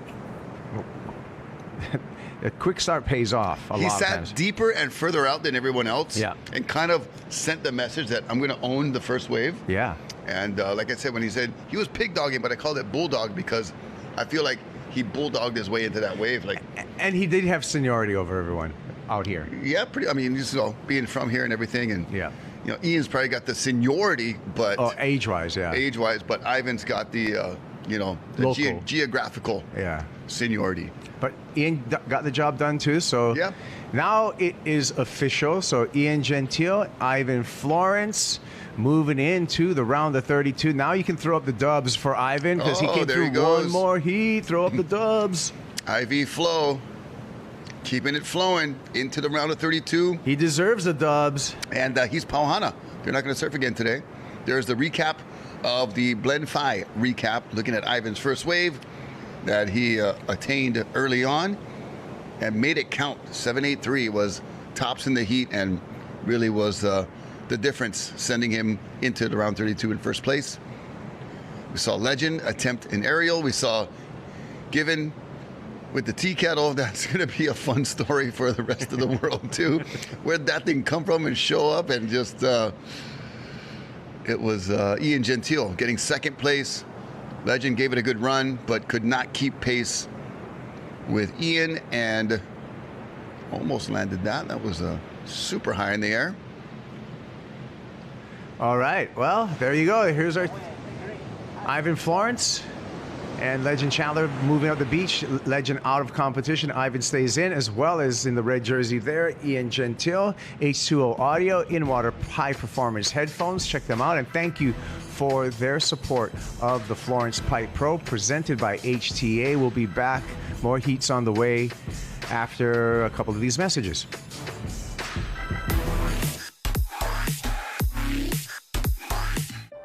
I love receiving a lei. Take a lei making class, go down to Chinatown and buy a lei.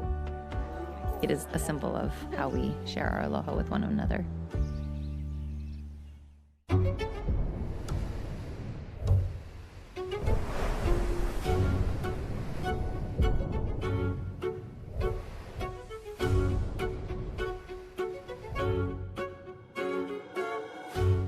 Each piece of gear and product that we make, we just want to make it better over time. So we take feedback from people that are using it, from what we're doing and how we use it. So each time we come out with something, it's like a little bit updated from the last one.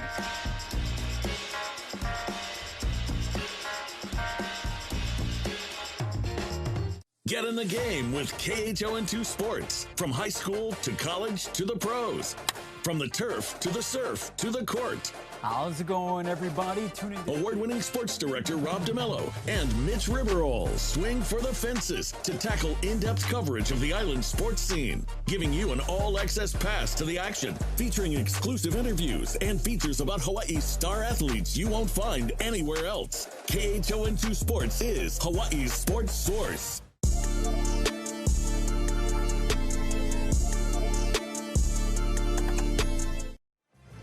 Yep, we're back. Pipeline.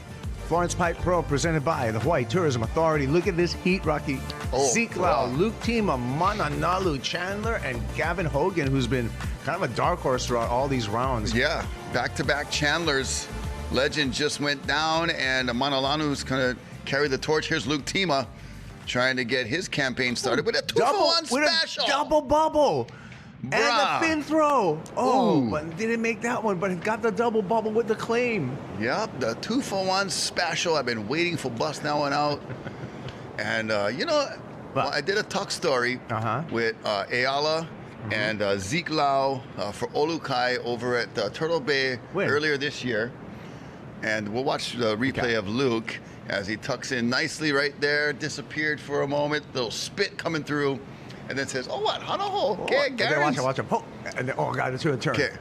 Oh, spicy that one. And so this, and they're having fans come up, whatever. And then a Chinese lady who lives in Canada, in Vancouver, always would come down during the Triple Crown and stuff. She goes, "Hi, Rocky. We watch all the contests. We come down. Can I have your autograph? And can you write 2-for-1 combo or whatever?" She knew my tagline. She knew my saying. And I'm like, "Oh my God, this is so amazing." And I go, "Actually, it's 2-for-1 special, so I'll write it." So I wrote that and autographed her card, and she was so happy. And I was like, thrilled that somebody latched onto my my commentary. Made my day. Luke Tima trying to make the barrel. But no can. But that first one, decent number, 6.77 for Luke Tima. Looks like Ezekiel Lau opened up with a 5.33, so Tima and Lau out in the top two positions, still quiet in the lineup. Mananalu Chandler and Gavin Hogan. When was that Olukai part? Was that before the Eddie opening ceremony? Yeah, it was last year or earlier. Oh, last year. Yeah, I think it was last winter. Because I hear they've been having parties and not inviting me, and it's been very nicely catered events. Hawaiian Water Patrol on the Sand Patrol right now. On the quad.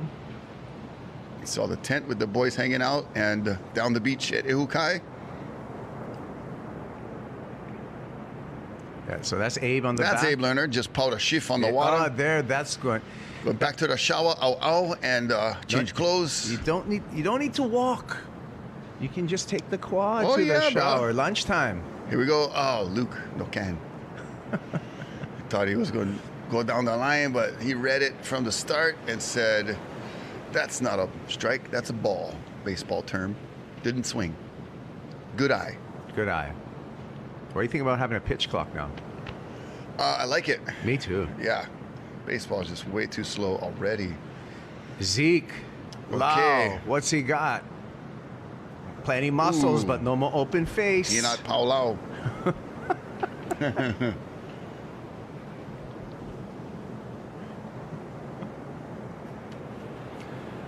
Oh, man.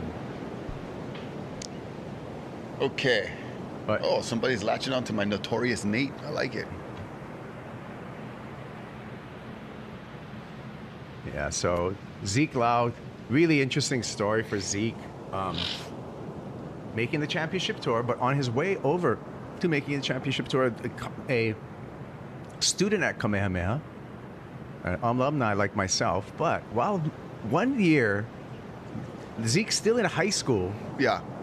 He wins the contest at Sunset, makes the newspaper, and then gets in trouble at school because he skipped the school day. Instead of being congratulations. Congratulatory? Yeah, it was a tricky moment. Oh, gosh. He, that's live action, bro. That's Zeke Lau coming out. Paid off right there. Yeah. See, sometimes, I mean, he graduated and everything, but like sometimes it's only one day. Yeah. Jeez, you guys. Okay, now the clouds are coming back in. You see the classy. The picture get a little darker and the wind die off a little bit. We're getting lucky today, I feel. Yeah. I think it's all the people throwing up the dubs over and over again. Yup. Look at this replay. Zeke just really good. Oh, hits the brake, deep. hits the glass pedal. A couple pumps through there. Yep. Wanted to get all fancy with the air, but it's the barrel brakes, that gas. counts. Brakes, gas. Playing with it. Negotiate it well. Technical. And the judges ate it up like a Kahuku Superette spicy poke bowl. Yeah, bro, they're lapping it up like my kitten in the milk. 8-point ride. Oh, yeah. And a 5.8, 5.33 to start, so he's in a pretty comfortable driver's seat at the moment. He's in the fast lane with the fast pass right now. Oh, yeah. This other guy's not even in the same car. Speaking of, I drive here from the North Shore in the morning. The carpool lane, so tempting, but I only have one person. But I was thinking of my daughters have like a little baby doll with like a blinking eyes and stuff, and I get a little car seat in the back. It's worth the risk. Put it in the back seat. It's worth the risk. I just need like a little baby that has a remote control where I can like the officer comes up and I press a button and it goes goo goo gaga. Chances of you getting pulled over with like a car seat, I feel, in the back with like actual like look like a baby is pretty low. Yeah, I think your odds on that it's is better than like low. a mannequin in your front seat, you know, because it doesn't say what kind of person has to be in the car. No, babies count. So babies count. Babies count for I was gonna get my dog and put like sunglasses and a hat on him, but that is a work. great question. But I think babies count for carpool. They have to. They're people. Yeah, it's a person. Yes. It says 2 or more people. And if you're Hapai, you can drive. Count it. Count it. Because, you know, God forbid, you know, a crime happens, you get prosecuted for 2 crimes. Yeah. For 2 lives. So, bruh, I might just pull a basketball in my belly. Maybe that'll work. But yeah, the carpool lane, you know, I was like, you know, and I feel like having a fake baby in the back, it's a kind of a victimless crime, you know. I am breaking the law, like technically, but not as long as you're driving. You are kind of, but like if you're driving with in speed and keeping the flow of traffic, and you're not impeding anyone, right? And you're not disrupting anything, right? Let a brother go. He's just trying to. You know what you're trying to do? You're trying to get to work. I'm trying to get to work, dog. That's all. Josh Moniz about to get to work. Getting ready for his next heat. He'll be in the red jersey. Look at, he's got the secret right there in his hand. Oh, yeah, bro. The secret formula. It's the Foo Wax. The potion. The Foo Wax. I'm telling you, G and the boys over there at Foo Wax, that's the best wax in the world. The FU? Yeah, FU Wax, bro. I didn't know if it was spelled. You get all kinds of F-double-O, like Mark Fu. No. That is a secret Brazilian formula right there. Oh, no wonder. They get the Amazonian ingredients. That's why. They do. Base coat. Summer special warm water, gum tree. Tropical, cool, and cold. All the flavors of Florence. Okay. Base coat. Oh man, that's like so 80s. I guess it's still happening. There's places that you kind of almost can run base coat, like El Salvador. The water's base coat. The water's warmer than the air. Yeah.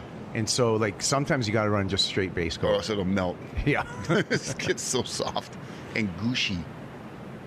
That'll end that blackboard trend real quick. Oh gosh, yeah. I don't even understand that trend like anywhere. What the hell, you guys? I know, right? How much more sabotagery can you put on yourself? You might as well just put wax on the bottom of the board too while you're at it. Oh, how's Mana? Oh, Mana Nalu. Chandler, say that 5 times fast. I bet you no can, but look at this bugger going fast down the line. Oh, barrel. Bruh. Then he buried the rail. The powerful wave. Power. Mana Nalu. Yes. And he, you know what? He lived up to his name right there. Oh, yes. And his power was on that wave. Mana Nalu. Ooh, some kind of Kona-ish kind of vibe. Small kind of texture. You know, in the pidgin language, you over-exaggerate the E's and more like A's, huh? A lot of times, like spatial and texture. We pretty much do away with the R's. And it's good fun speaking pidgin. I like it. That's what I grew up speaking. Look at Mana. Oh, yeah.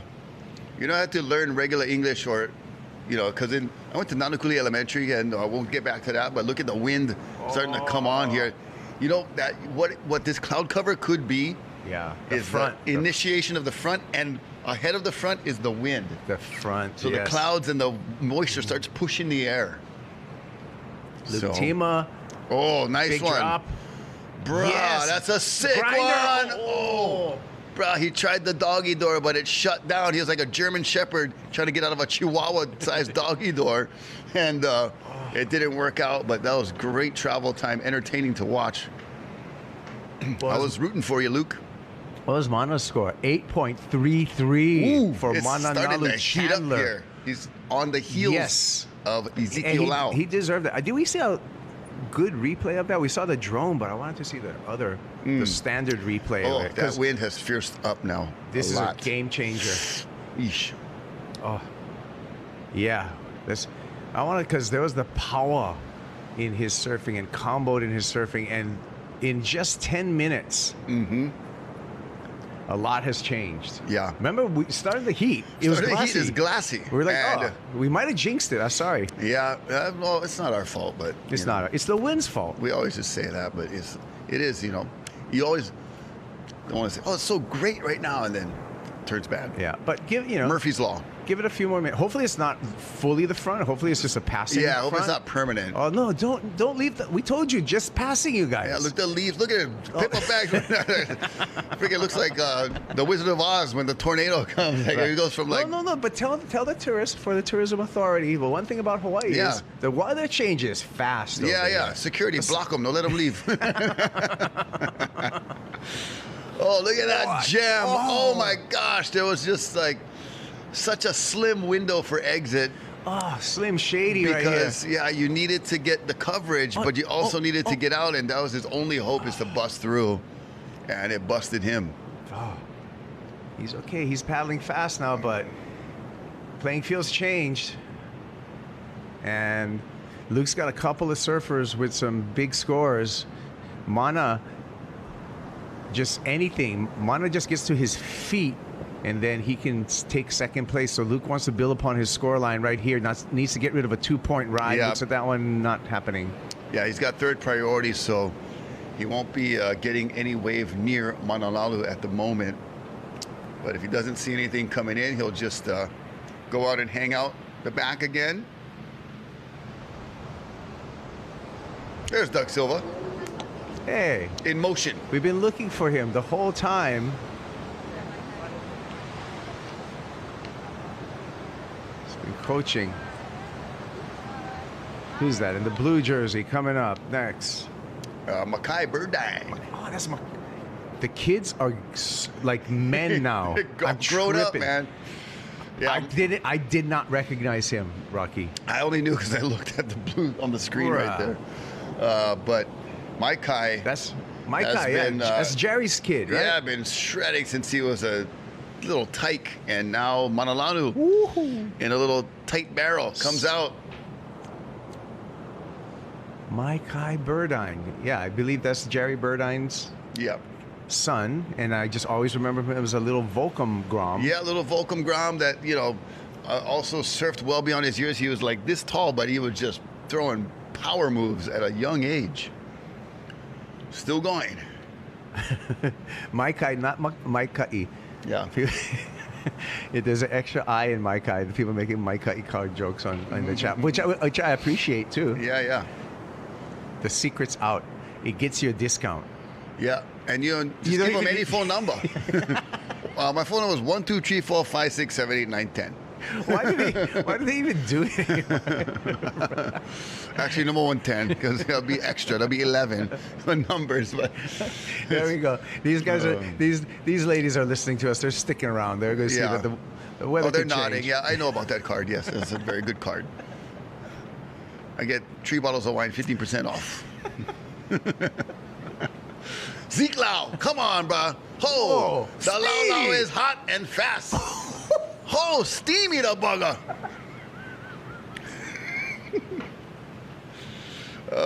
That's some last from the Na'au right there. Lau Lau is a traditional Hawaiian dish of taro leaves wrapped with a meat or fish filling in the middle of it. And usually cooked, wrapped in a tea leaf. Yes. Oh, Mananalu. Oh, got loose on the end and just bounced off right there.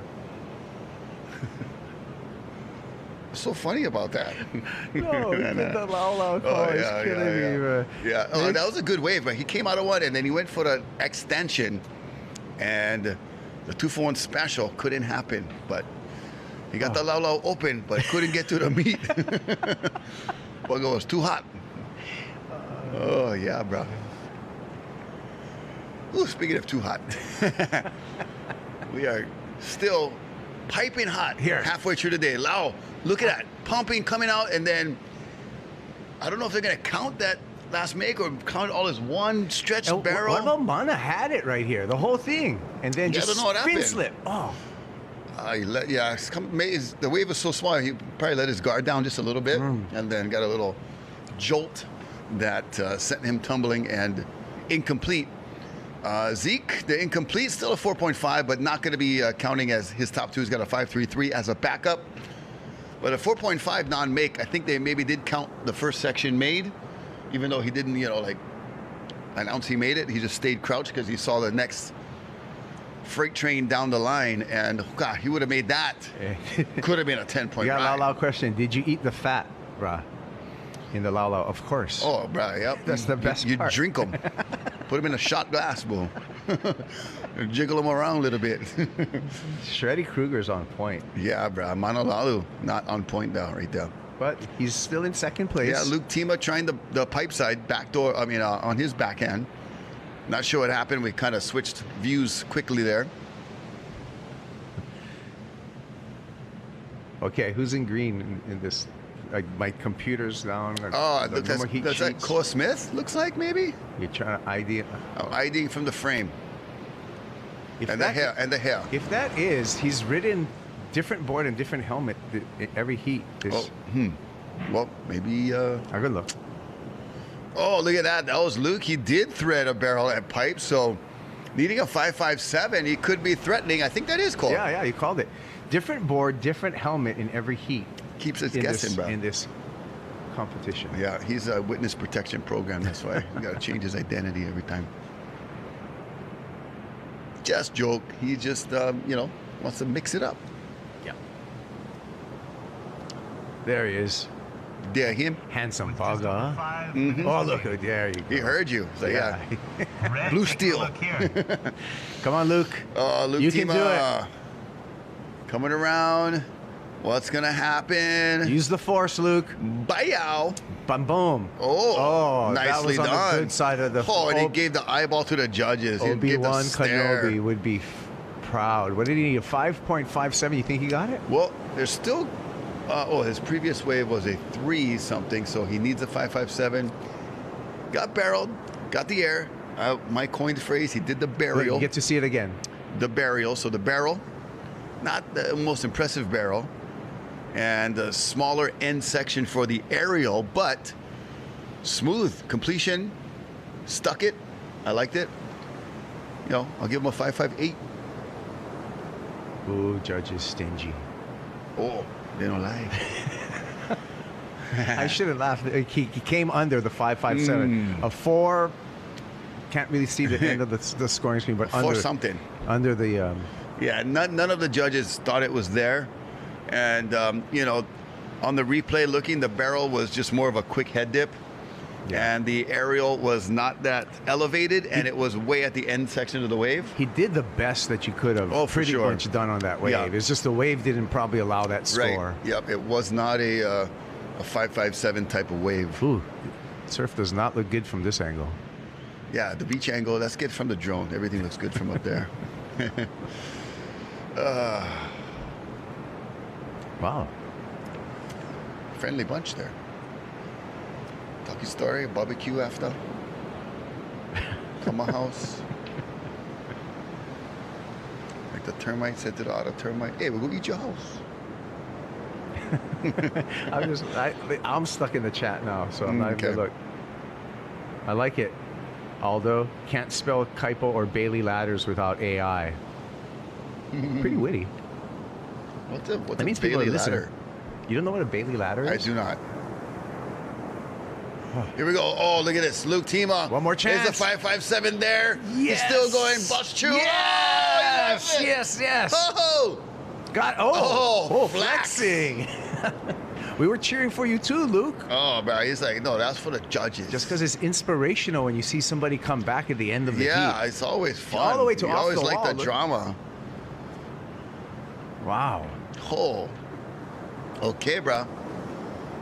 He said, you don't like the last one. What about this one? Fine then. We'll get another one. Oh, somebody still don't like them. What? 5.5 showing on the board. Oh, bro, you go scrap after. Unsportsmanlike conduct.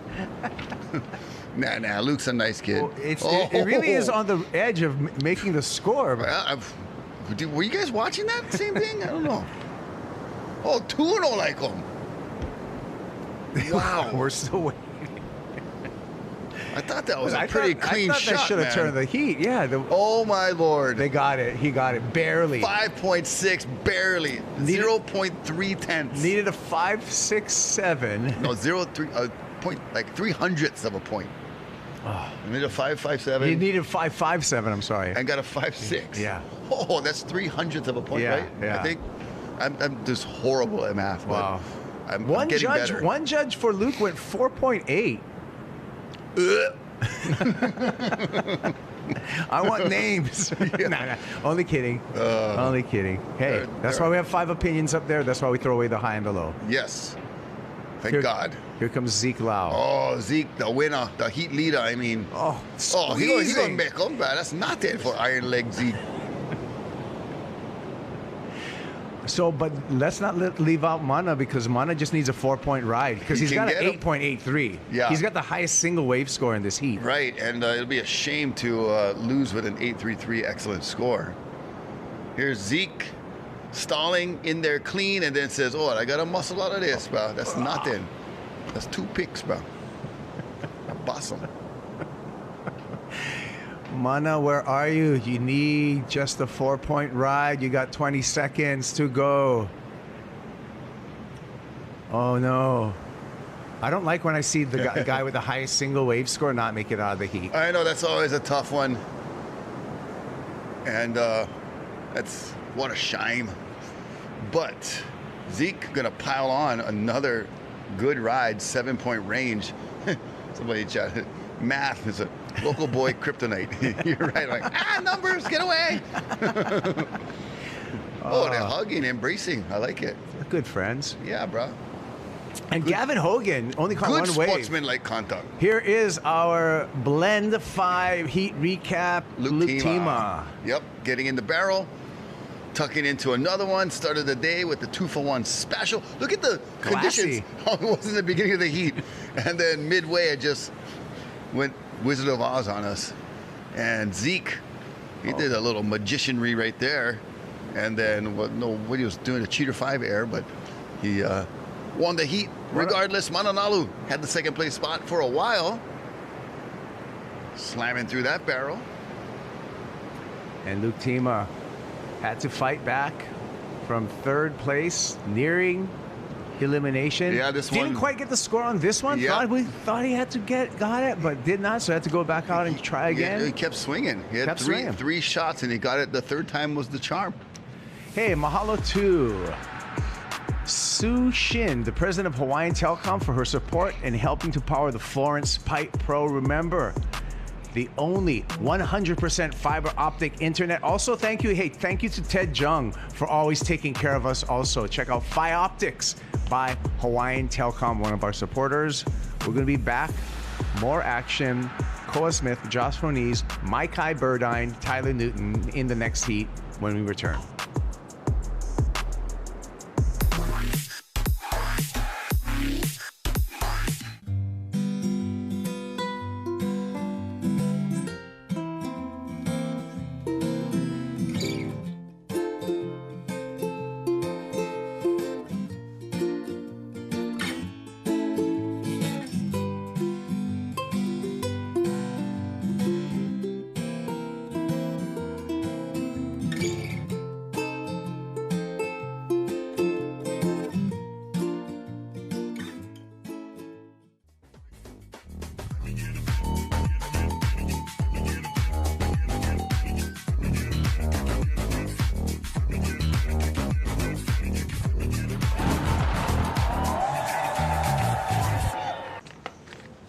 At Hawaiian Telecom, we're here for you, helping dreams become reality. Yes, enjoy. Have a good day. With friendly, reliable service that goes above and beyond, putting Hawaii at the forefront to be the first fully fiber-enabled state in the country, because a brighter world is possible with Phi Optics from Hawaiian Telecom. This holiday season, get up to a $200 gift card when you switch to Phi Optics. There's a strong sense of community on the Waianae Coast. It's evidenced in our schools, in the lives of our students and teachers, in the successful academic and athletics programs, and community activities we support. We celebrate the good times. And when there are problems, we come together to solve them. PVT is proud to support the things that make us who we are.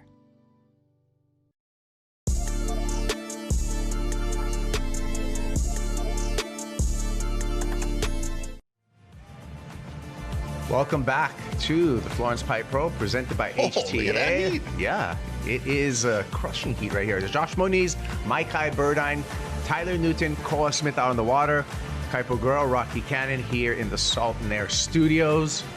It looks like that front just kind of swept on the probably a Haleiwa end and didn't make its way upside. So thankfully the sun's back out again, and looks like the wind has calmed again. That was a weird kind of little threat of weather, yeah? Little squall. Yeah, side squall. Squallywood.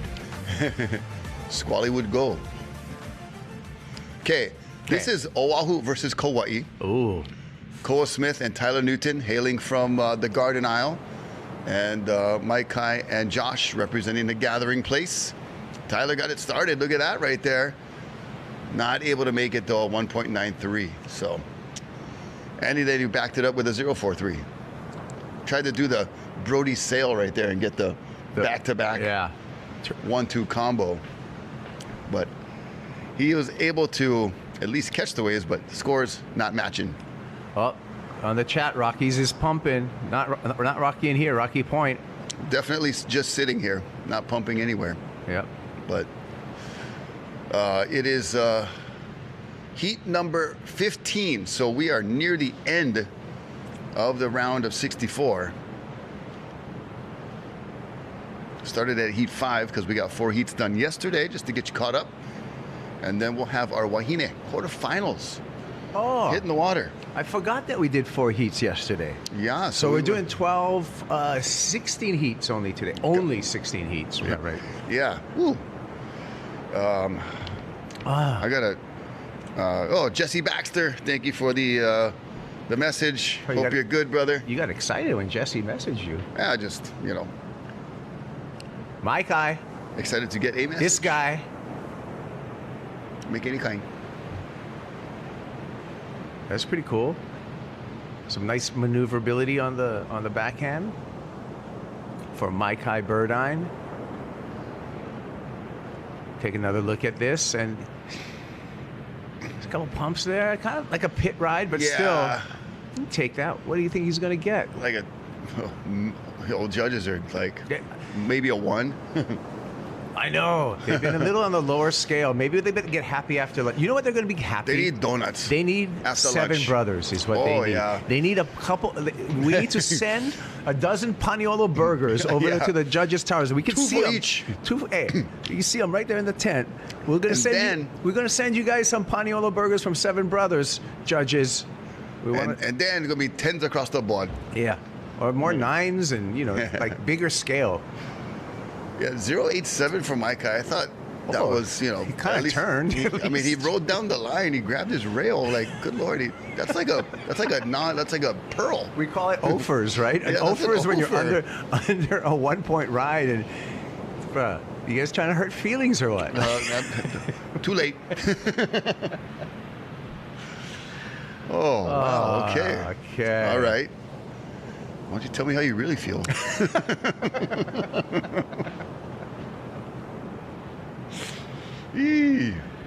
Okay, Josh Moniz got first priority, being patient, and gonna see if something pops up on the back door. All these guys, except Koa Smith, are regular foot. Koa could be, watching what. No, Mike is KO did. Mike is oh, sorry, goofy. Yeah, sorry. 2 goofies, 2 regulars. Oahu, Kauai. Even Steven. All the way around. See the rain squall up there? That's the one with kind of point is vanished right now. Abracadabra. Make kind of point disappear.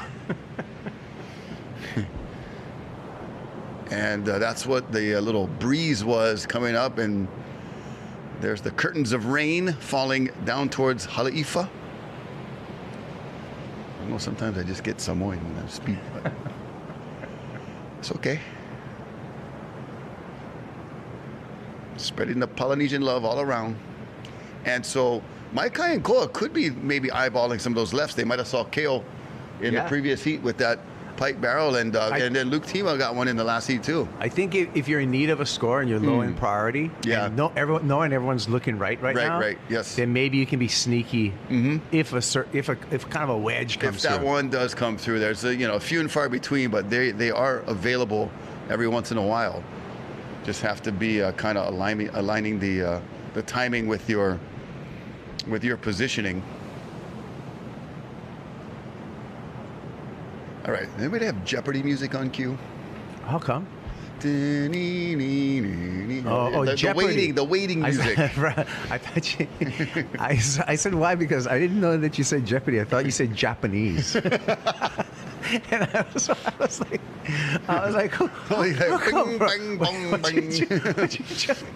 so what holiday today that I didn't know about it? Like the Karate Kid music. No, Jeopardy, the waiting game, waiting for a wave. The classic tune that they play on Final Jeopardy. Makes you nervous. And got the time, 15:45 remaining in this heat, and without a wave still is Joshua Moniz. He's won this event when it was the February edition QS version of the Pipe Pro. 30 years after his dad won. Yeah. I think it was 2018, right? When Josh won? Yeah, 2018. But did Tony win the like a QS here, not the Masters? No. But and Josh won the other Pipe Pro. I said the Pipe Pro version of Pipe Pro February the version. February one. Yeah. And you know what? But he won a pipe event. That goes a conversation right there. If nobody rides a wave, is what is the better window? December 8th through 20th, or January Late 28th January to through February. February 8th. Interesting. Yeah, Talk you know. amongst yourselves. You know. Chat amongst yourselves in public. Oh, Josh into another section. Beautifully done. You saw that little tweak to stay in there. That was a point where, like, there was an off-ramp, there was an exit, but you stayed on the freeway and got more points. Sometimes that can be a detriment. Yeah. That worked out for him there, though. Good job. You know, you get that first section, okay, count, you know, don't get greedy. But then he saw, like, hey, I can make this next one. Watch the little tweak to right there. Nah, I'm going to stay in him. There you go. Found the bubble. And from the drone view, it looked like he was a lot deeper in the first section, so I can understand why he stayed in there, because he didn't quite get the depth he wanted until that end part. So good job. Well done, Josh. And he 683. It's a 683. So that's a decent number right there. Yeah. And he's halfway to getting the average that gets you out of pretty much most of these heats. Yeah, we've seen a lot of 11 through 13 totals, with a few standouts like Eli Hanneman and Mason with the 16-point totals. But this particular camera is super HD, I feel. Yeah, because the it colors is. are so much brighter. They're on popping. This. Yes, the green, and then you got the squall out to sea. Beige sand and the blue ocean, gray squall. Gosh, I'm you can see the wind line almost starting to move. Yeah, I know. Where's my pen? I'm going to write a poem right now. A haiku. A haiku. Yes. I need the Japanese music though in the background. Cue up the bamboo, the bamboo pipes, bamboo flute. Okay, that was Josh quickly. Not going to get much there, but it'll be counting as a backup for the moment. There's Keiki Beach Bungalow, right back there by that little extension of reef. You see the small pile of rocks, that's rock pile. Yep. Moving further up the screen, in the middle of the screen, that big shelf right there, that's Keiki Beach Bungalow. And then you come into the studio, you see this pile of rocks right here. This is Rocky, Kaipo, the sweetheart.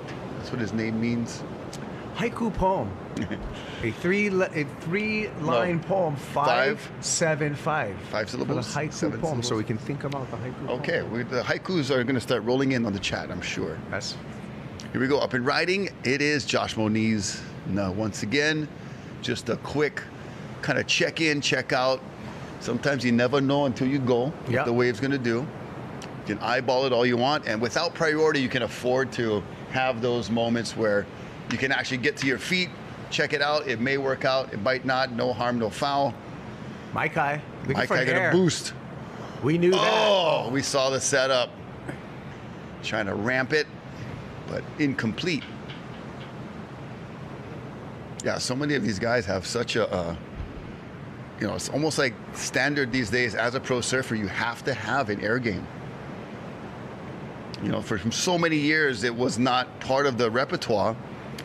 And, in the last 10, 15 years plus, it's always part of the mixture that you are able to do in your bag of tricks, if you will. There it is again. The light of a candle. The transfer of one to another candle. Spring twilight. Oh, goodness gracious. He's looking up haikus on the internet. Okay. A piece of green paper fell off the wooden salad bowl. So what? That's an actual haiku. I'm getting a message from engineering, Rocky. Yes, you are. You can bring up your own. Okay. Misty clouds on Oahu. Oh, wait, no, that's too much.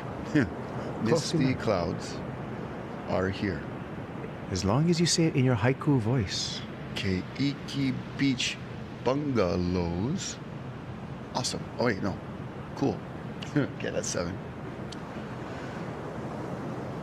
Drone view is awesome. Cool. Right there. Oh, that was my haiku. Oh. Stuck it. Ichiban. Number 1. Number 1. All right. Rogue.tv right there. And there is the QR code, the square, the postage stamp barcode action. You just put it right there. Get your Rogue TV app. You can get some cool episodes of free surfing with commentary. Nazare, Te Ahupo'o, Pipeline. We did some great ones. And then also the Eddie, the last 2 years Are you of talking? running. Wow. Are you talking about the Emmy award-winning Emmy broadcast? Emmy award-winning broadcast. Emmy broadcast of the Eddie. Eddie won an Emmy, and we were part of that. We made that happen. Our production team, obviously, doing awesome work, and it's fun being around people that are really good at their work and passionate. And our beach crew getting all of these shots. So our mean. drone pilots, all very, very professional grade production. Yes, Thank you. Yes. I write, erase, rewrite, erase again, and then a poppy blooms. Wow. That was great spontaneity that you read off the internet. Why are you blowing up my scene? I'm just kidding, bro. Like, No, it was good. We're trying to be entertaining. Yeah. It's just like the guy who he's the guy who's like goes to the magic show and just like, look at the string. Pulls the curtain Look at the down. string. Oh no! I saw him go in the back door. I see the box. Oh no! Look at the box. There's a trap door. There's a trap door. Yeah. Spoiler alert. Off the wall, getting some action. Hawaiian Water Patrol chilling. Always ever vigilant, looking on, ready to respond. Little inside wave gets no attention. And now 8:25 remaining. Maikai needs a 101. Koa needs a 104. So this is far from over.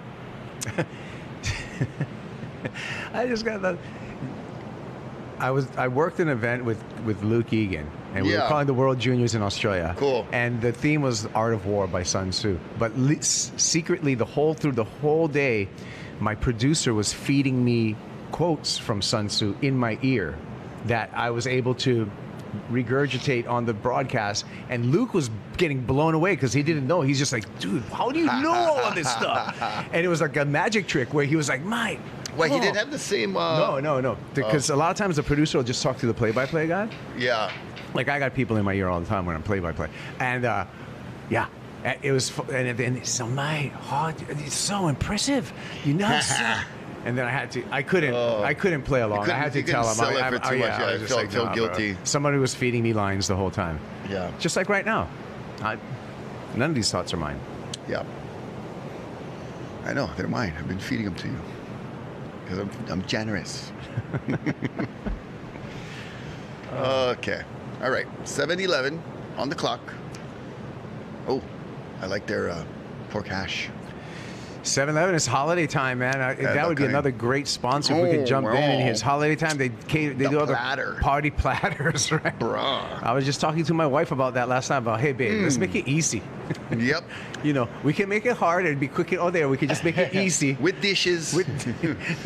Oh, there's the guy. Send the seven Brothers burgers over there. 7 Brothers send 10 burgers to up there. That is our incredible team of judges there. Spotters, priority judge, the whole crew. Yeah, man. It's a long day of work, you know, watching and scoring every single ride that comes through. You know one thing about the judges tower, though? What about it? If you work an event, always the best snacks are in the judges tower. Oh yeah, they always get all the coldest drinks, the most selection of beverages. Koa. You gotta sneak up there. Koa Smith. Combo. Oh, nicely done. 6 minutes remaining. Koa is holding on to a 0.9 that he will slide into his backup position and put that score as his top wave. And we'll see. Well, the 104 is attained, so this is going to get mixed up. Tyler's going to need a score. Maikai is going to need a score. Koa just got the 104 and more to go into second place. Joshua Moniz still vulnerable with the 0.6 backup score, and we'll see. You know, Koa gets a 467 actually, so easily achieving second. Not quite catching Josh. Tyler now needs a 408. Maikai needs a 465.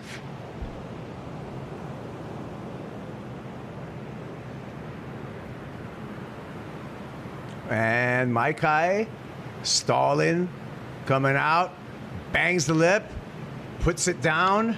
Okay. 4.65. Well, everybody's getting in the mix now and putting the pressure on the judges to get scores in.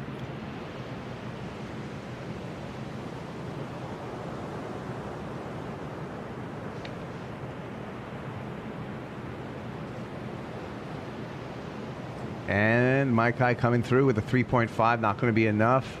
Cole Smith remains in second place. Josh Moniz in the lead. Tyler Newton right here with priority. Tyler Newton paddles into this one. Oh my gosh. Drops into it and gets destroyed on the bottom. You know what happens when you have these long lulls and then you get this set out of nowhere? Nobody's in position. And he was too far in. So priority now with Josh Moniz. So heat control with Josh Moniz. He's got the lead. He's got first priority. He can just strategically play out this final 4 minutes and move on into the round of 32. Cole Smith waving his hand to the beachside announcer, who I think is Joe DeMarco, for some information. Yeah, you got to, Mike, they got to give Mike Kai's score. He didn't get it. He didn't get it. Yeah, he got that 3.5. So I think Cole just wants to know that information because he knew Mike Kai caught a wave. That was a really nice snap off the top right there. And the score for KO in the previous heat for his top turn, and then that one for Maikai. I thought he could notch it up just a tad, but 3.5 is the official number and is not the score. Maikai wants to know that too. Joe might be snacking on a Seven Brothers burger.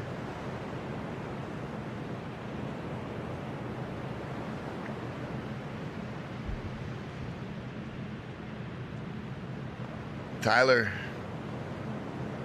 that wave had excellent scores, possibly written all over it. But like I said, when you're experiencing a long lull, you kind of naturally drift in further to the inside. And then that set comes out of nowhere and you have to paddle out to it to try to get it before it gets to you because it's breaking further out. And you saw his positioning. I mean, there was no way he wouldn't go because he had to take the shot, but kind of airdropped into it, got in super late because he was too far in and then couldn't set the rail in time. Had he been like waiting for that wave on the outside, that would have been, 7-8 points possibly easily for a guy like Tyler. Priority, Josh Moniz. He's going to use it. Here he goes.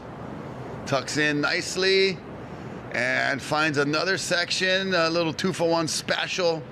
And then, there's a little skateboard slash right there. Okay, Maikai can still do it. He just needs a 2.8 right now.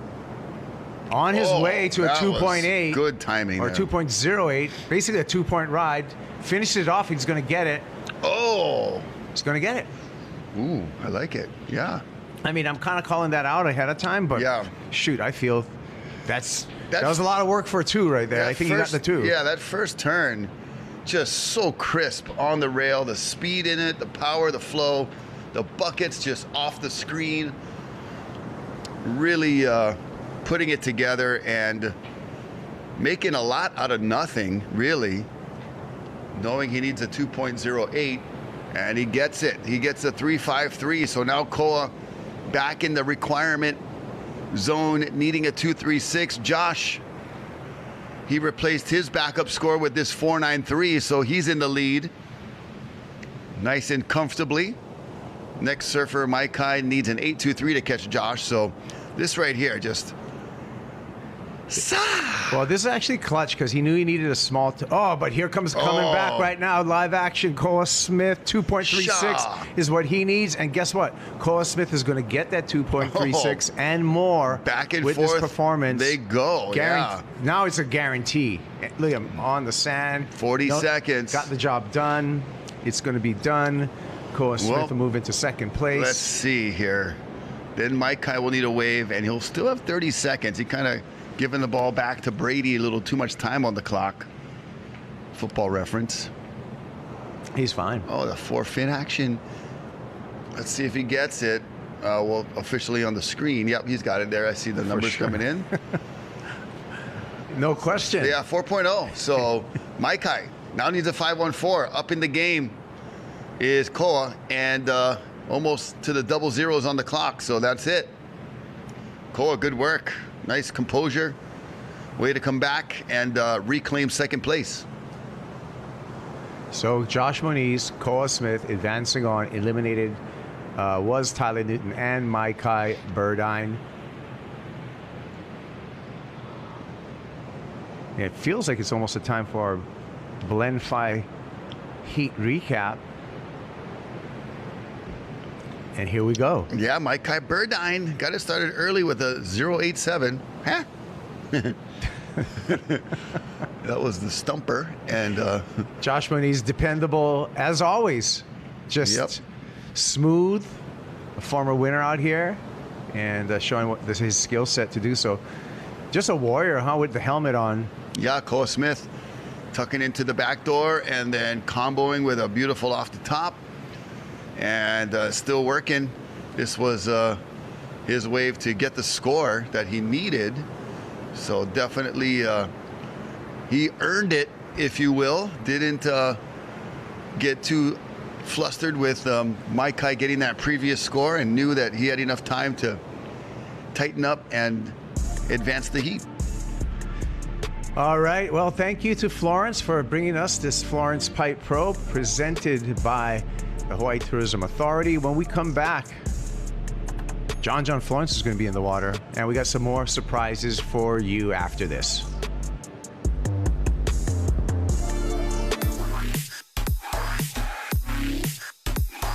The point is to get everyone outside, no matter what you do. I think the coolest thing about our test pilot program is we get people from all walks of life. Guys test these products in all different scenarios, in things that we never would have thought of. It's not just surfers, it's people from everywhere. Creating a community around what we're doing is the fun part.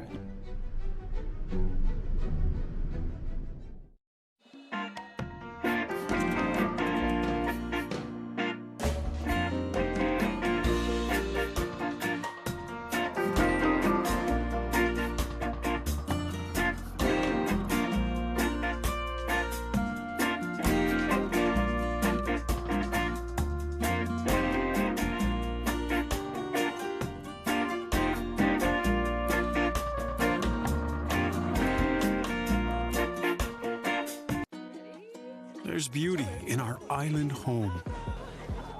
And there's something remarkable in going further. With Atmos Rewards, you'll find loyalty that opens doors. Now that your Hawaiian miles have become points, think of this as your invitation to get rewarded for traveling the globe and to keep going further. For over 90 years, Scott Hawaii has been perfecting the local slipper, creating iconic footwear that's long-lasting and comfortable. Your favorite styles are here. The Makaha, defining casual island lifestyle. The rugged Manoa, with all-terrain tread. The Kaikane, featuring island vibe straps. The Kaiko, footwear for your fishing fantasy. Choose Aloha with slippers from Scott Hawaii. Every step taken is in the spirit of the islands, protecting Hawaii's vavai since 1932.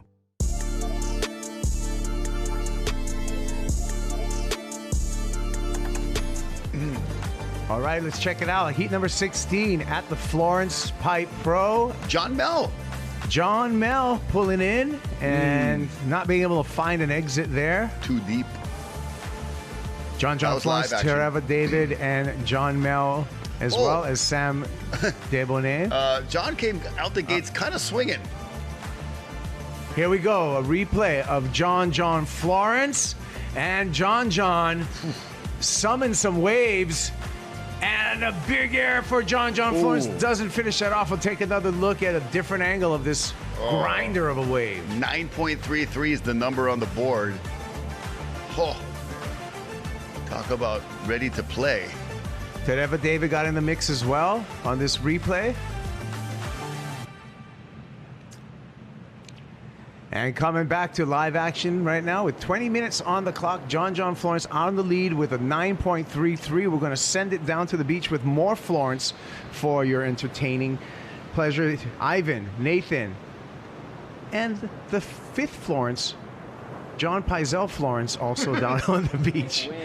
You guys just saw the replay. First wave of the heat, within the first minute of the heat pretty much, John 10 gets a 9-something. 933. Super long barrel, comes out and goes straight into a huge straight air attempt.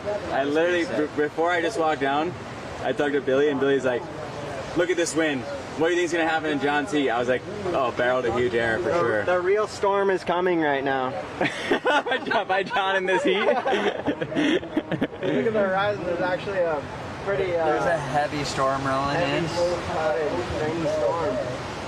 So, conditions much cleaner than yesterday. It's like still north of swell, but it's perfect size for small backdoor. And the winds have been being good all day, pretty much south, light southwest winds. So A little fluff into the rights. Coping on the lip for the air guys, and as we get into these later rounds, especially when heats like this, you're gonna see guys like doing the barrel to air combos, but probably a much friendlier on... How different is this from yesterday? Like way friendlier on the body for sure. Yesterday was carnage in every heat. I had a friend whose son was in this yesterday. I surfed with him this morning. He's like, I've never been so scared for my son. His son's like 16, 17. He's like, I was so worried about him getting hurt out there. Like it was just like, and there's like very few good choices to be made out there yesterday. It was super hard, and there was like tons of priority changes because of people taking like a second looks at waves, like because you couldn't tell good ones. Yeah, you had to like. So you gave it a little too much effort and lose priority, and then not get the wave, and it just was one of those days in competing. But today is much better. There's been a lot better rides. Today's very organized, and it's nice. Let's talk about Ivan's heat, though, Ivan. Ivan a few heats ago won his heat. I wasn't expecting much. I mean, there's really fun backdoor waves, and people have been getting barreled all morning and getting some good scores. And my heat was actually pretty slow, but You started off strong. Yeah, I had a good start, and it kind of just set me up for the whole heat. So glad to make it through. And yeah, you nailed it. You got one of the first waves of the heat and held first through the entire thing. It was a low stress for us. We didn't have a lot of stress. We were pretty confident in the situation for you. We were happy about that. Your mom was almost relaxed. Almost relaxed, yeah. Like as relaxed as she gets during a heat. I feel like most of my heats so far have been slow and just chaotic and super. Hey, hi, Carissa. Carissa walking down the beach with her family. Action right there. So funny. Yeah. Oh, here we go. John using priority. The chaos continues. Getting a backup score. Wow. Oh my! I thought he was gonna go for air there. So. What's happening at the end of that? He just finishing it with a turn. World title guy smartly going for his backup score, which most guys will do a few turns here at Pipe and get a 2 or a 3. What do you reckon that was? Here's the replay. By the power of the turns, that's going to be more like a 5 or 6. Sheesh. What did you do here? I didn't see that end. Nothing. I'm not sure if that little wave deserved that, but 5, 6, 7. Yeah. Wow. Is that put people in combo? No. No. Yeah. I think John Mel's in a combo situation right now. So strangely, the world champ has the 2 high scores of the heat. I don't know who could have seen this coming. Oddly, the world champ that's from Pipeline has the best scores of the heat. In a strange turn of events, John, within the first 10 minutes of this heat, is dominating. What board did you ride your heat, Ivan? My 6'1" radius. 6'1" radius? Yeah, I did. Did that have some sort of airbrush on it? Yeah, I had this really cool airbrush that someone had done for me, but I decided I was going to customize it and make it into my own deal. So it actually worked out great. I love the spray drop now, and I think everybody else does too. So John's not the only one in the heat. Obviously, we got Trevor, David from Tahiti, Sam, Debonet and John Mel, son of Pete Mel. So Santa Cruz, long lineup. Pete Mel, Santa Cruz. Big wave surfers there. Santa Cruz. Tereva, if you guys aren't on his Instagram, you should check it out. He has some crazy GoPro clips from Tahiti.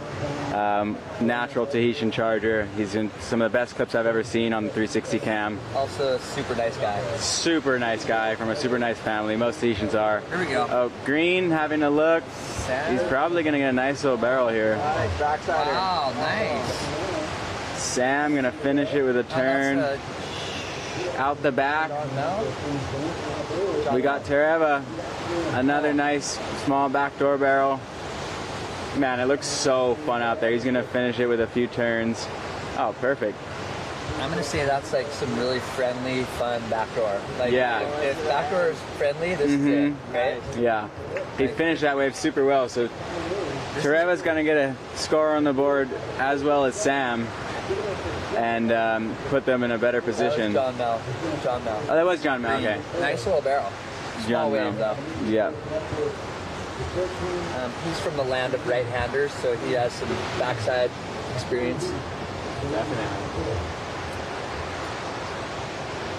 Backdoor today is like, it's almost like a barreling version of lowers right. It looks so fun. And like compared to the other few days, probably to the viewers, something they would be like, I would go out and surf in that. I think I could get one of those waves. Yeah. Even I'm kind of considering that right now. Yeah. It's definitely one of those days.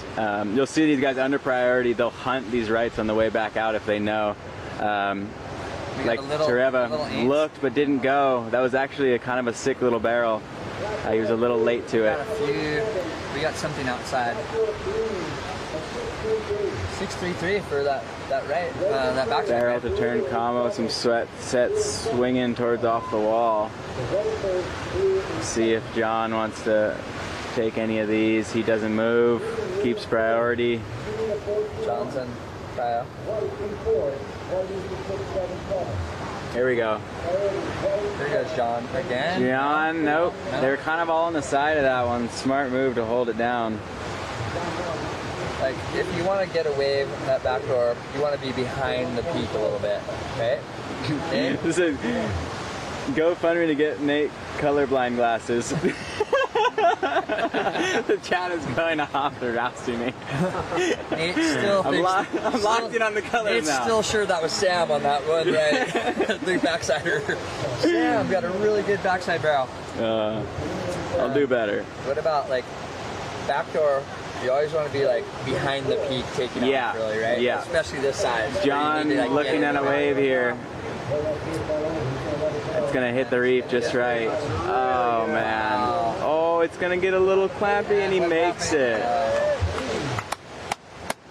So I'm thinking he's gonna better his backup score with that. And it wasn't like the 5, 6, 7. Yeah, it wasn't like, oh, here's that big peak you want to backdoor like we were just talking about. It was one of those runners. It may look like a closeout to some, but he knows it's gonna bend enough on the reef. Yeah, it wasn't like a teepee. Like if you need to backdoor the teepee waves, right? But if you have a long runner one, you can like get up into it and go.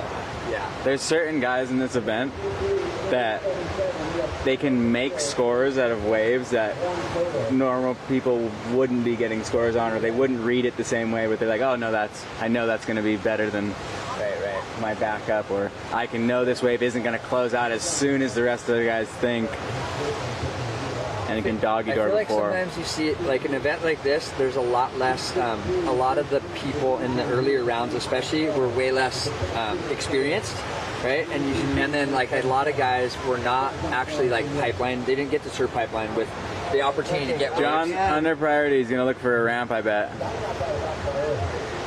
Boost. Oh, it's a big section. Oh my gosh, it's so shallow in there. That was kind of a bold move. What I was talking about is a lot of kids, especially the younger guys in this contest that haven't surfed here much, or they've surfed it only when it's super crowded. I noticed that they would just get a bunch of waves. Like even if they're like that waves, you could tell like that's not going to up your score, but they're still like fuck it. Yeah. I mean, darn it. Yeah. I'm gonna get as many waves. Yeah. And so it was interesting because they'll scramble for waves, and it's just like, oh, I have this opportunity to catch waves out here. I'm going to do it, and they're so excited almost. Yeah. And then the more experienced, like veteran guys, are just going like, oh, I already know this isn't going to be an 8 or a 7. That's what I need. I'm not going to bother going on this wave, right? Yeah. Definitely, as we get into these later rounds too, you're going to get more of these higher seeded comp guys. Yeah. They're just like the More heat strategy is everybody's way more on. But Tereva and John do have scores, and so they definitely bettered their positions.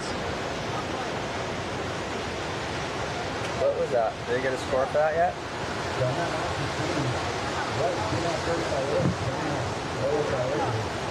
Does Sam have any waves yet?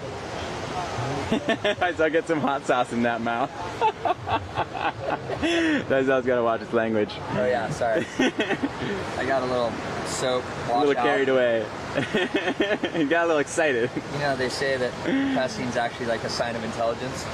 I don't know about that. That makes me a genius. I haven't thoughts on that. No thoughts. Keep it light. Be polite, as he says. So, Faisal, I'm sorry. Take notes. Out the back, looks like John Mel having a look here. Little bit of Is that John Mel or Sam? Okay, that's Sam. Sam takes it. He had priority. He has not caught a wave yet. There we go. Oh, barrel to carve. He did get a wave earlier that wasn't very good. And he has a hurt ankle right now. Yeah, he looks a little bit like so he's got it all taped up. Yeah. But I was asking him if you're gonna do any airs out there, and he's like, well, my ankle's kind of broken or hurt, so I don't know about airs, but he seems to be doing well with barrels and turns. Where's Sam from? Well, his flag is American. It's America. Oh, thank you for that. Thank you for that. Yeah. Look up that information. Thank you for that. Would you like to add to that, Ivan? That deep insight into the. So Sam's an American from the United States. From the USA. These little right-handers down here. This is a frothy drum. Reforms are going so fun, huh? Sandbars are looking so nice. 8 minutes to go. John in the lead. Time is ticking by, and Tereva in second. John's gonna look for a ramp John's here. looking for a ramp. Dude, insiders. This is gonna be fun to watch him under priority in this heat because he's just gonna be doing stuff like that. Oh my gosh. Imagine you're in this heat and the guy gets the 2 best waves and then he's just doing air 360s under you, under priority. That was sick. You're like, why did I get this draw? But these guys are still doing good. I mean, in too much. You've been kind of like. Here goes Sam. Oh! Late drop on the inside, under priority. That was painful. John's taking it on the head. Tereva is in second, and he just, if he gets a backup like his first wave, he's gonna solidify that, like, and have 2 really good scores. So these other guys are ripping as well, but. Yeah, John's now just putting on a show. 767. 767 for probably the first full rotation of the event, or that I've seen. Maybe there's been other ones. Wow. You know what I like about this booth? People run by it like they're blocking us for some reason. But the camera's like, faced back at us. Yeah. We get a lot of respect in this booth. Respect the booth.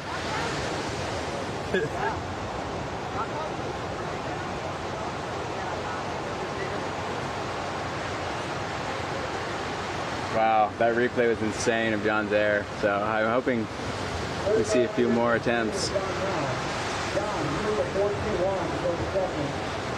John Mel just needs a 4.21 to go to second right now. So this heat is still super close. I like how he landed that. Well, that's Tucker on the drone. That looked insane.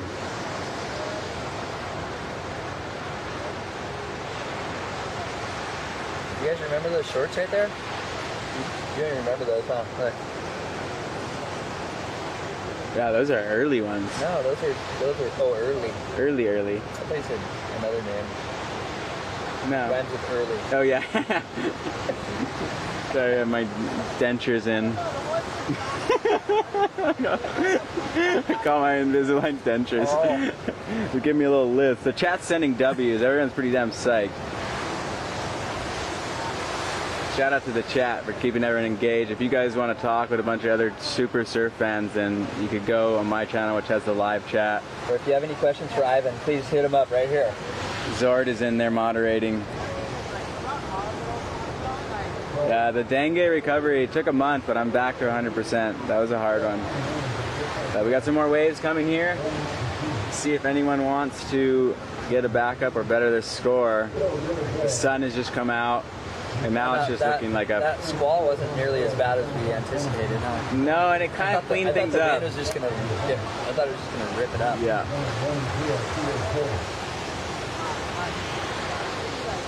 Sam under priorities, hunting that wide bowl. Tucker giving the beach commentary team. Oh, what's John riding? Oh, John is on a 6.0 Power Tiger, and he's got a backup right here behind us. We're his caddies as well right now. We're doing double duty. Double duty. But yeah, 6.0 Squash Tail Power Tiger. And I noticed that board had his large, like his standard futures larges in it, and yeah. And that's just his squash tail, like barrel air board. Yeah, let's go to like good wave squash tail, not like weak, fun, good waves. That he was riding pretty much all the time for this size surf with some curve and some fun in it, some power to it. Sick. Yeah, Power Tiger. The Power Tiger. Glassing? Yeah. His boards, we all do those. That size is a 4-ounce bottom, and then a 3/4 patch on the deck with a full layer of 4 ounce, and then a 3/4 patch of 4 on the deck. So they're a little lighter in the nose, which gives it like a little less swing weight, or a little, so it kind of feels a little more lively. But it has all the strength of like a double 4 ounce under your front foot, so you're not just buckling boards all the time, like when he does an air like that. Same thing with your boards. Yeah. John's on the move right now. It looks like he might be hunting this insider for a ramp. Wind's gotten even better for airs, huh? The stronger the wind gets, the more excited he's going to get. Oh man, he's moving quick. He's just a little late. He looks like he has so much energy. He has a lot of energy built up. He just wants to. This is his first heat he's surfed in how long? What was his last? I did not even think about that. He has not done a single heat. It'd be cool for us to do this whole year. Yeah, this is like his first. This is his return to competition. First heat. Doesn't look very rusty. First wave was a 933. He's been doing. Needless to say, he's been surfing in his off time. Guys on the tour are like, oh shoot, watching that. Well, he's been on that boat, just sailing around. Training. What's he been doing? He's just doing silly fishing. We got women's paddling out for this next heat too, which is pretty cool. Yeah, it'll be a fun day for them. I think this is going to be really fun. Out the back, it looks like green. Sam, or is it John? John Mel, backside, getting a backup score. Whoa, the timing on that was perfect. Huge spray arc. A lot of water. Whoa. Damn.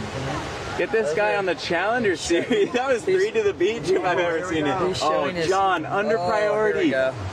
There's those sneaky ones. Barrel to boost. Oh my gosh. Dude, this guy. John Mel was showing his steamer lane knowledge right there with those backside snaps, right? I'm sure Pete Mel's psyching on that right now. Yeah. Pete would also be doing a much better job on commentary than we are, probably. He is the original commissioner. Damn, that was exciting to see. John's back. I think he had a better priority position than before, but he just saw the potential in that barrel to air. It was a closeout looking wave, but he's still going to get a score. Hey, you got a pretty good barrel before, yeah? Yeah. So, White in 4th needs a 5. John Mel needs a... Well, I think he just got a backup, so with that, he'll get the 3-4 he needed. He'll go to 2nd. Replay, like, wham! Oh, sweet. Oh. Ivan, you're liking that backside attack right there, or what? Backsider's on site every day. So Tereva actually has 2 scores, 5.8 and a 4.67, so he's solidly in 2nd. John Mel didn't go to 2nd with that last wave. He needs a 4.21. Yeah, he needs a little tube ride, and then 2 of those snaps. 2nd, 3rd, and 4th are comboed to get to 1st. 1 minute right now, huh? John sitting with a 9.33 and an 8.77 with 30 seconds to go in the heat. Down there. Well, that was a super exciting heat to watch with you guys. I came down at the right time. To the brothers. Woo! We pulled it. We came for the right heat. Not that the other heats weren't exciting. I was sleeping and then I was surfing, so. My commentator job was canceled for the day. I got the last part of Ivan's. On the inside, John looking for left. He needs a 4. And that's it. We're heading back to the studio. Thanks for watching with us. Shout out to the chat. All right. All right, chat, throw up your dubs. That was a great heat to finish off this round of 64. Incredible. And great to have Nathan, Florence, Ivan, and John Pizell on the beach. But think about this. The back door opened up for John Florence coming out with a 9.33. John. Start off with a bang. Terava David had to come and gather himself. Did a valiant effort to stay within reach and get a second in advancing position. But this heat number 16, it was all about John Florence. Went excellent, not just once, but twice. Yeah. First heat that he surfed since September 2024. Wow. John Florence, we can say, I think he's ready for the tour. Oh, are you ready for him to return right to the tour? Yeah, he's been sailing around the world, seeing the sights, being a family man, being a dad, and you can tell he's still in full form. Full form. Thank you for the entertainment. Hey, the show continues on, and we want to continue to thank all of our supporters. Bet Online giving us all the odds here at the Florence Pipe Pro, presented by the HTA. We're going to take a quick commercial break. We're going to be back with women's quarterfinal number 1. Gabriella Bryan, Kiara Gould, Alyssa Spencer, and Eileen Voss as competition continues here at the Banzai Pipeline.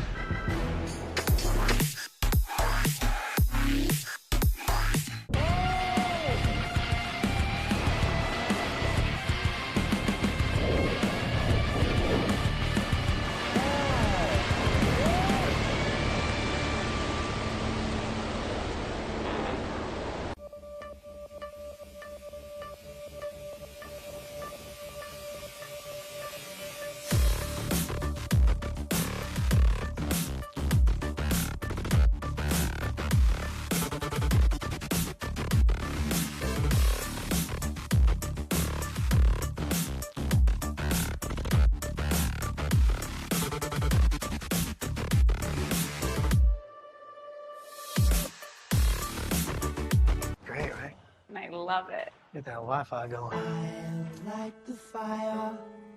You got it? You can go fast. Our house is a very, very, very fine house. Now everything is easy 'cause of you. It's Spectrum fiber-powered internet, the most reliable internet you can count on. It's only everything.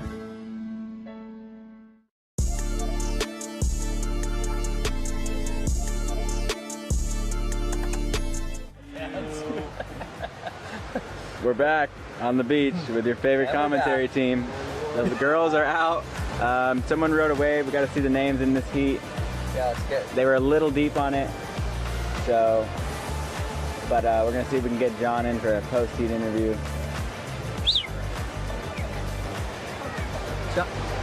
Johnny. Yeah. Oh, did someone try to go on that wave? I didn't see. Hey, what heat is this of what round for the women? So this is heat 1. Yes, Quarterfinals, heat 1 for the women today. Hi, Evan. We got Gabriella Bryan, Kiara Gould, Alyssa Spencer, and another Tahitian, Alum Bass. Thanks. Yeah, a good job. Nice surfing. Stuck. Good surfing. Let's see. We got who's goofy, who's regular. I don't know. What heat is this? The heat 1 right here.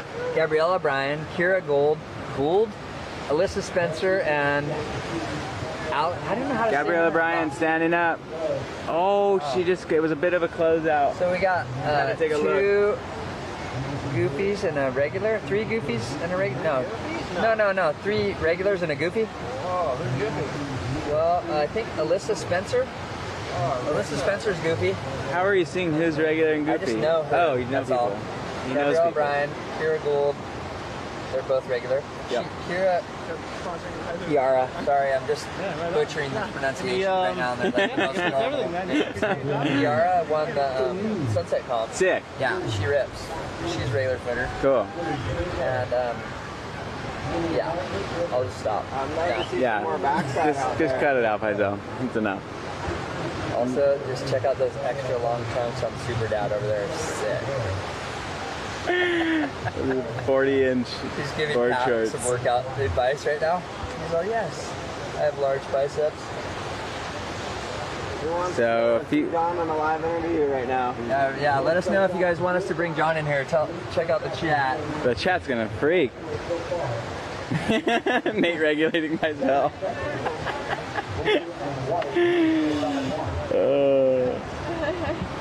Thank you.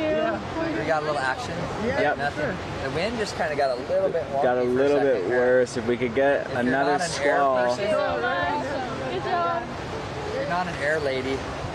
Well, they've definitely stepped up their level of barrel riding here at Pipe, so I wouldn't be surprised if some of the ladies start boosting too. This is definitely a lot of nice potential for everybody right now for tube riding. Thank you. Like to see a big set though. Yeah. It's still got that north direction. It's just not doing the huge rip currents through the lineup like yesterday was. There's a hint. All right. A hint of rip. Yeah, Johnny, here. Here, you can have my seat. Take my seat, bud. Are you done talking? Yeah, I'm done. Good job. Thanks for entertaining us. Oh. What was the deal out there? Were you trying to make a surf movie? It's really, really fun out there. It's like a dreamy little wedgy.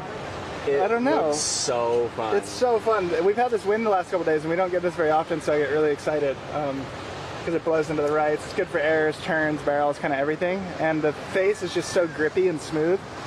So yeah. Yeah, it looked really fun. It was like you started the heat, and it was almost like the whole pack kind of drifted towards backdoor and left you in that back position, and your first wave was just a 9. Yeah, I think those first 2 waves that came were like a set, like that hasn't come in a while, and so I think everyone was like, oh, those are coming now, you know, so everyone kind of waited for those, and so once I got that one, I kind of was able just to kind of keep moving under priority, and there's just a lot of little waves when it's like this, so yeah, it was really fun. Man, it looks like like a lower's right, but shallower and barreling. Look at it right now. It's every wave. So sick. Yeah, like if it was no event, I'd probably be out here all day right now. Yeah. So I was pretty excited about that. I didn't want the heat to end. I was like, oh my gosh, I only have 8 minutes left. I know. Once you were under priority and like hunting, I was like, oh man, it's gonna turn into an air show. And without priority, you were on most of the best waves of the heat. It was just like every wave. All of these waves have opportunity right now. Even the little closeouts had like barrels to doggy doors. Oh yeah, I mean every wave. Oh. When you're out there too, you're looking at it like Up in white, one of the girls going left. Oh, the wind is kind of crumbling these left, so it just kind of chandeliered on her a little bit. But I mean, that was one of the bigger sets we've seen in the last 30 minutes. So she had the right idea. It needs swell filling in tomorrow too, kind of this evening tomorrow. So it should. Same north or more west? Same north again. So I think it'll be kind of big and gnarly again. But maybe there might be a moment today when it gets really sick for a little bit. True. A little more west in it. These days are really sick if you surf out here a lot because there's so many waves that people don't see. Red. Gabrielle O'Brien. Up and out. She did that on one of my birds. She almost looks like she's looking for a ramp.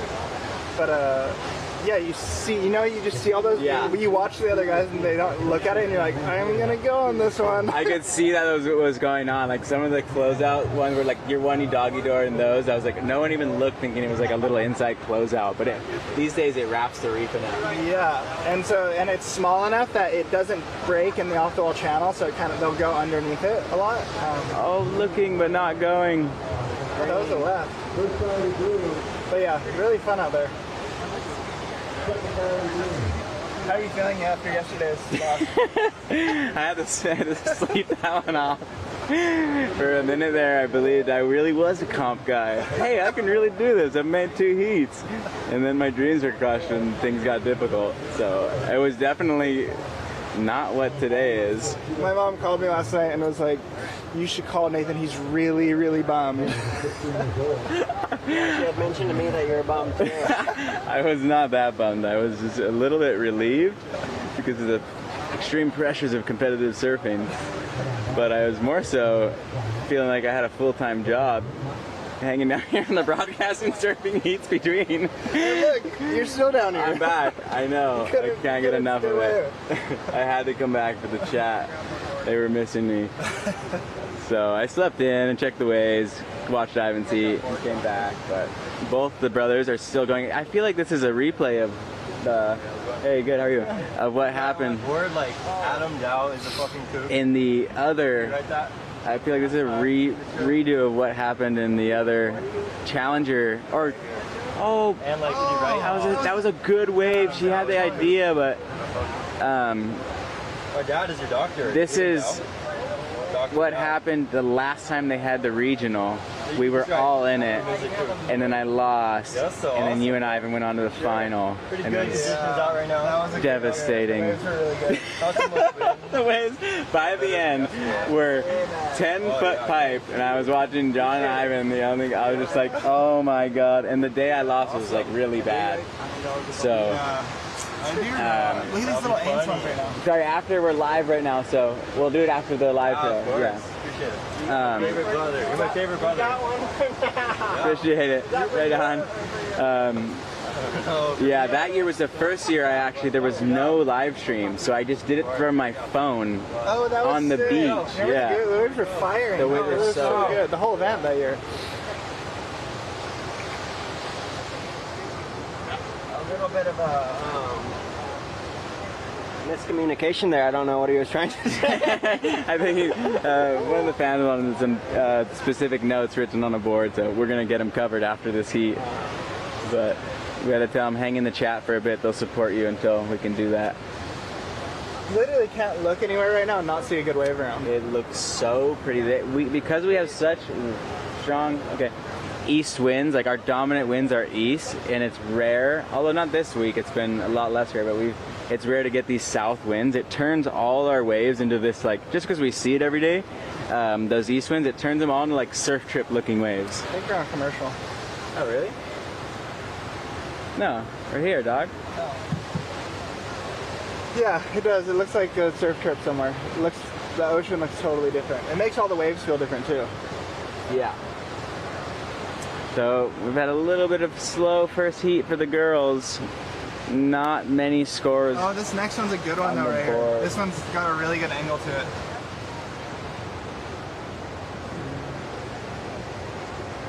Oh, look at this little corner, no one. The end though. Oh, that was a perfect one. Wow. Oh my gosh. Yeah, Ian. Yeah, Ian. Hey. So really pretty one, just rolling through, kind of inside all of them. Oh, look at that one again. John, get back out there. go take some more waves from everybody. No mercy. No mercy from John. But it was him and Tereva making it through to that next round. So that'll be on to the round of 32 for the men's. John was the last round of last heat.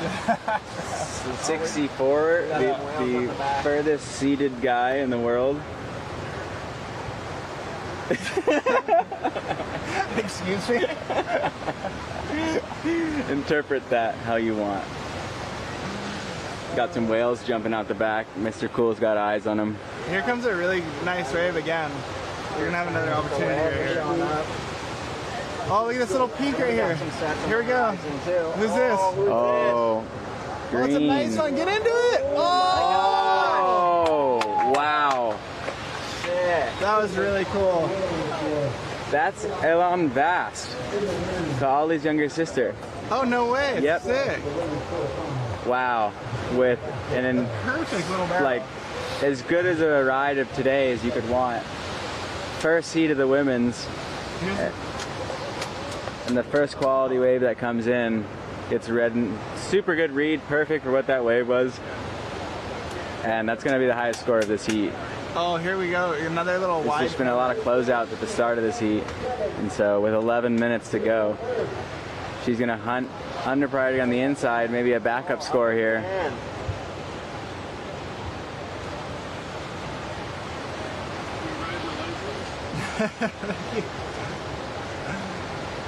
So showing that little bit of extra knowledge, training up with Ka'ali in Tahiti and France in these type of waves, these Here reef comes a breaks. good set. This is like, looks like one of the bigger sets of the day. Yeah. The first one, look at the angle on the first one. Really nice. Oh, here we go. Gabriella. Gabriella. Oh, stall. Stall. Oh, she's going to turns. Boom. Well, that was a critical section to do a turn on. Oh, another And backs it up. That's going to be a nice little score. That was a barreling wave, but she turned it into a score anyway. She decided to throw it in the lip. Throw the spray. Just eyeing out that Lip line. Oh, look, here we go again. Taking a look, blue.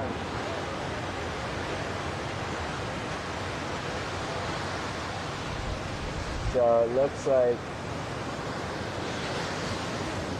Gabriella and Alana will possibly be in first after that, although yep. So red in second, Alana Vast in first.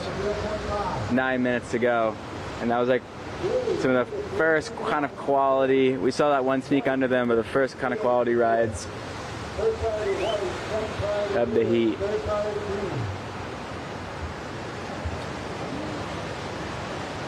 So I think today we kind of have two swells running again, right? There's like a smaller northwest with like a bigger north on it, which is like allowing it to kind of peak up the way it is. If it was just a straight north day, it would be just a long right running down, and we'd have a whole bunch of sand on the reef. But there's been this little underlying west swell that's been keeping kind of everything together. Even yesterday got really big, but there was still west underneath it. Did you see all that? Like the way it was making it TP up? It felt like I was in a river. Okay, white, up and riding.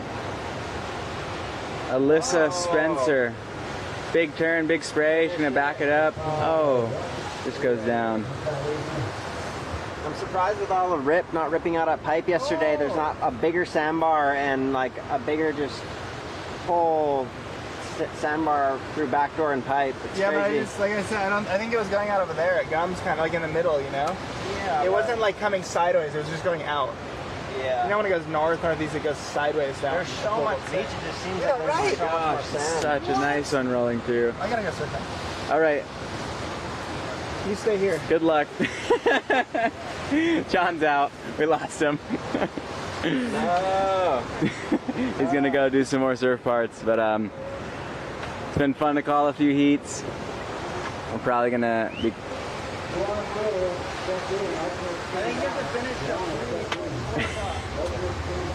Kaipo's open. I call a few more, but I'm gonna have to go surf after this heat as well. Oh, the girl's looking at another wave here. Not going. Ivan telling John he'll see him in the next round. They're gone. They're like, all right, see ya. Yep. Right now? Yep.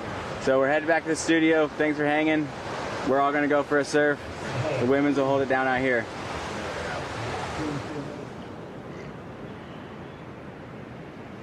All right. So thanks, Nathan. Thanks, Ivan. Wish you guys could have hung out a little bit longer, but We see what happens. All good. They're going to get a surf. We're going to talk you through the rest of the women's quarterfinals. We do have a meaningful score with Island Voss. And now we're taking a look with 6 minutes remaining on the clock. Chat's still open. Chat it up. Bring it on. Nate's letting us hang out in his chat. Unless he shuts that down. So one more chance to throw up the dubs. There's Tereva David.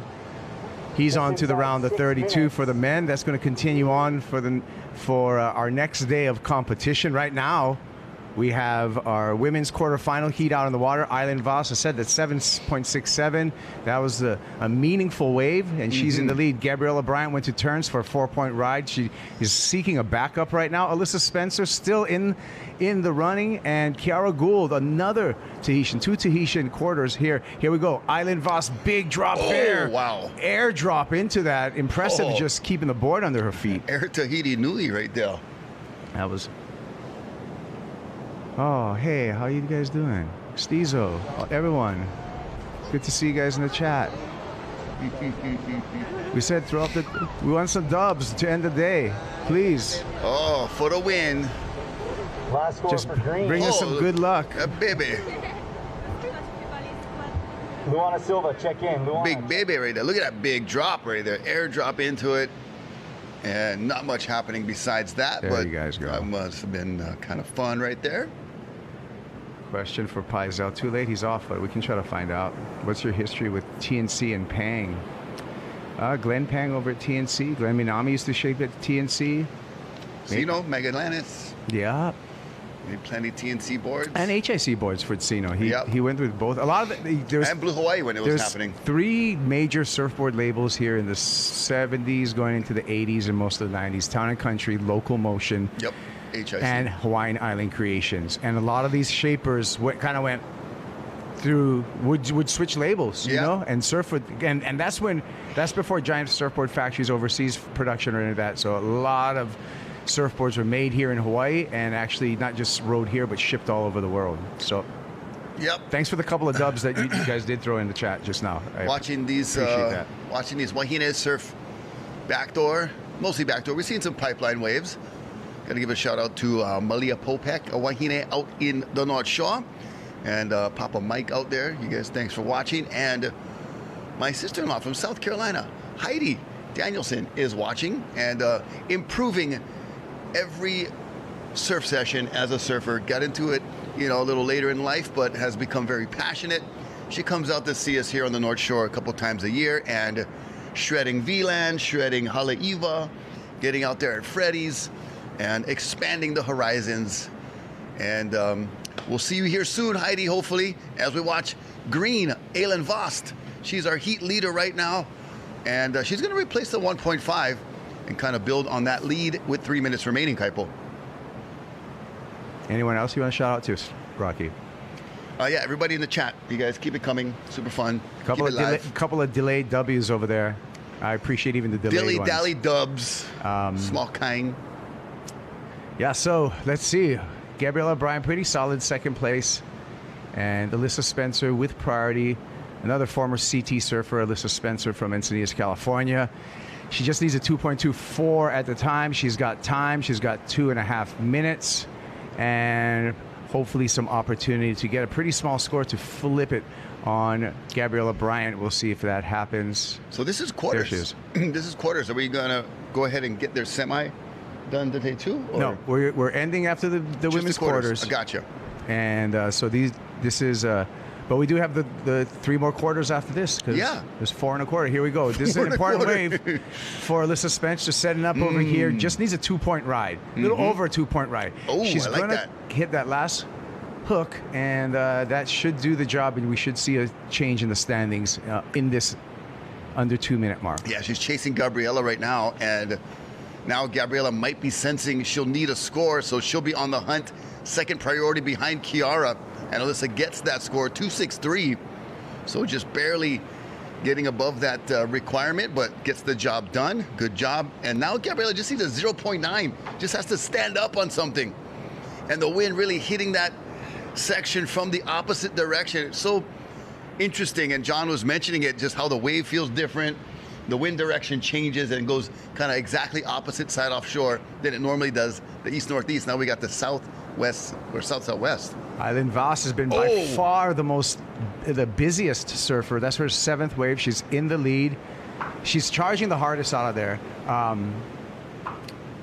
Island, younger sister of Kauli Voss. They also have a younger brother, Nike. Oh, yeah.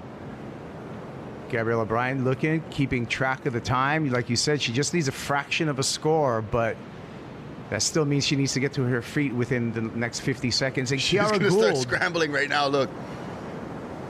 You go to a replay here, Alyssa Spencer. This is the wave that turned this heat. Yeah, not much happening on the front end of that one, but Gabriella was live action. So Gabriella's going to look like she landed something. Well, without even seeing that wave, she just needed 0.9, so she's going to go into 2nd place right now. Alyssa Spencer needs to respond. She doesn't know how much to respond to because she doesn't know the score that she's going to be searching for. It'd be helpful if the last judge put in his number so that we got the 153 up there. And so 2.91. 291. So just that right there. Oh, wow. Just enough, really, to so that's it. Scrape by. Speaking of scrape, trying not to scrape the reef with their fins right there. And Gabriella Bryan pulls it off. 000 on the clock. It's over.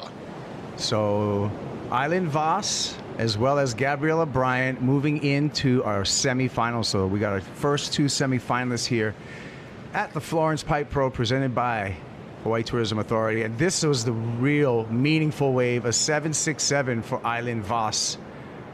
And that put her in the lead, and she never let up throughout this entire quarterfinal.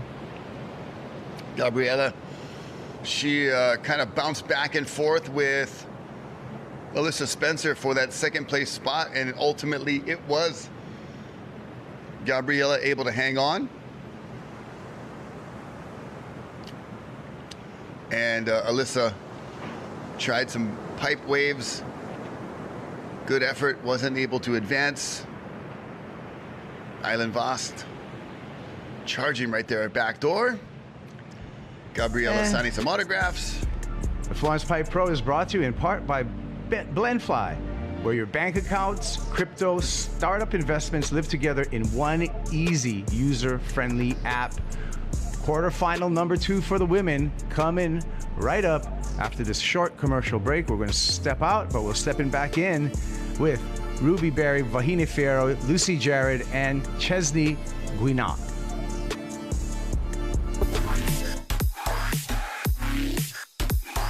Each piece of gear and product that we make, we just want to make it better over time. So we take feedback from people that are using it, from what we're doing and how we use it. So each time we come out with something, it's like a little bit updated from the last one.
There's a strong sense of community on the Waianae Coast.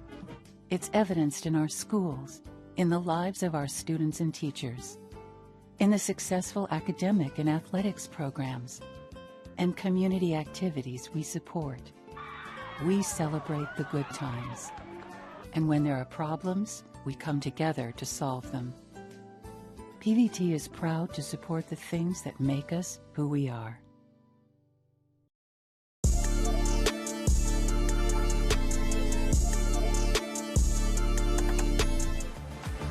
Florence Pipe Pro, women's quarterfinal 2 out in the water.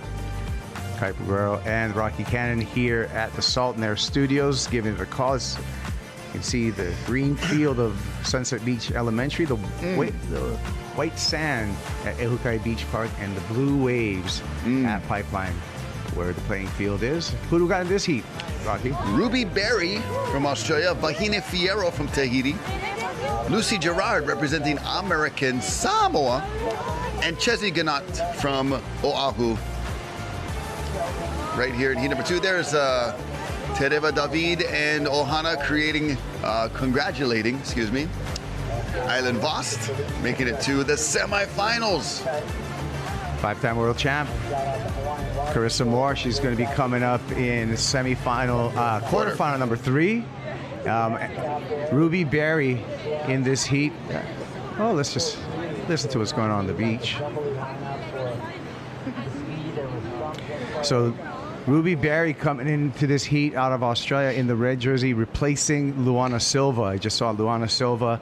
She's competing over in Brazil. I think there's a QS series over there, the Banco do Brasil surf festivals.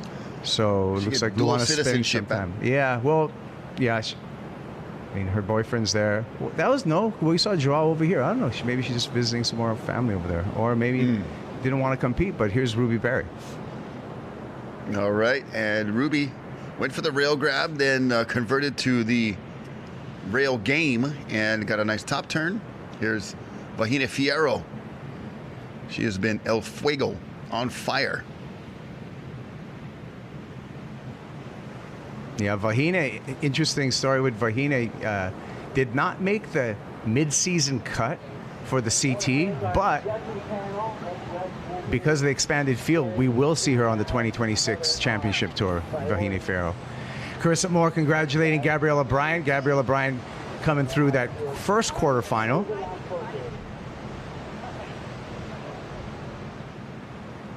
And the scores are in. 317 for Ruby, 1.0 for Vahine. Lucy and Chesney still yet to get on the board. 19 minutes remaining, plenty time. No worry, no rush. Got some Vahine fans on the chat saying she's gonna slay. I think Santa does all the slaying, but no. Yeah, Vahine got a good style and really talented surfer.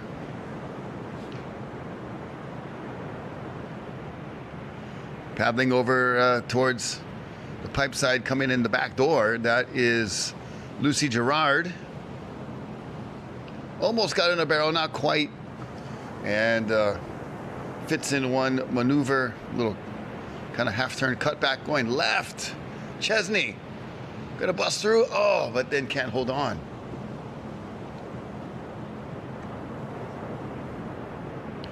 So under a point for Lucy. Chesney will get just above a point for her efforts. They're still putting in the scores, but Chesney gonna go to second. And Ruby Perry in the lead. There's Chesney on the replay, and that curtain just started to close. Tried to still sneak out as it was crashing down around her and could not stay on the board. But still, it's a 2.0, good enough for second place at the moment. Another squall rolling through here. See, Squalito. Again, and the Burgee flying in the corner, just in the same direction as the wind. So we saw these squalls coming earlier today. Hopefully it's going to be the same story with just a quick moving squall coming through, moving out, and then some calm water behind it. Yeah, we've seen that happen a couple of times today. One time during just a one heat span, it was like sunny and glassy, and then got dark and stormy, and then back to sunny and glassy. Good fun. Keeping us on our toes, the weather, the ever-changing elements. And, you know, the climate is always changing. I just got to say, it's never stable throughout history. So, no panic, guys. Take 16:40 remaining.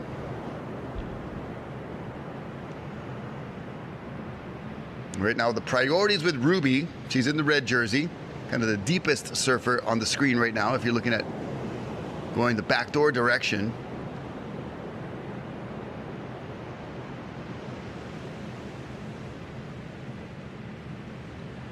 Oh, somebody like my squalito. A little rain squall. Look at the sandbar back there in the background going off. A lot of guys having lots of fun. I think that's where John, Ivan, and Nathan were scurrying off to. Yeah, those scurriers. Trying to look up some information about Ruby Berry. Just all I got is that she's 18 years old, out of Australia. Okay. Not specifically cool where. name. But another reminder to all the WSL competitors, especially on the qualifying series level, if when you become a professional surfer, it's all about marketing yourself. Go ahead and fill out your bio at worldsurfleague.com. Don't leave them blank. Get yourself so on the know map. a little bit about you, The more we know, the more we can say. There's the family. The Ohana. And here's Ruby. That we only know 18 from Australia, and we know she is feeling the bite right there a little bit from backdoor, went airborne. Kind of belly flop action. I'm sure she's okay. Hawaiian Water Patrol, mahalo for there to keep everybody safe, or at least respond to if anything shall go awry. You're there. We appreciate it. Oh, I found out Ruby Berry has a surf film, Pilgrimage. Okay. Check that out. This Now is we're getting Vahine somewhere. Fierro. Oh, the technique. And great technique there, but just going into a closeout section. Vahine on the backhand. Gosh, she had a really unique technique that she used backhand surfing over there in Abu Dhabi. Stop number 2 last year of the championship tour. She did like a layback into a kind of pig dog like that. But look at this control. Yeah, the wave just ran away. It was definitely the best effort on her part. Nothing she did hindered her capabilities there, or her scoring potential. It was the wave that just did not cooperate. It's like the baby right there, cooperating, staying within the radius, not getting too the kind, not straying off. Oh, look, the dog, he like joined too.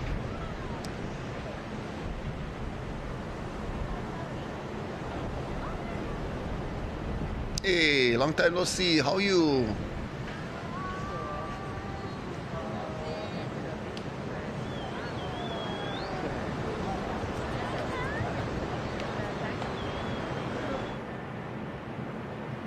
So 2.23 for Vahine, and she now regains the second place position.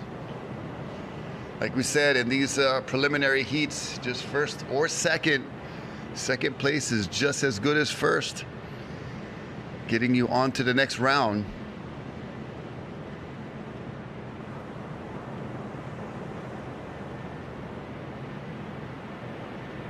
Awesome. All right, so good.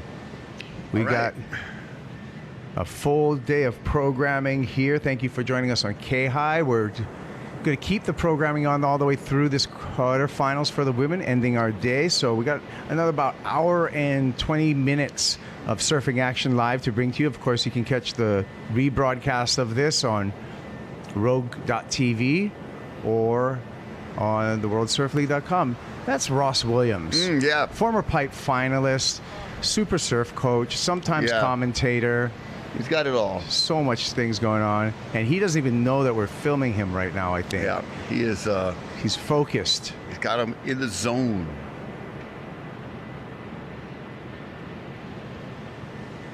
And the set coming through here, 12 minutes. Who's going to be in the spot? Chesney has priority. She was looking at that wave and maybe even eyeballing the pipe side. She's a goofy foot, so wouldn't mind getting a couple pipe barrels. Oh, vacuum the new rug. Okay, bro. Putting in some new rug here in the studio, and they already got it laid down. Good job, guys. Working fast. We like that.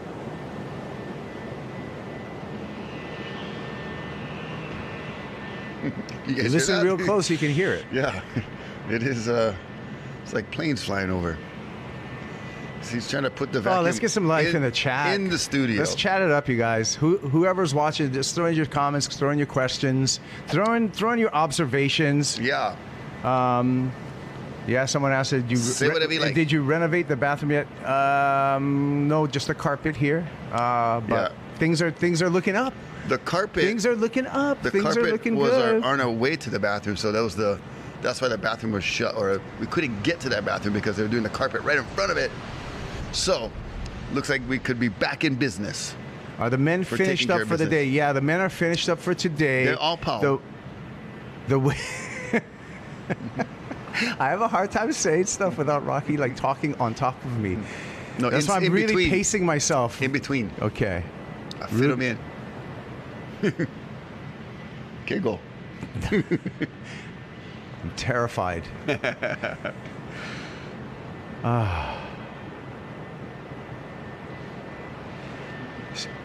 Blend phi, blend phi, blend phi, blend phi. And then it appears. Someone dared me to say blend phi three times fast, which is not easy. Not easy. But they make you know what? They make all of your banking easy, though, because you have all of your banking and crypto and investments on one account. And investing. Bruh, we're supposed to be watching surfing. She just got so barreled. I'm keeping you on track over here. Yes, BlendFi is good for making strawberry banana smoothies. No, I'm kidding. It is a financial blending of your situations into one easy-to-use, friendly app. Vahine Fierro just got the wave of the heat, and we're going to see that replay. She just grabbed the rail, tucked it in, disappeared, said abracadabra, and reappeared. Yeah, so she'll take the lead, guaranteed. Vahine Fierro, there we go. The numbers slowly trickling in, and then it comes in as 6.17, 2.23 backup. Ruby Berry moves into second place and still in an advancing position. Chesney needs a 5-point ride. Lucy needs a 5.83. Just under 9 minutes on the clock.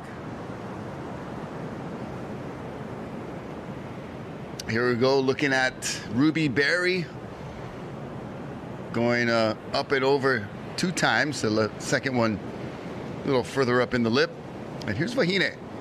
Tucked it nicely, perfectly, threaded through. Just like it ain't no thing. 617.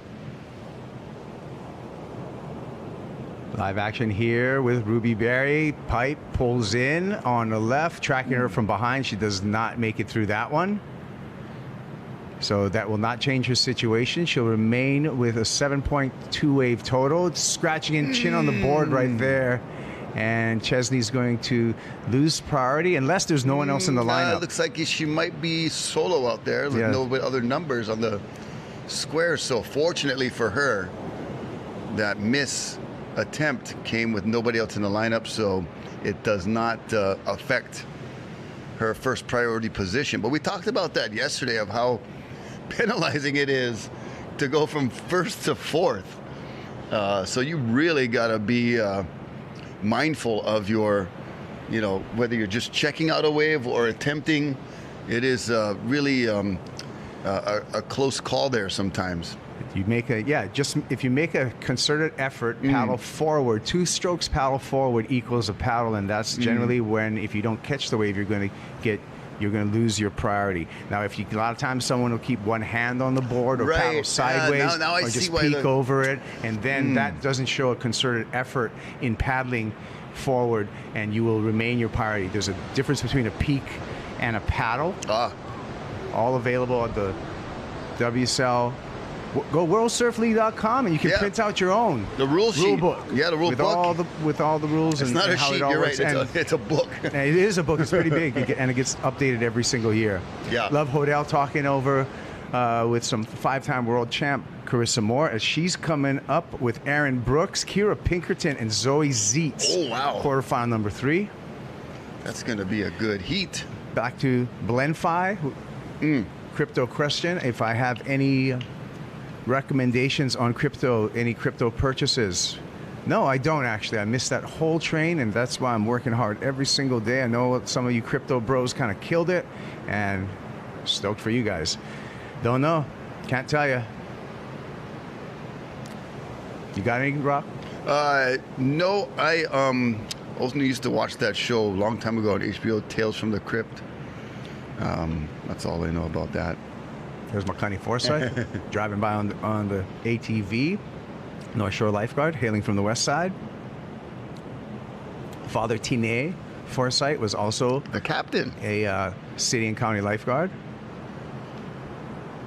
Captain Forsyth. And some more coming in. Aging myself with Tales from the Crypt. You know. Yep. I actually didn't watch that show. I was too scared. And we never have HBO, you know. But I just... crypto makes me think of that every time they say the word crypto. The Crypt Keeper. Yeah. Skeleton guy. So the beach is cleared out a bit. Yeah. You know, little inclement potential weather and, you know, probably resting up for the final day. That'll be possibly coming up tomorrow. Yeah, that to me, I don't know, open for discussion. Hey, join the chat, discuss it too. Is tomorrow going to be the day? Are we worried about this front coming through? Do we think that the swell is going to be maybe too north or are we going to not push west? till Are we gonna, Thursday, Friday? What are we going to do? All of the amateur and professional forecasters, not that we're going to listen to you, but I'd love to hear what you guys think.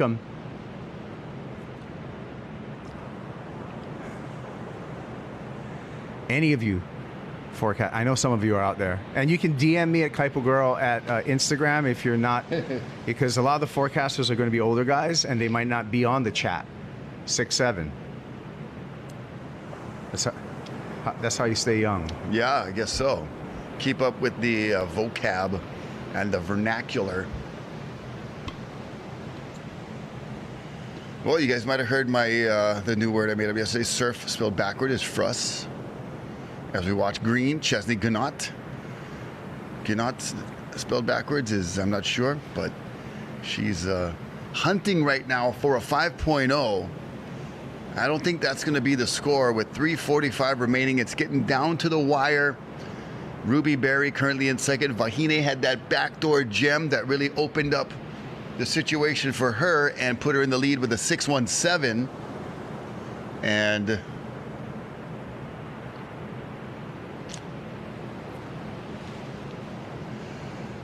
looking at the clouds and ocean, still sheets of rain coming down towards Haleiwa as we see Ruby Berry and Rubes getting the top turn in. One more, carving off the top, staying busy.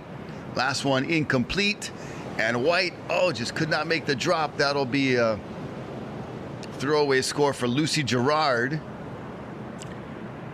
Yeah, so here we go, under the 3-minute mark. And again, we're talking about crypto. We're talking about all those good things. We also want to thank Bet Online for their support of the Florence Pipe Pro. Also want to thank Eric Apple for coming out and helping us on the beach. Bet Online has been supporting Nathan for several years now, and we want to thank them for everything they do. Remember, Bet Online, where you can have your bank accounts, your crypto, your startup investments. I'm signing.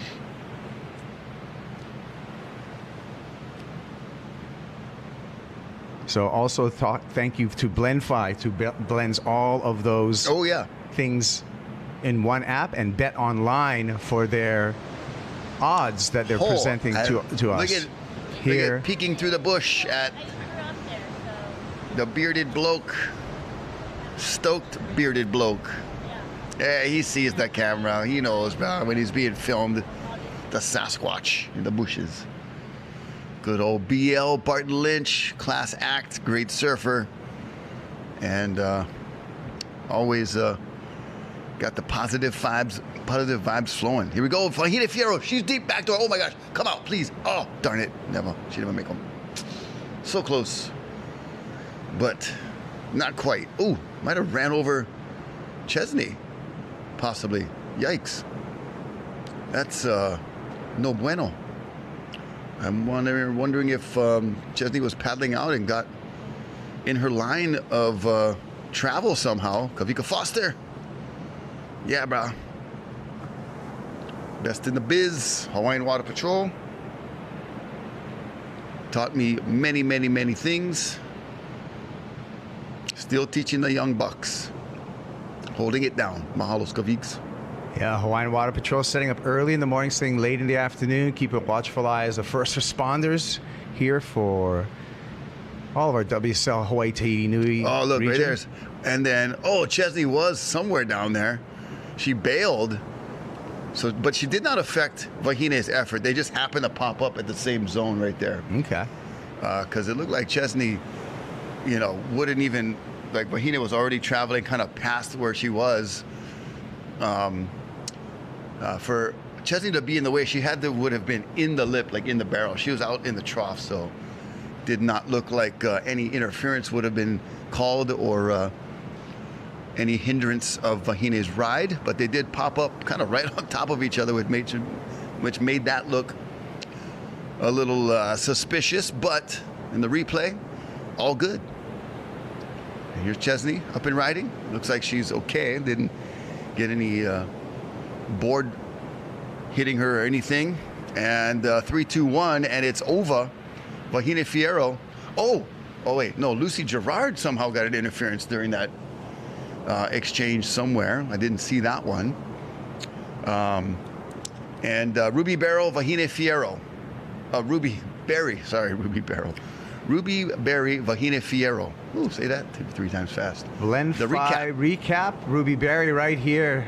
Pretty strong on the backhand, went to turns and scoring enough to get through here. It was Vahine Fierro who had a mix-up of both turns as well as barrels. Yeah, she kind of... That wasn't really one of hers, got but she got a good one. Struck the pose, but yeah, did not get in the barrel. Chesney almost made that one. Could have made a difference in the heat for her. And this was the one that Vahine capitalized on. 6-1-7, really set the pace and made the difference for her to get the victory in this quarterfinal number 2. All right, so halfway through the quarterfinals and one set of semifinals already settled. Thank you to the Hawaii Tourism Authority for their support of the Florence Pipe Pro. Coming up next, quarterfinal number 3, Aaron Brooks, Carissa Moore, Kira Pinkerton, Zoe Zeitz when we return to the action here at Pipeline after this.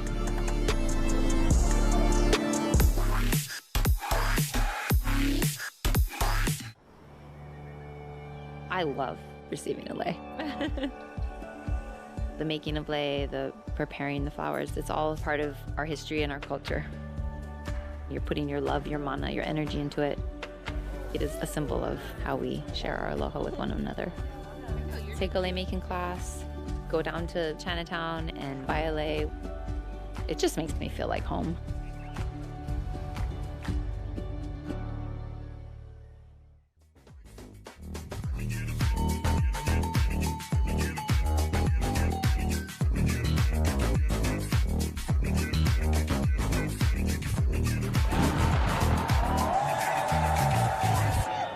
Kona Brewing Hawaii. Crisp refreshment in every pint.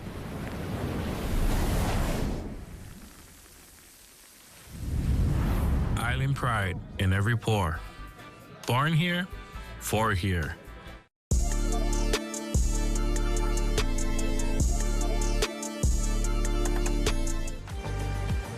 All right, well, it's the afternoon here. The swell's stuck in throughout the day. Surfers from quarterfinal number 2 for the women making their way to the beach. Quarterfinal number 3 for the women out in the water right now. Top 2 surfers out of here will get into the semifinals. Kira Pinkerton in the white, red. Aaron Brooks, Carissa Moore is out in blue and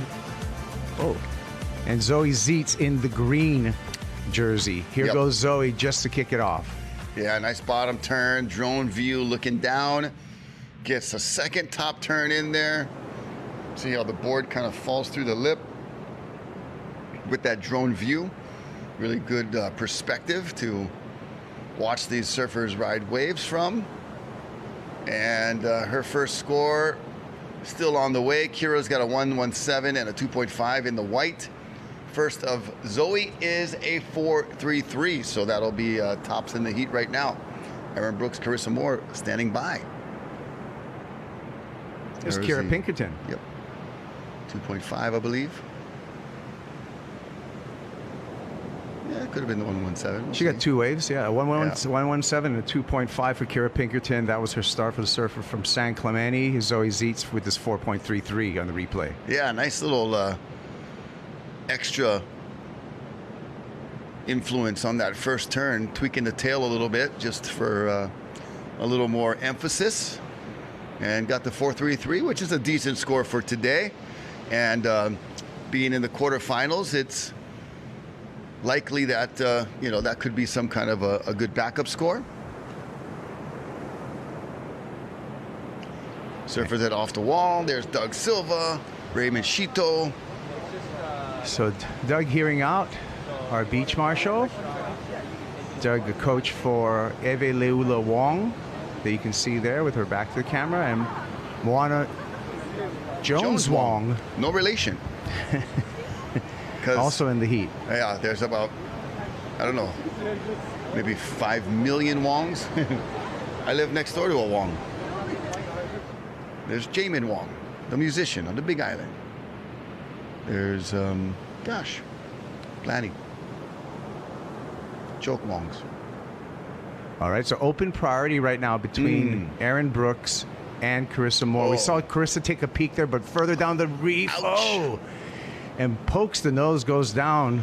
Kira Pinkerton. Yeah, Kira Pokerton on that one. When the nose went inside the water. You know, it's inevitable. You surf pipe enough and backdoor. I mean, you are going to pearl. You're going to poke the nose.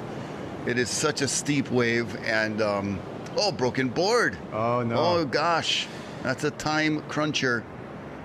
A time devourer, if you will. Got to get the ride in from Water Patrol, get the new board set up. Here's Carissa Moore, 5-time world champ, gold medalist, any kind, all the time, in the barrel and out.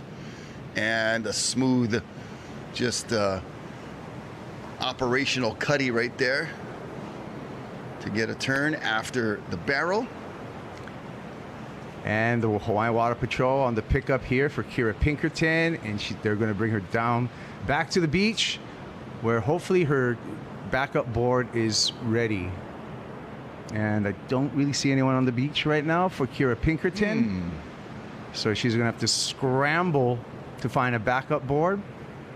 Still waiting for the score for first of Carissa Moore.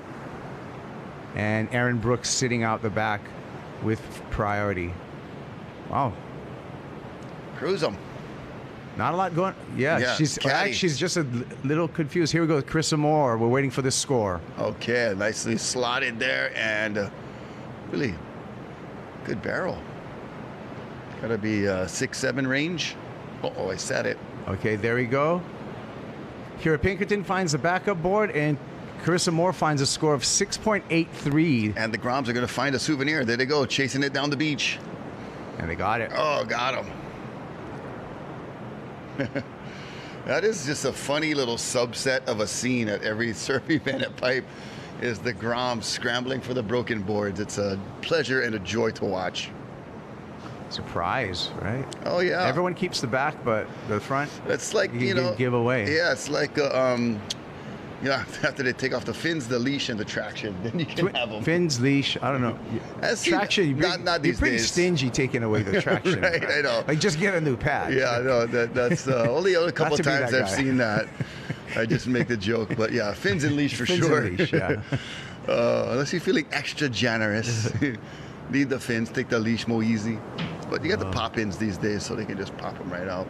But the Groms, it's like, the home run ball or a foul ball at a baseball game, But in this particular scene, only the kids go for it. Let the kids have their fun, And see an adult run there, a guy just like rip it out of the hands of a kid would be horrible. Pretty horrible. I see this one video of like the adult taking the ball away from the kid. You're like, oh, bruh.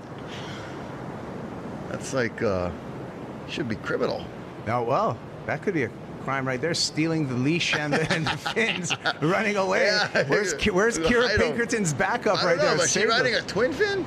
Wait, it broke out maybe wow. busted the last fins. Yeah, I don't know. I've heard those pop-ins, though, they're not reliable. If they touch something, they can pop out pretty easily. Sometimes when you're on the back of a ski or something, because the way to take off at FCS2 is pulling it up and forward. Yeah. If the fin gets hit from the back, it can pop out, but you can always fix that super easy by just putting one screw in And the you get back. the screw still optional, right? Yeah, right there's there. still a screw hole. Yeah. So I actually worked for FCS for 12 years, and I used to bring a bag of screws with me on tour, and anytime there was ski assist, anybody who was like using the system, I would just give them some screws and recommend them.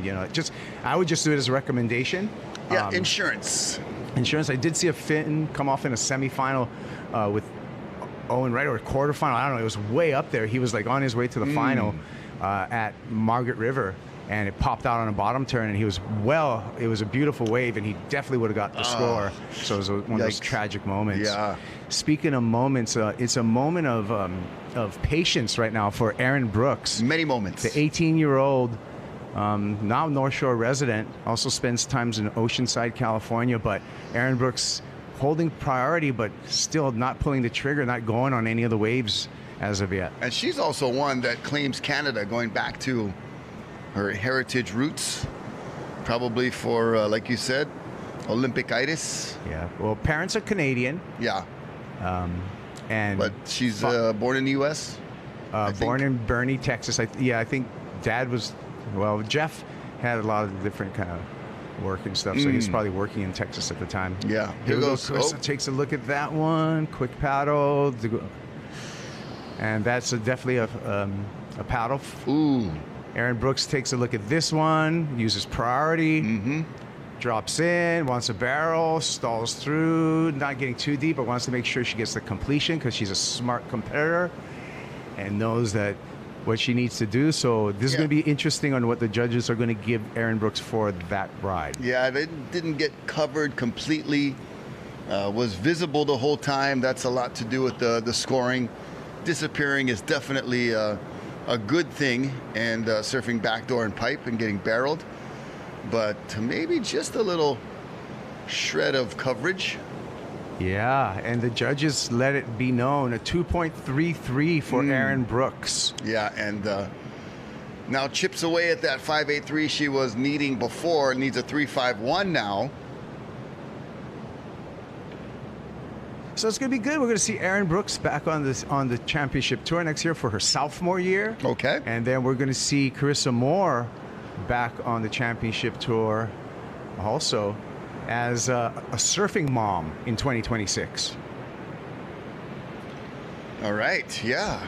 And questions on the chat. Johnny DeCesare, he's here. He's filming. He's filming. He's probably on the beach. He's probably up on one of the yards, I think, maybe. We saw him there yesterday.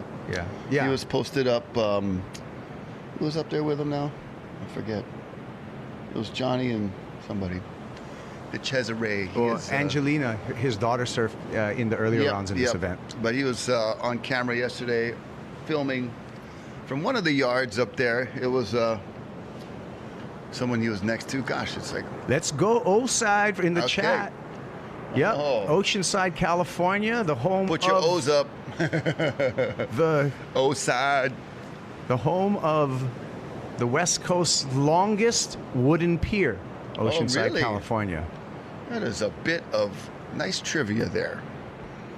Here goes Zoe Zeitz and connecting on a couple of maneuvers. So not getting barreled, but really putting some nice top turns together. You know the rules. She'll replace a 1.5. And you know the rules, and you know the rules. We got and people looking for Sterling Spencer as well. Here we go. Zoe Zeitz on the replay. She's the heat leader. Why? Because she's just surfing a smart heat and pulling together a couple of turns per wave, and that's enough for Zoe Zeitz to do it. 4.33, 3.77.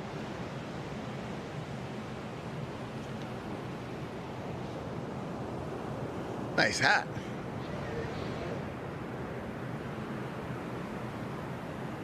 Oh, I got all kinds of information coming in. Dual citizenship for for Aaron Brooks. Okay, we'll take that. Yeah, that's believable.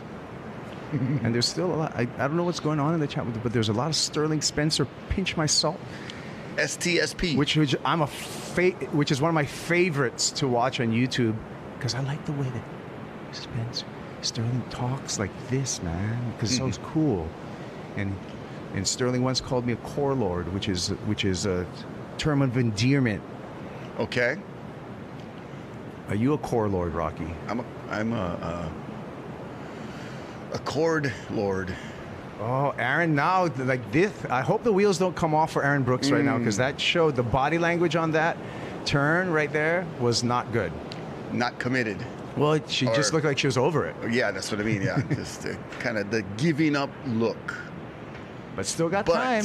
Plenty time. Plenty time, and all you need is a 5-point ride, and you take second place right now. Yeah. But not really, because Carissa Moore, when she gets her back up, you're going to need more than that. Well, so yeah, she's the real math is still a little yet more to be complicated decided. than that, but definitely time is still available. 11 minutes. The chat says, "Where's Pat O'Connell?" I've been asking the same question.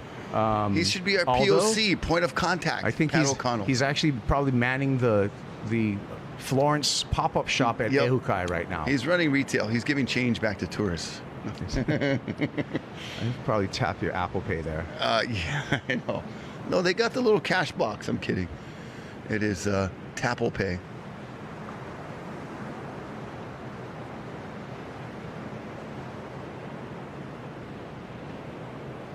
So conditions, again, we were hoping this squall to kind of come through, but it's sticking around for a while, a little bit bumped up in this quarterfinal number 3. Zoe Zeitz, the youngster out of the crew, as well as Aaron Brooks.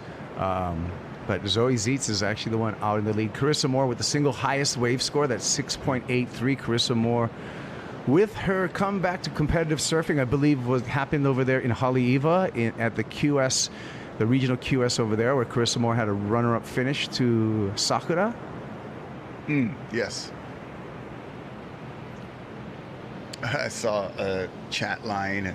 Bring Bulai'a in to commentate. We could. Hey, I'd love to. If Kaui's around, I don't know if he's on Oahu or not, but hey, anyone who can reach out to Bulai'a, Kauai Hill. Oh, you don't need bomb radio. Just Hawaii. Come hit me up, DM me at Instagram, Kaipo Guerrero, and put him in contact we got a with me, and then we come and we can have him. Headset and mic right here. We got a third setup ready and waiting. What's Ligma? Somebody said I have that. Ligma? I don't know. Must be good though, whatever it is. Okay, 9 minutes remaining. Does Aaron Brooks have it in her to get to 451? I think so. Yeah. Third priority. It's just, gosh, I feel sometimes to stay positive throughout this, like Aaron's going to do right now. Snap. Pokes the nose again. And so really got to really surf her way back into rhythm, get her wits about her, because when you start off with kind of a smaller score and then you catch a rail and then you poke the nose, a lot of things going wrong. Carissa Moore right here, she's getting her back up, so the back up pulls into the barrel, travels and drains through there for Carissa Moore. To first. And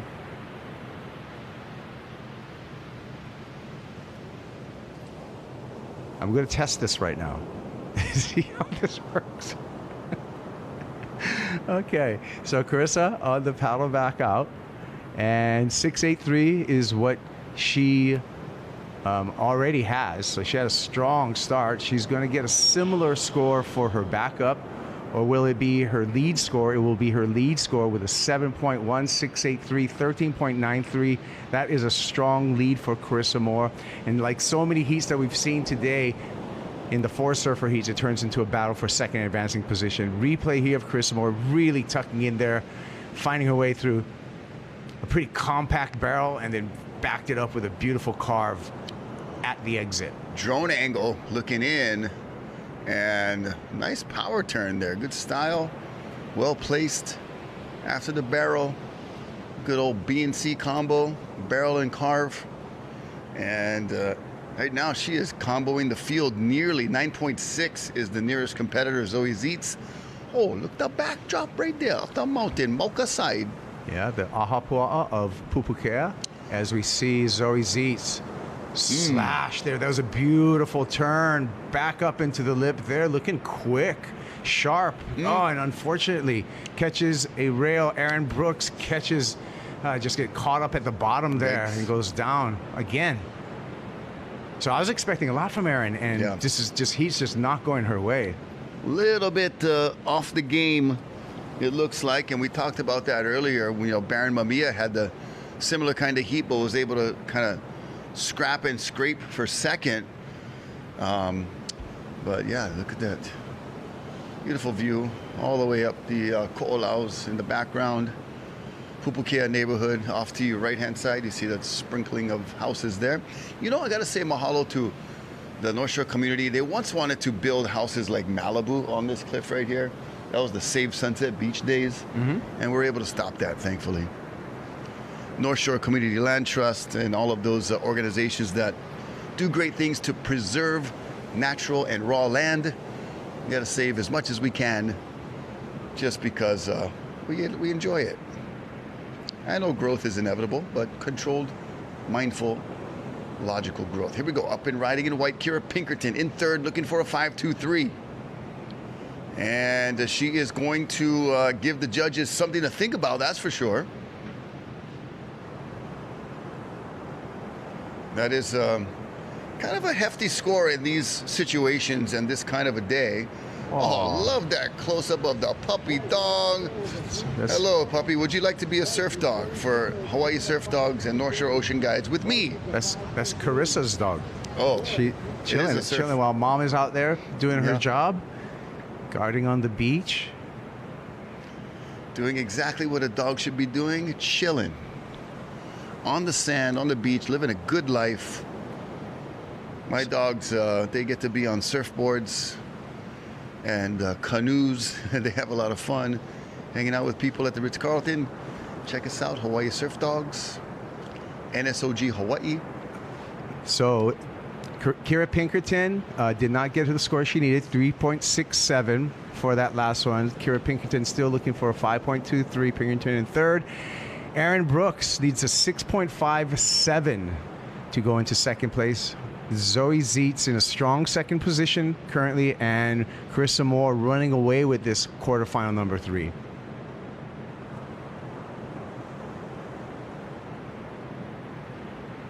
Oh, thank you. Okay, we got a Hawaii paddle here, cool. And we're going to see Carissa Moore utilizing her priority with a big lead, and tucks undercover just for a second, but more importantly, just used her priority in a very strategic situation as Aaron Brooks was trying to scratch into that one, not wanting to give Aaron a chance to overtake. No, it doesn't matter actually for Carissa because she's right through. Yeah, she was just like, nah, I'm just going to pull anti-rank right now. Priority rank. Priority, all that. But she's got such a big lead, she didn't really have to, but yeah, she was like, I might as well since I got priority. And keeping Aaron Brooks at bay, looking for this little barrel section, but it was just more like a little check-in, check-out. Look at the view right above, and won't be one of her top 2. That'll be a throwaway score. It's a 5.17 that she's tossing out the window. I'm sure any of these other surfers would grab that 5.17 if they could, but no trading scores, no selling scores, no borrowing scores in surfing. You get what you get when you get it. 3 minutes remaining.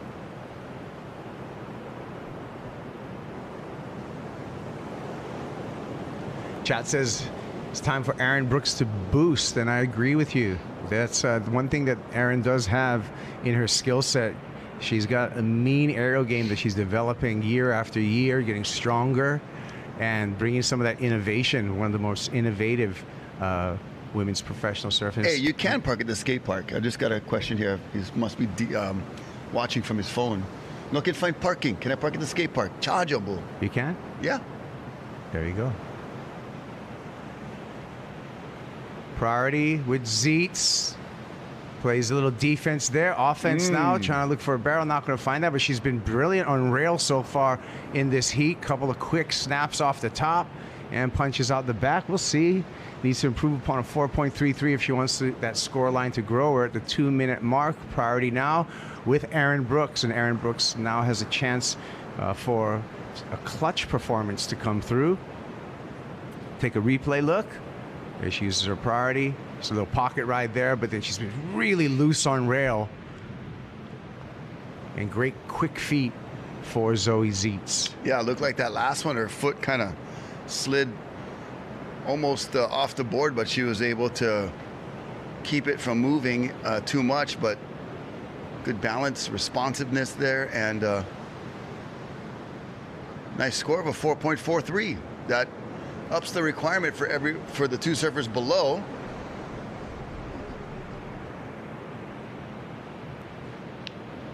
.553 required for Kira Pinkerton, and now a 6.67 for Erin Brooks. So that's going to be a tall order within 1 minute.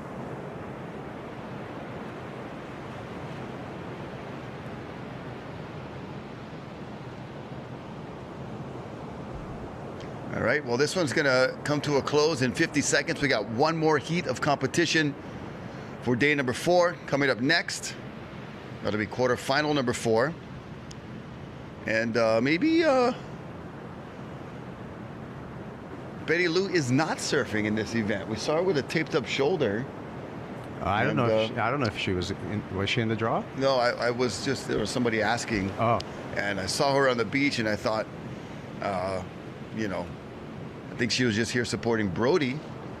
But yeah, it made me think, oh, maybe she's in the event. But then they showed her with this shoulder tape, so maybe taking a year rest. ago, she had a shoulder injury a year ago and was doing some work over Physiotherapy Hawaii. Great group of physiotherapists. And we're down to, and Erin Brooks is not going to get a chance. The clock is off. It is going to be Carissa Moore and Zoe Zietz. Double Z. Moving on. Love Hodel likes it. And husband Luke also on the beach. And the puppies like it. Here's our Blend Phi recap. Yeah, Zoe Zietz got loose early, snapping off the top a couple of times, getting a good score.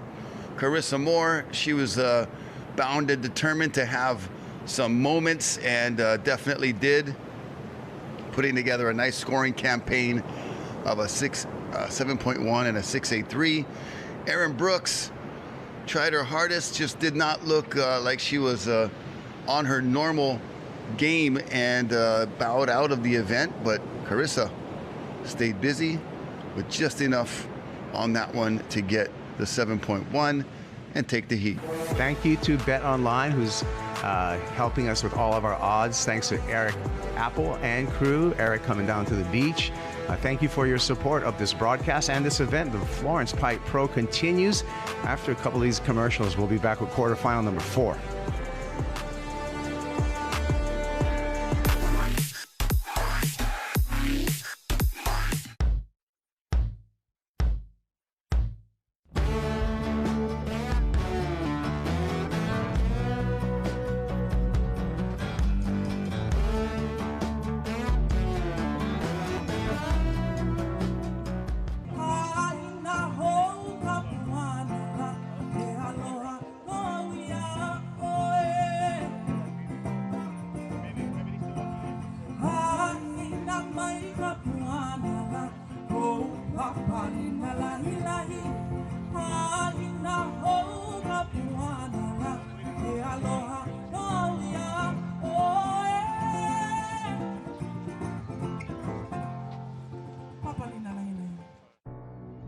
There are places on this planet where the sunset truly outdoes itself.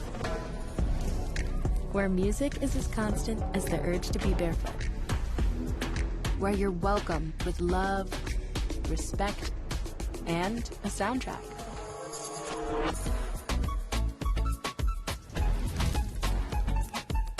Outrigger Resorts and Hotels. Come be here.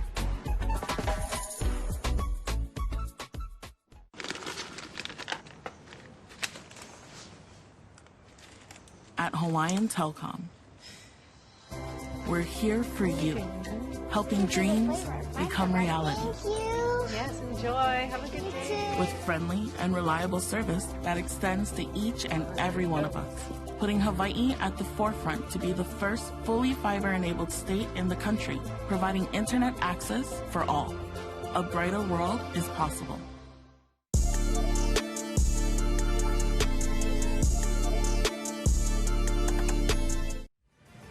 Carissa Moore, returning this winter to some of the regional series here. She served hot leader, she served pipe. She looks like she hasn't lost a beat at all, taking a win in quarterfinal number 3 for the women. We'll see her in the semifinals here at the Florence Pipe Pro, presented by HTA. Zoe Zeitz also getting a hug there. Zoe getting through that heat as well. So Zoe will be joining Carissa Moore in that semifinal. I like the girls. The hugs, the sportsmanship, all that is just so pleasant to see. And the guys are like high fives, handshakes. Girls like, oh, give me a hug. It's just guys and girls and getting competition going, but also the camaraderie that is very enjoyable. Got the heat lineup there, heat number 4, KTB, Keala Motor Banner, Evele Ulawong, Vahiti Mana Inzo, Moana Jones Wong. Got some great names lining up here for quarter number 4. There is red, Vaihiti Inzo, Shredder. So opened up on the replay. What did she get for that? 2.17.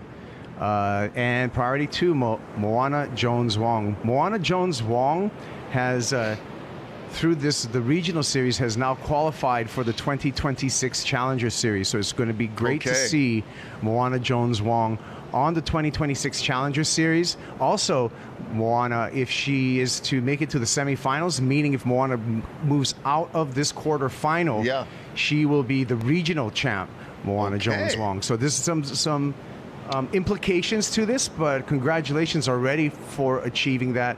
That's really the first step, is to qualify for the Challenger Series out of your region. So that's the next step. So congratulations already to Moana Jones Wong. That is the inevitable journey that you need to take. You can't go from regional to the championship tour. It is done through the Challenger Series. It used to be where it was just, you have the QS was just the QS, and only certain events counted for your championship or your qualification. Now they have a whole separate elevated qualifying tour to get to the championship tour. Yeah. So 7 stops this year on the Challenger Series. We're going to bleed into 2026 with that series. Going forward for the qualifying series, I believe next year we're going to be doing some stuff where we might have a couple of international QSs open to, outside of a region, just for more points. So we'll see how that develops. News of that still yet to, all the specifics still yet to be released, but we do know that we're coming back here to Pipeline for the Challenger Series. That'll be end of January, beginning of February. And any word what that will be named? Because this is the Pipe Pro. That will be another Pipe Pro, and then this will convert to the Masters. The what? Which one? The Challenger, upcoming Challenger, will be a Pipe Pro. I believe it's going to be. I'm pretty because this one will be a Masters next year. This will be well, it's all at my fingertips, Rafi, but I'm pretty sure it's the Lexus Pipe Challenger. Challenger. Okay, gotcha. So the Lexus Pipe Challenger. So Lexus still running that event? Yep. Or sponsoring, yeah. So Lexus Pipe Challenger will be January 29th through February 9th back here at Pipeline. And then next year, 2026, December 2026, the 8th through the 20th will be the Pipe Masters for the championship tour. Okay, and I like bringing back, the title of Pipe Masters. That has such a historic and nostalgic value. And Keala Motor Banner with a 1.5, Evele Ula a 0.6. So still wide open this heat early on. Already 8 minutes gone by though, man. It's zipping right through. And I think we're going to just wrap the event today with just enough waves to get through these 4 quarters, and then maybe a building swell possibly this evening. Gosh, it's so different. Yeah, I mean, we'll see. There's a long-range forecast, and and there's always kind of you're chasing a carrot, right? It's just like the longer range forecast always looks good, or doesn't always look good, but sometimes when it looks good, you just don't know where you take that risk because things change and all those long ranges. Oh, here we go, pulling in Vahite, and that's just going to clamp on her. Vahite Inso coming out and cutting back on back door. It was Eve Leula Wong. On the backhand here is Moana Jones Wong. Gets caught up in that foam, some cavitation of the fins with all that air on top of water. Kiala Tomoda Banner trying to sneak around there and unable to get to the open water. So we'll see on the replay what Eve got done on her wave, but just a couple of wipeouts other than that. Yeah, still quite a bit of a low-scoring affair. Almost 16 minutes remaining now, 16:30 on the clock. That wave spit as it passed through, and Moana a little too deep on that pipe wave. You know, she's always going to kind of look. Oh, sorry, that's Vahite, Mana Inzo. Moana's in the white jersey. That's what we're waiting for, to see what Eve did. So Eve actually got a fairly good wave. And we'll be waiting for that score for Eve Leula Wong.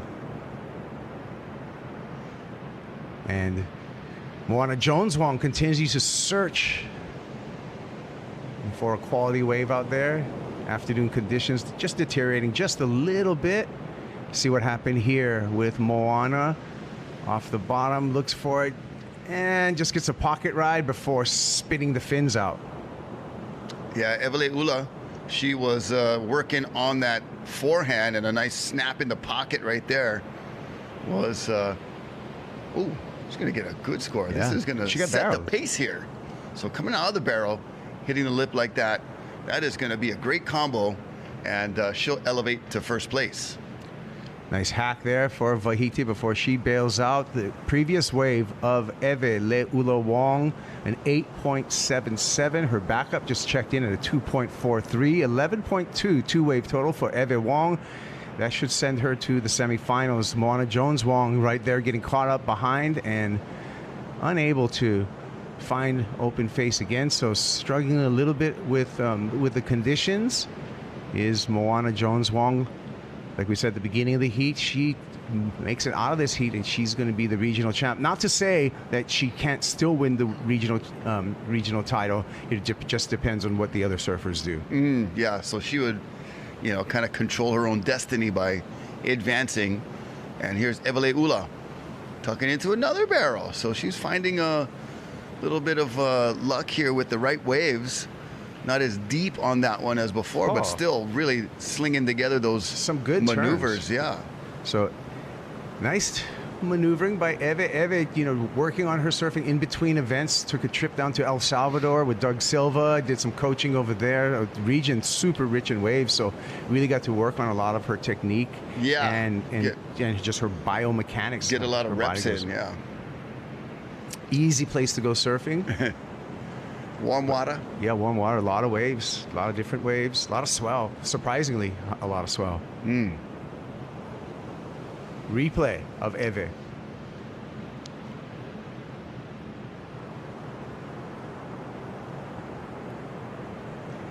And Vahite got this hack in on the backhand before she had to bail out there. And Eve, yet again, improving her scoreline with a 4.83. Combination of barrel and a couple of turns here.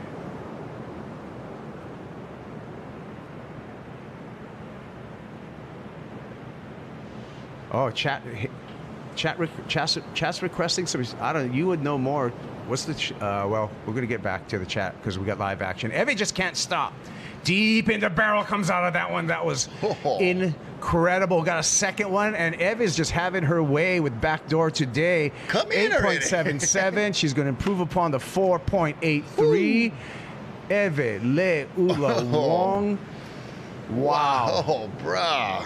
What a way to end the day for us. Last heat of the day, quarterfinal number 4 for the women's, and I think I'm going to see a giant heat total for Eve Wong when all of the numbers drop. And I think, gosh, that's going to be in the high excellent range, I think, for Eve Leula Wong, what we just saw tracking her paddling back out. Oh, yeah, confirming backdoor shootout, January 4th, I believe, 4th to 14th. Let me... Okay, while you're doing that, we're going to watch this. This is a 9.5 I want to see this. for Eve Leula Wong. So 9.5, 8.77, as we suspected. We're ending the day on a high note. Yeah. Check this out. Deep gets a second section for Eve Wong.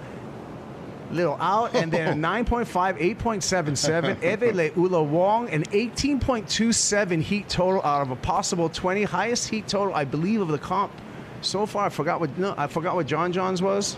I was going to say, she's in John John land right now. She's in John Johnville. Throwing up those kinds of numbers. Yeah, don't quote me. I don't have all my computer stuff. Right. His was 18 point something as well. Yeah. But definitely for the women's. Yes, for the women's, we top can notch. Definitely confirm that. And yeah, throwing up John John numbers right now, and that's a compliment. Eve Leula, easy to root for, such a sweetheart, and you can tell that training's been paying off. Wow.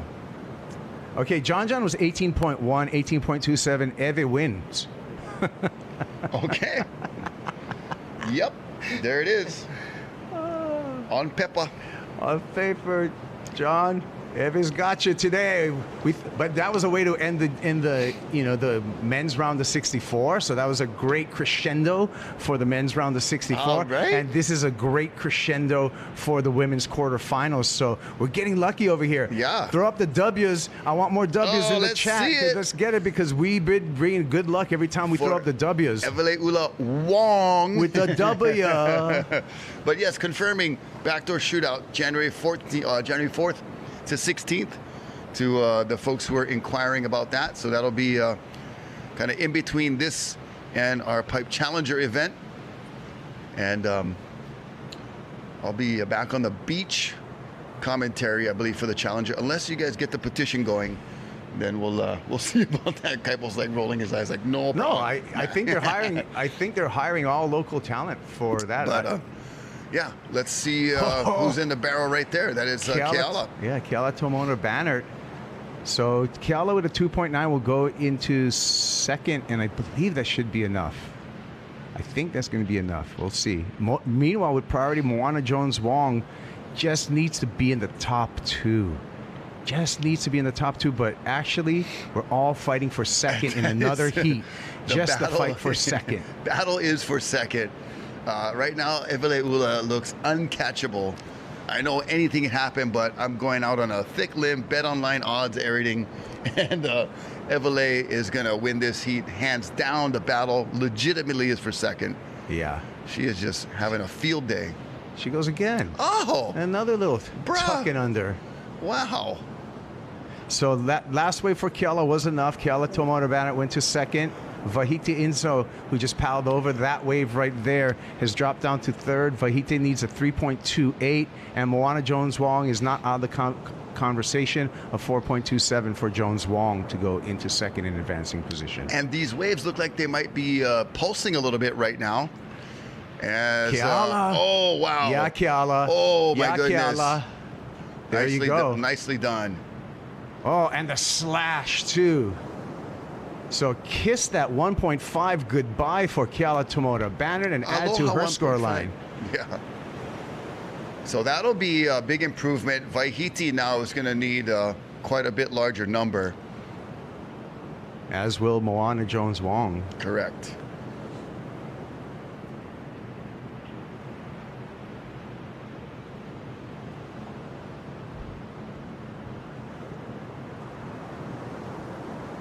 Yep.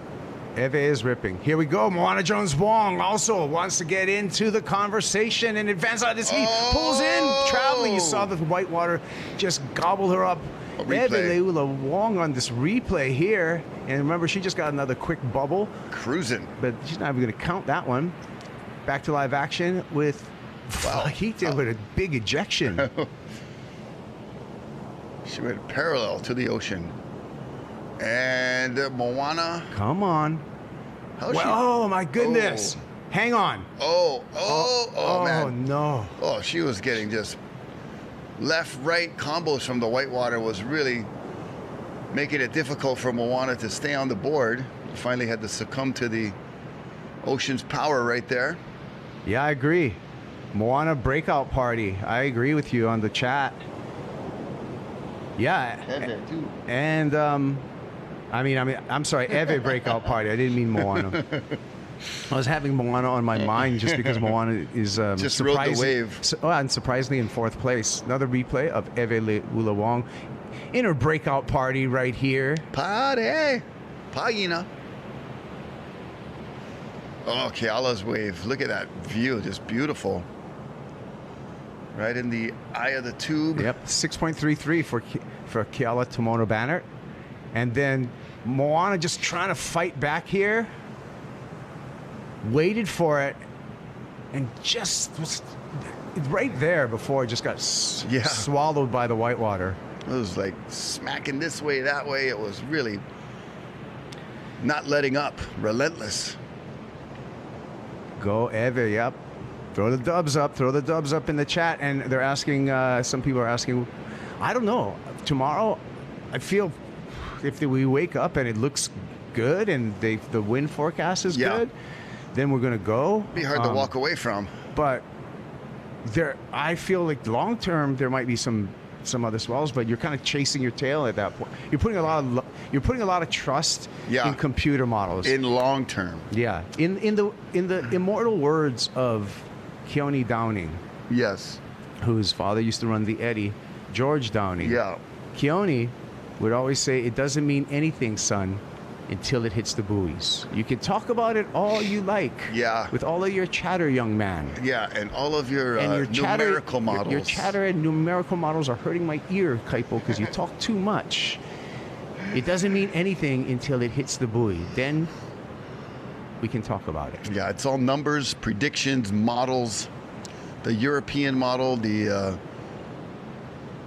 whatever model, the all kinds of different. Well, we got the Lola model on Surfside, and then there's the normal kind of computer models. But then, and those are all modeled weather models, right? But buoys are actual physical measurements. Yeah. They, it's like watching a sports event on TV, but then actually being there live. Oh. Maybe. I don't know. That's a beautiful turtle, a sand turtle, if you will. I tell everybody, if you want to meet your friends at the beach, go to the event live. But if you want to get all the replays and the 5 camera angles and the slow motion, then watch it on the broadcast.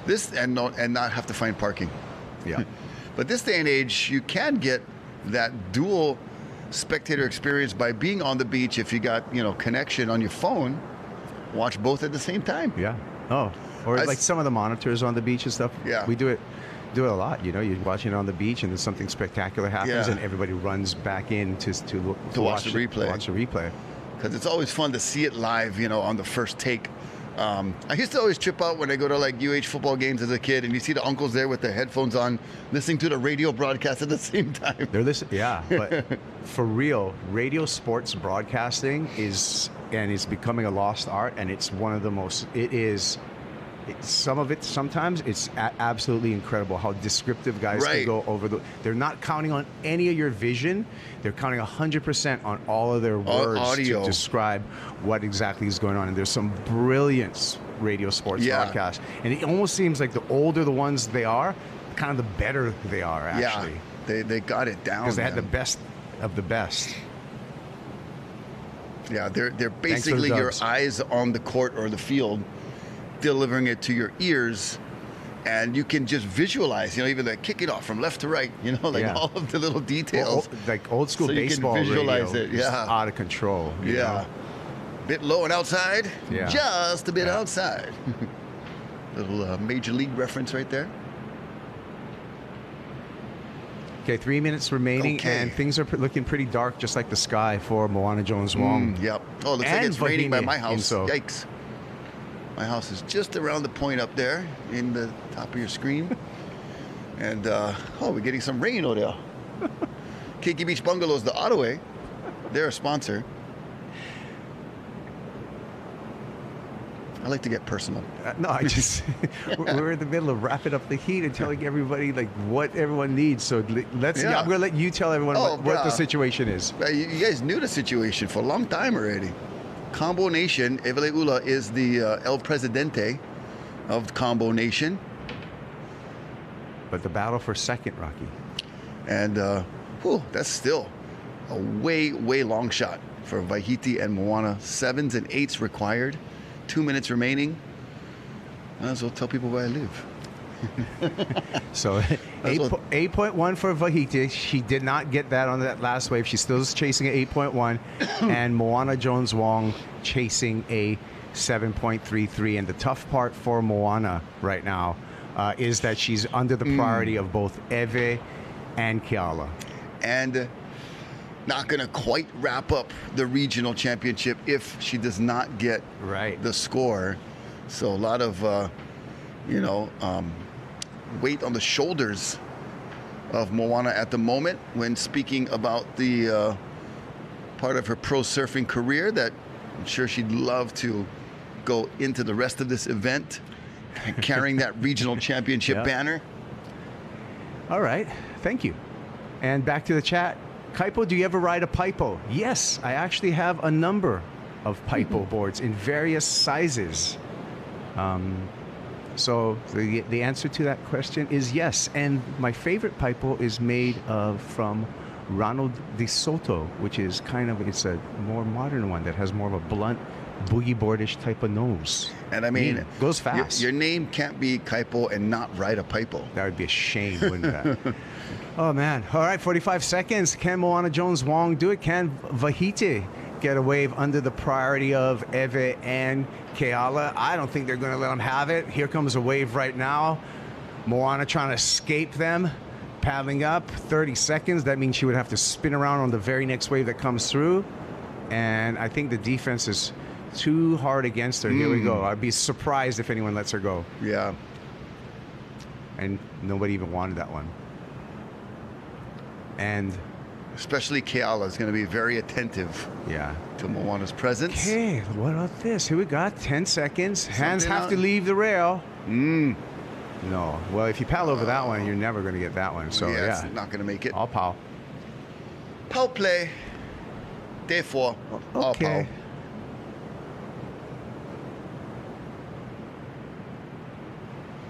Well, Moana Jones-Wong will be qualifying for the Challenger Series in 2026. We'll see who takes out the regional title. We're going to our Blend Phi recap.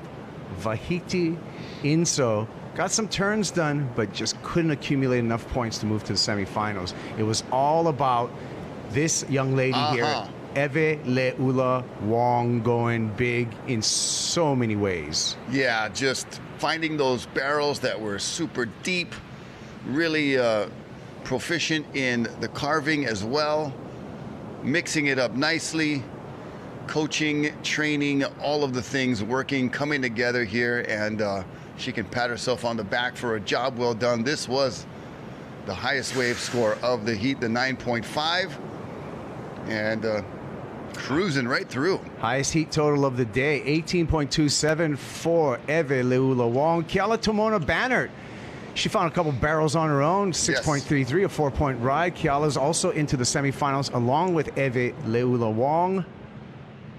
Great way to end the day here, day 4. Yeah, I think she's got the highest heat total of the contest Probably so of far. the event as well, yeah.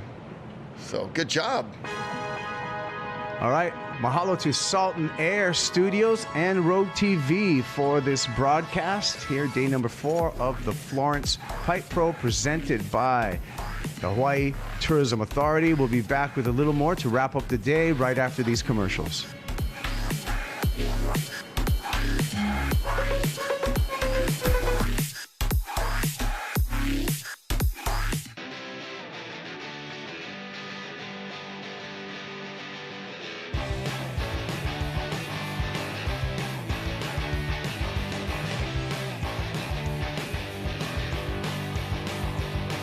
The point is to get everyone outside, no matter what you do. I think the coolest thing about our test pilot program is we get people from all walks of life. guys test these products in all different scenarios, in things that we never would have thought of. It's not just surfers, it's people from everywhere. Creating a community around what we're doing is the fun part.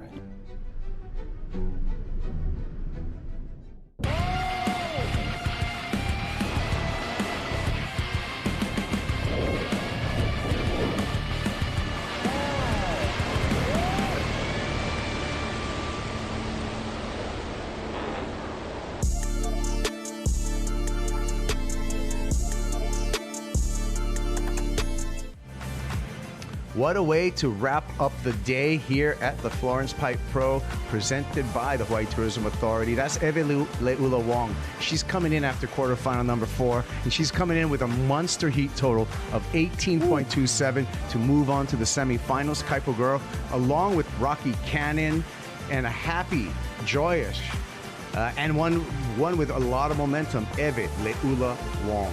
Yeah, and plenty of aloha, a lot of grace, and easy person to root for, you know, classic Hawaiian personality, such a sweetheart, and definitely putting in a lot of time training and getting the job done very well here at the Florence Pipe Pro quarterfinal number 4. Moana Jones still getting some love. Everybody loves the Queen of Pipeline.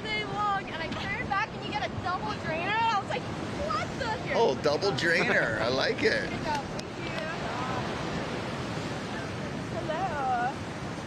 We'll listen in. Crabs on the beach. Pretty stoked. Pretty stoked. We were just in the rhythm. A position, couple extra paddles, and just send. But don't flip. Right? Did you stand up on your board in the channel? Yeah, I did. Okay, that was really unusual. Is it a good wave? Yeah, I didn't think there was going to be. I didn't think there was going to be quite a few of those that were coming in. I was like, oh my god. Oh yeah, you're definitely like. I was like, oh my god, please! Like, are you kidding me? You got all the best waves of the day, man. Really? Yeah, you just made a. I think you just made a reel.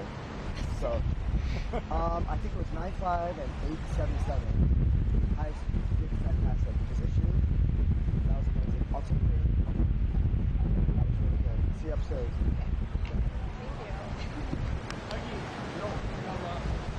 There you go. Some words from her shaper, Britt Merrick, and also some words from her coach, Doug Silva, one of the soldiers of speed. It's a team effort with these surfers, you know. Equipment, coaching, strategy, all of the above. Let's go to our recap of day number 4 for the Florence Pipe Pro, presented by the HTA. Started off glassy in this morning. And we started off to finish off the men's round of 64 here with Geronimo Vargas. Yes, JV. Looking quite informed there. And then it was this man in the red, Sean Crawford, who had a pretty outstanding performance as well. Kane. Oh, yeah. Came through. He's going to be in the round of 32. Yeah, this was the crazy heat with Finn McGill and Turo Ariitu, excuse me, and just a lot of crazy things going down, but Finn was ripping, and if you didn't see how it ended, oh my gosh, you got to check out some of the replays and probably be in a highlight reel. But Kane didn't mess around. He was ready to advance at the beginning. This was the final wave of the heat as the clock was counting down. The horn blew pretty much while they were on that wave, and that was preventing Finn from getting the score. Brody sailed on into the round before quarters, cruising through his heat. Yeah, he'll be in the round of 32. Brody was altogether paced out there. Looked like Billy Kemper right here, and Kemper, along with Baron Mamiya, came out of heat number 8 in the round of 64. Yeah, Baron was a little, you know, not totally on the game, but squeaked through with a second place finish. Sheldon Paishan, heat number 9, coming through. The west side, Pride of the West Side coming through there.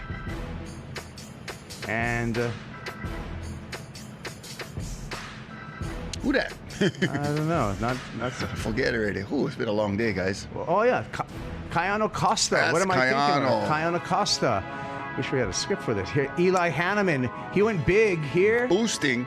And that, believe it or not, was not one of his top 2 waves for his heat. Eli did much better than that. Mason Ho was super entertaining in this heat as well. Long stretched out barrel in front of Mace, dog. Oh, and he nice. comes through that one, no problem. Mason with 16.2 2-wave total. Check this out. Yeah, this was a long little drainer that kept going and going. It was the Energizer Bunny, just like Mason's enthusiasm. And Ivan Florence. He came through very easily. Oh, that was a big attempt.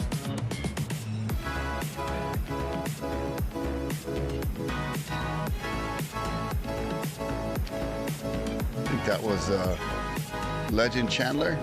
Yeah, unfortunately, I don't know. Did not advance. Did not advance on that one. Zeke Lau, he made it through. Zeke Lau sure did, along with Luke Tima in heat number 14. Koa Smith put on a great performance along with Josh Moniz to come through. Big rotator here. Sick for John. We ended the round in a big way with John Florence going excellent.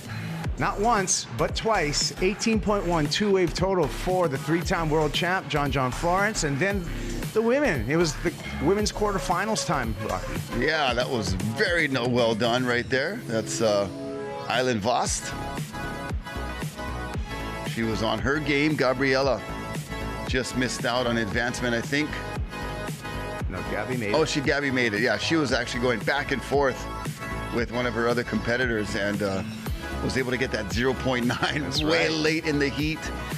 And this was Fahine Fierro. Fahine, yeah. She from Huahine? That's correct. Originally, yeah, now in Tiapo. As well as, of course, the mom power with 5-time world champ Carissa Moore coming out of quarterfinal number 3, the along mother with of Zoe Zietz. Mother of backdoor. And then we ended the day in a huge way with Evele Ula Wong. Just capping off a great day number 4. That was an 8.77. With an excellent scoring total. And this was a 9.5 for Eve Wong. 18.27 2-wave total. And what a day. And what a day. And we want to thank Florence for all that they do. You know, Florence has a collection coming out. The Florence Rescue Red collection is here. High visibility gear built for off-the-grid missions on land or on the sea. That's cool. Gear up. Let's learn more about the Rescue Red collection, especially if you're out in the middle of the sea foil boarding or paddling.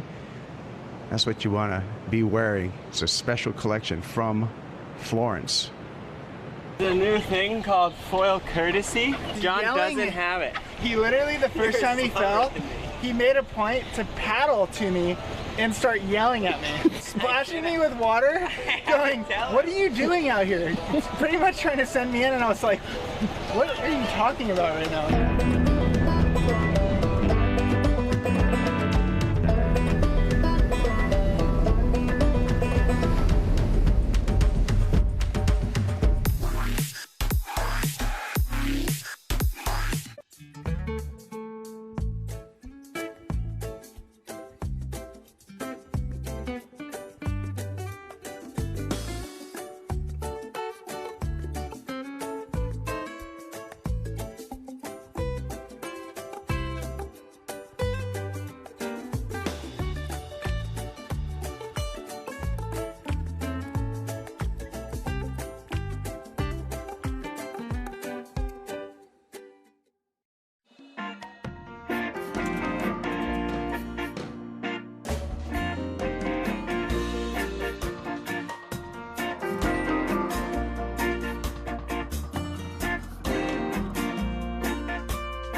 There's beauty in our island home.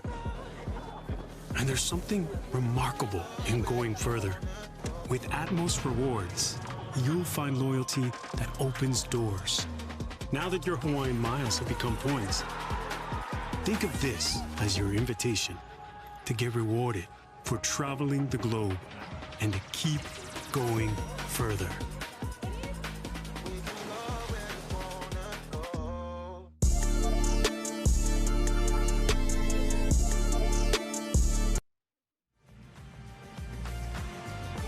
We're back wrapping up the day. Ivan Florence, we're going to see him in the round of 32 when we continue on with more of the Florence Pipe Pro presented by the Hawaii Tourism Authority. Let's see a little piece on Ivan Florence right here. First thing I do every day, I get up and I walk outside and I look at the ocean, whether it's rain or shine.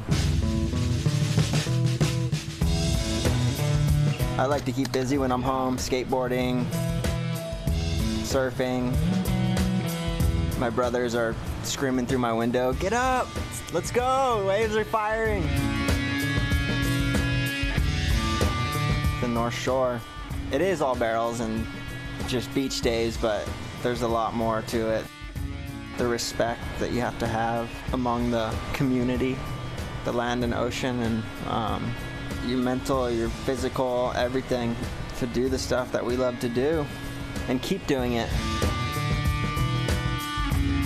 A lot of people have been out here for a really long time in our family and our friends, and you always just need to keep it light, be polite.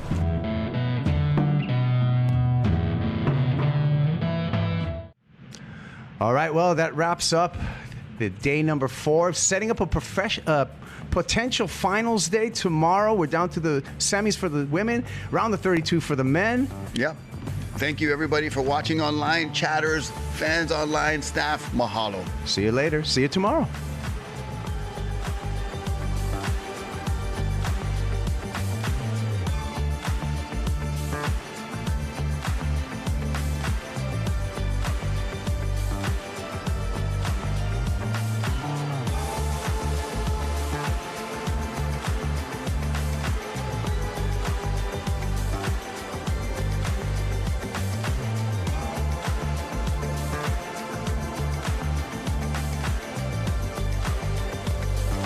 This copyrighted event broadcast is produced by the World Surf League for broadcast around the world and may not be retransmitted, reproduced, rebroadcast, or otherwise distributed or used in any form without the written consent of the World Surf League.